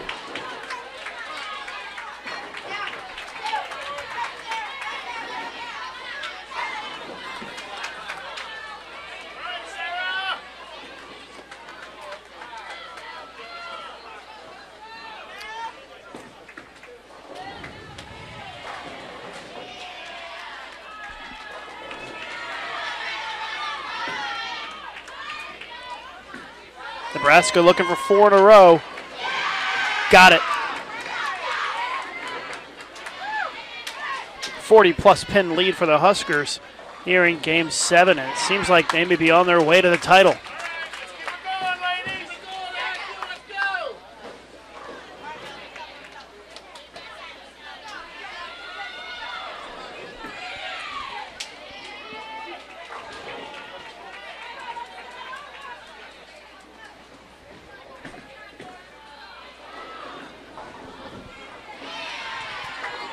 Arkansas State needs it to go down. It does not. It looks like Nebraska is going to win this thing. A strike here would give them a big thing to celebrate. No, the 7-pin doesn't go down. And they're waiting on a ball return on 19 and 20 here. Fairleigh Dickinson, Central Missouri. That's why they haven't thrown a shot yet.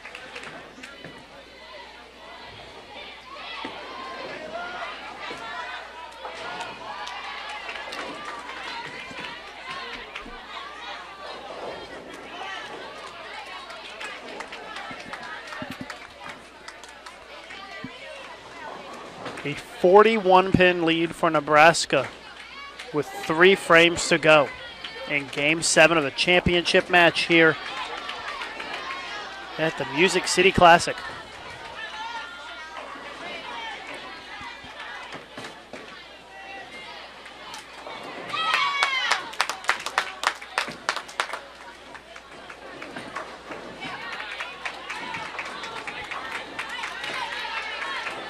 Meanwhile, it's a 23-pin lead for Fairleigh Dickinson in Game 4 against Central Missouri.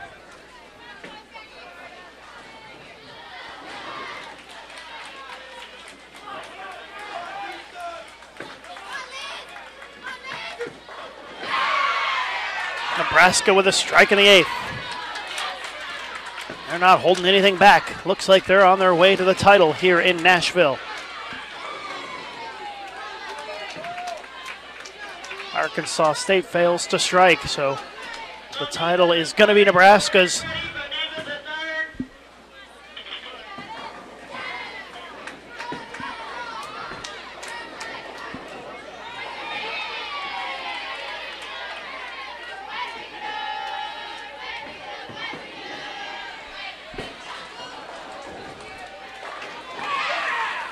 Another strike for Nebraska, so congratulations to the Cornhuskers. They are the champions of the Music City Classic.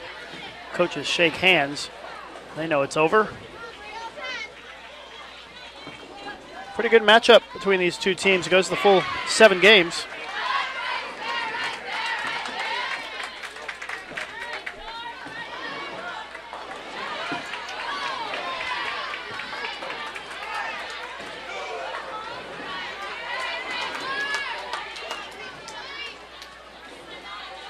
Fairleigh Dickinson still with a 21-pin lead on Central Missouri. Central Missouri getting ready to bowl the 10th.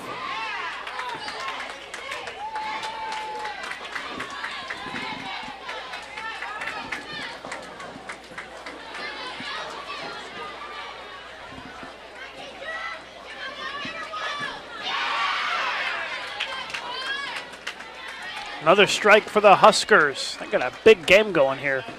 Potential to be in the 250s in Game 7. That's pretty clutch right there.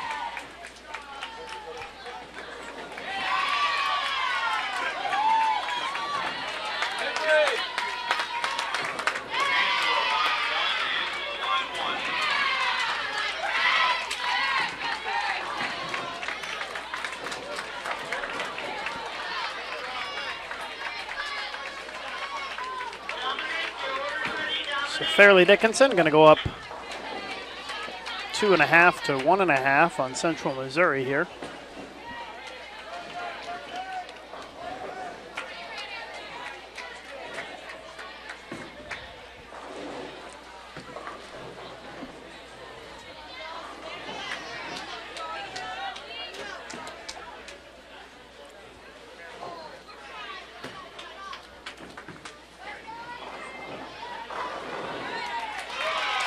Good finish for Arkansas State. 3 strikes to close it out. They shoot 198, and it's going to be a second-place finish this weekend for Arkansas State. So congratulations to them on a good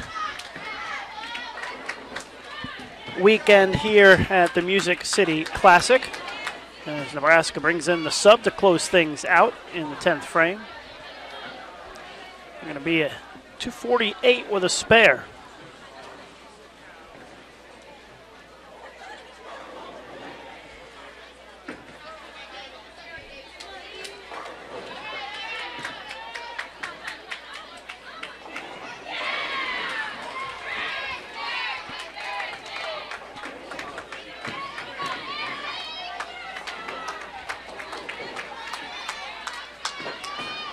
.248 to 198. Nebraska wins Game 7 and takes the title here at the Music City Classic. Congratulations to the Cornhuskers, the champions this year of the Music City Classic.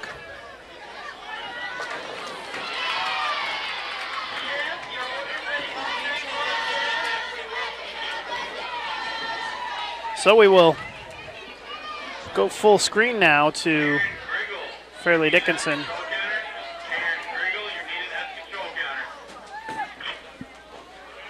third place match here between Fairleigh Dickinson and Central Missouri.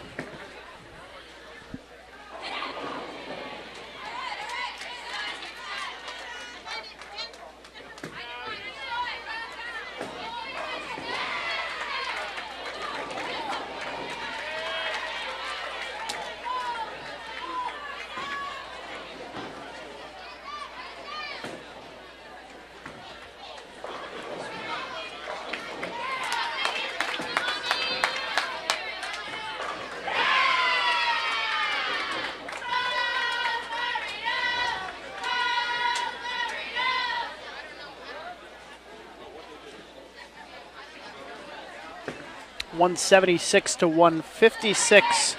Fairleigh Dickinson wins. 2.5 to 1.5 is the lead for FDU here in the third place match.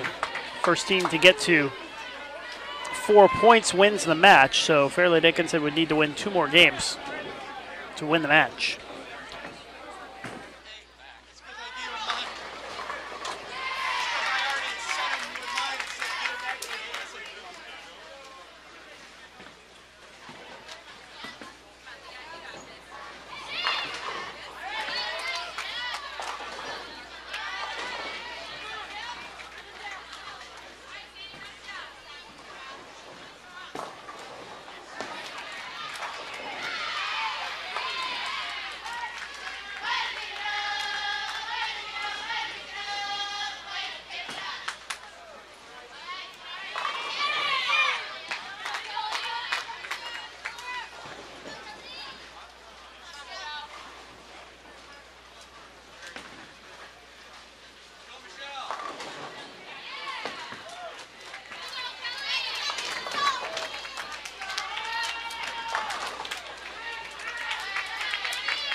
halfway through Game 5. Fairleigh Dickinson has established a pretty sizable lead. Central Missouri with a couple of opens through the first 5 frames. A 33-pin lead for Fairleigh Dickinson. Make it 43 now.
Fairleigh Dickinson easily going to win Game 5 here in our third place match. Some bonus coverage for you at the Music City Classic, our championship match already done. Nebraska wins 4-3 over Arkansas State. And these are just the final shots here in Game 5. We're going to head to Game 6 with Fairleigh Dickinson leading 3.5 to 1.5.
That's 3 wins in a row now for Fairleigh Dickinson as they take a 3.5, 1.5 lead. 236-170 in Game 5, and now we'll get started with Game 6. If Fairleigh Dickinson wins this game, they will earn 3rd place in the Music City Classic. Central Missouri needs a win to stay alive in the match.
halfway through game 6, and Fairleigh Dickinson holds an 11-pin lead on Central Missouri in our third place match.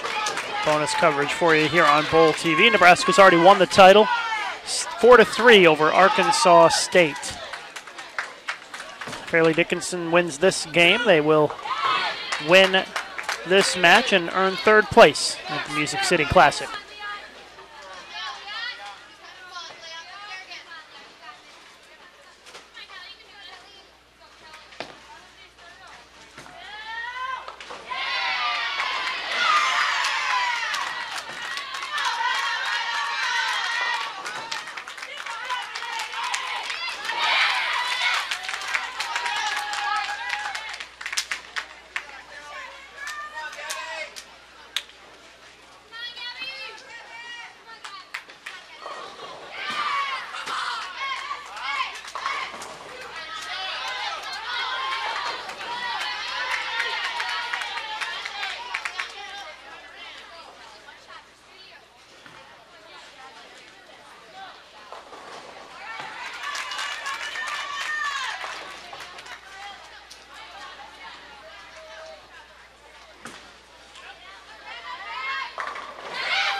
Fairleigh Dickinson still up by 10. 7th frame for FDU. Central Missouri about to start the 8th. There's a strike for FDU.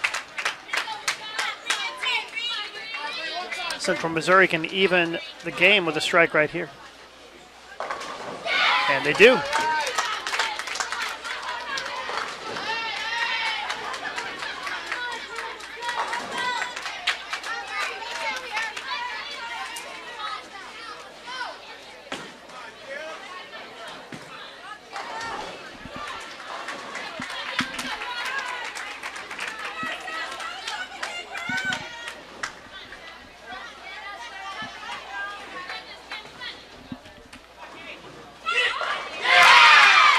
Back-to-back strikes for Fairleigh Dickinson. They take that 10-pin lead back with 2 frames to go.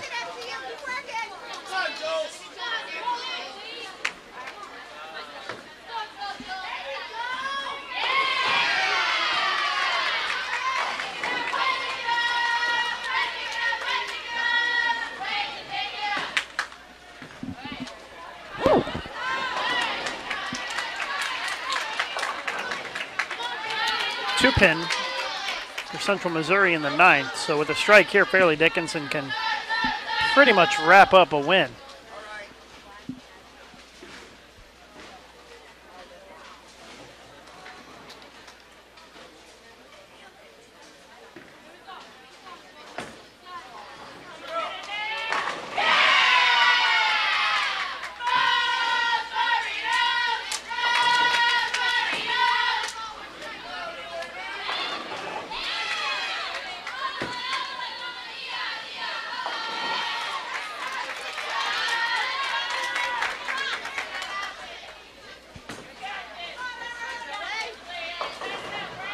Eight count for Fairleigh Dickinson, so now it's a 9-pin lead, pending spares by both teams.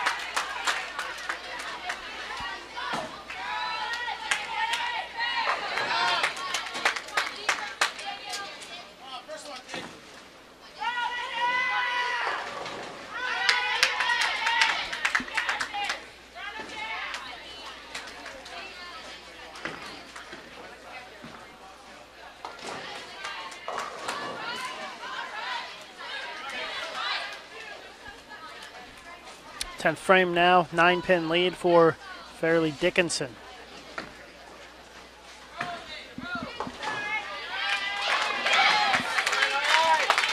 Strike for Central Missouri, first shot.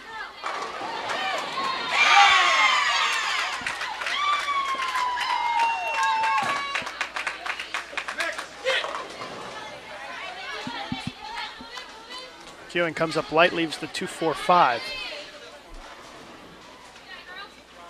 It's going to give Central Missouri a chance to win it here in the 10th.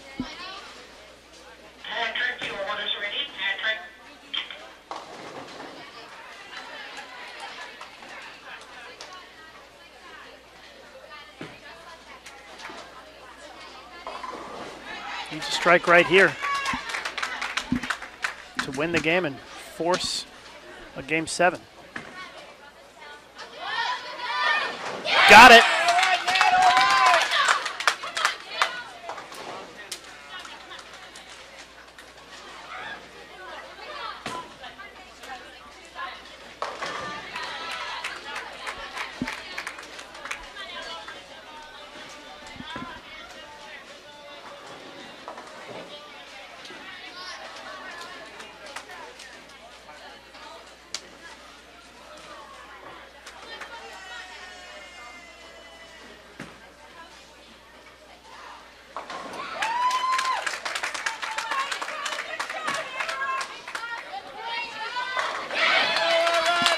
We are tied. I'm sorry, we are at 3.5, 2.5 now. So Fairleigh Dickinson Needs to win Game 7 to win the match outright. Otherwise, we would go to a tiebreaker if Central Missouri wins.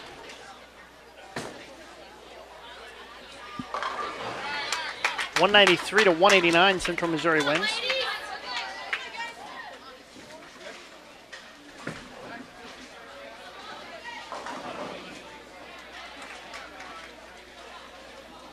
And so we will start Game 7.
midway through Game 7. 10-pin lead for Central Missouri. If Central Missouri wins this game, we'll go to the tiebreaker, which is a half Baker game.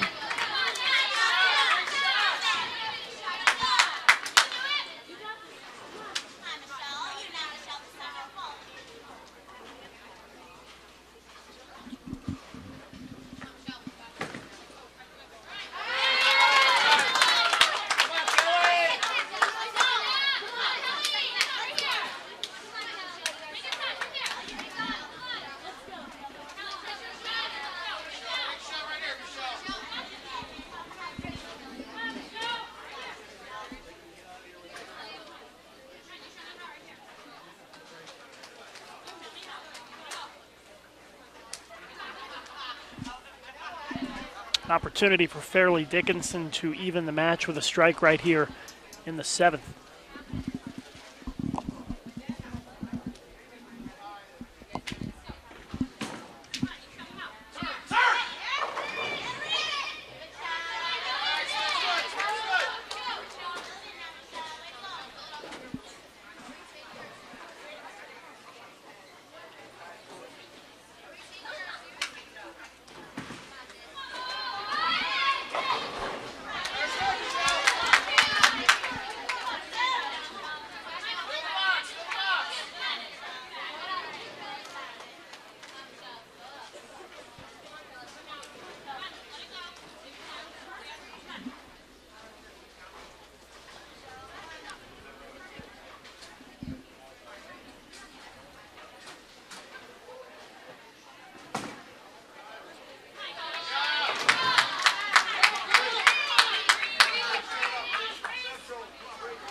Split by Central Missouri in the 6th. And that gives Fairleigh Dickinson a 4-pin lead. 3.5 frames to go here. Fairleigh Dickinson can win 3rd place if they win this game. Nebraska's won the title here this weekend. This is some bonus coverage of the 3rd place match here on Bowl TV.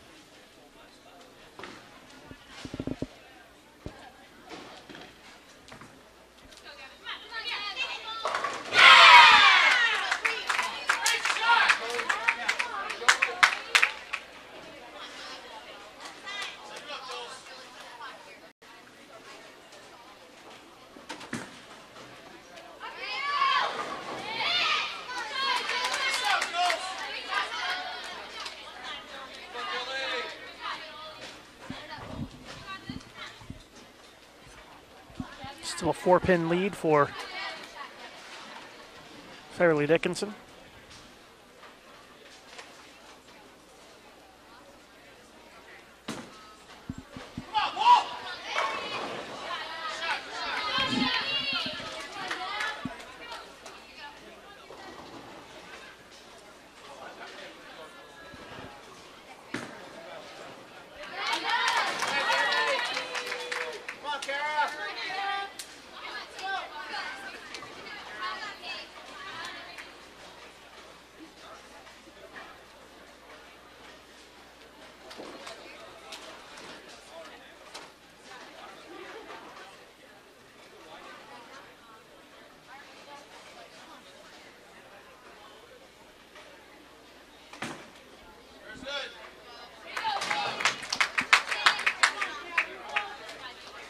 Still a 4-pin lead for Fairleigh Dickinson. They've already finished 9 frames. Central Missouri bowling in the 8th now. There's a strike for Central Missouri in the 8th. Give them a chance to take the lead in the 9th frame.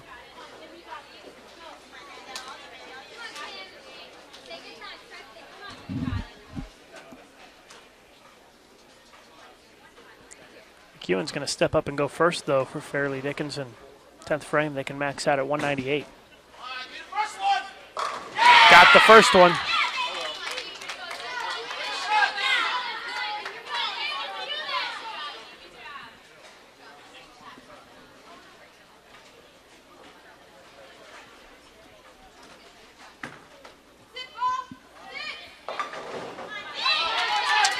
Missed chance there for Central Missouri to take the lead, and now McEwen can strike on her next shot to shut them out.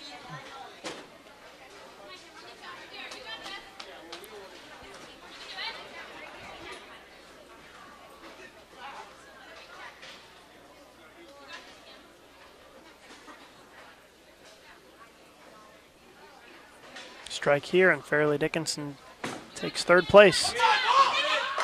Got it.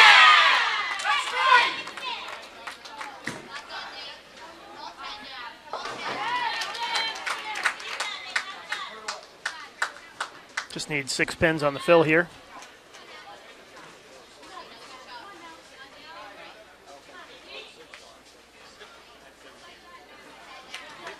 Need 7 pins, actually. 6. Yeah, 6 would be enough, because if they tie this game, then Fairleigh Dickinson wins the match. So 6 pins for McEwen.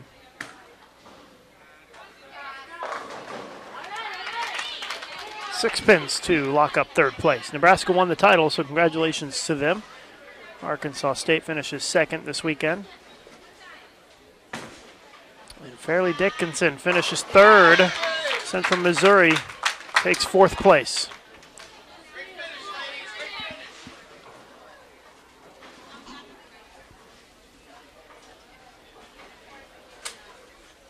So that's going to do it from Nashville. Thanks everybody for tuning in over the course of the past few days here on Bowl TV.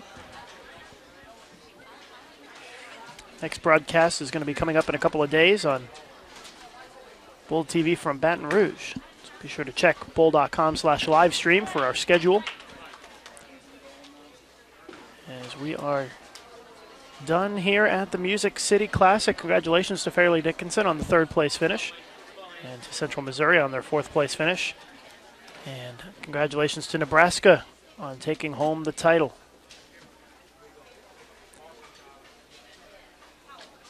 We will see you next time here on Bowl TV. Have a good night, everybody.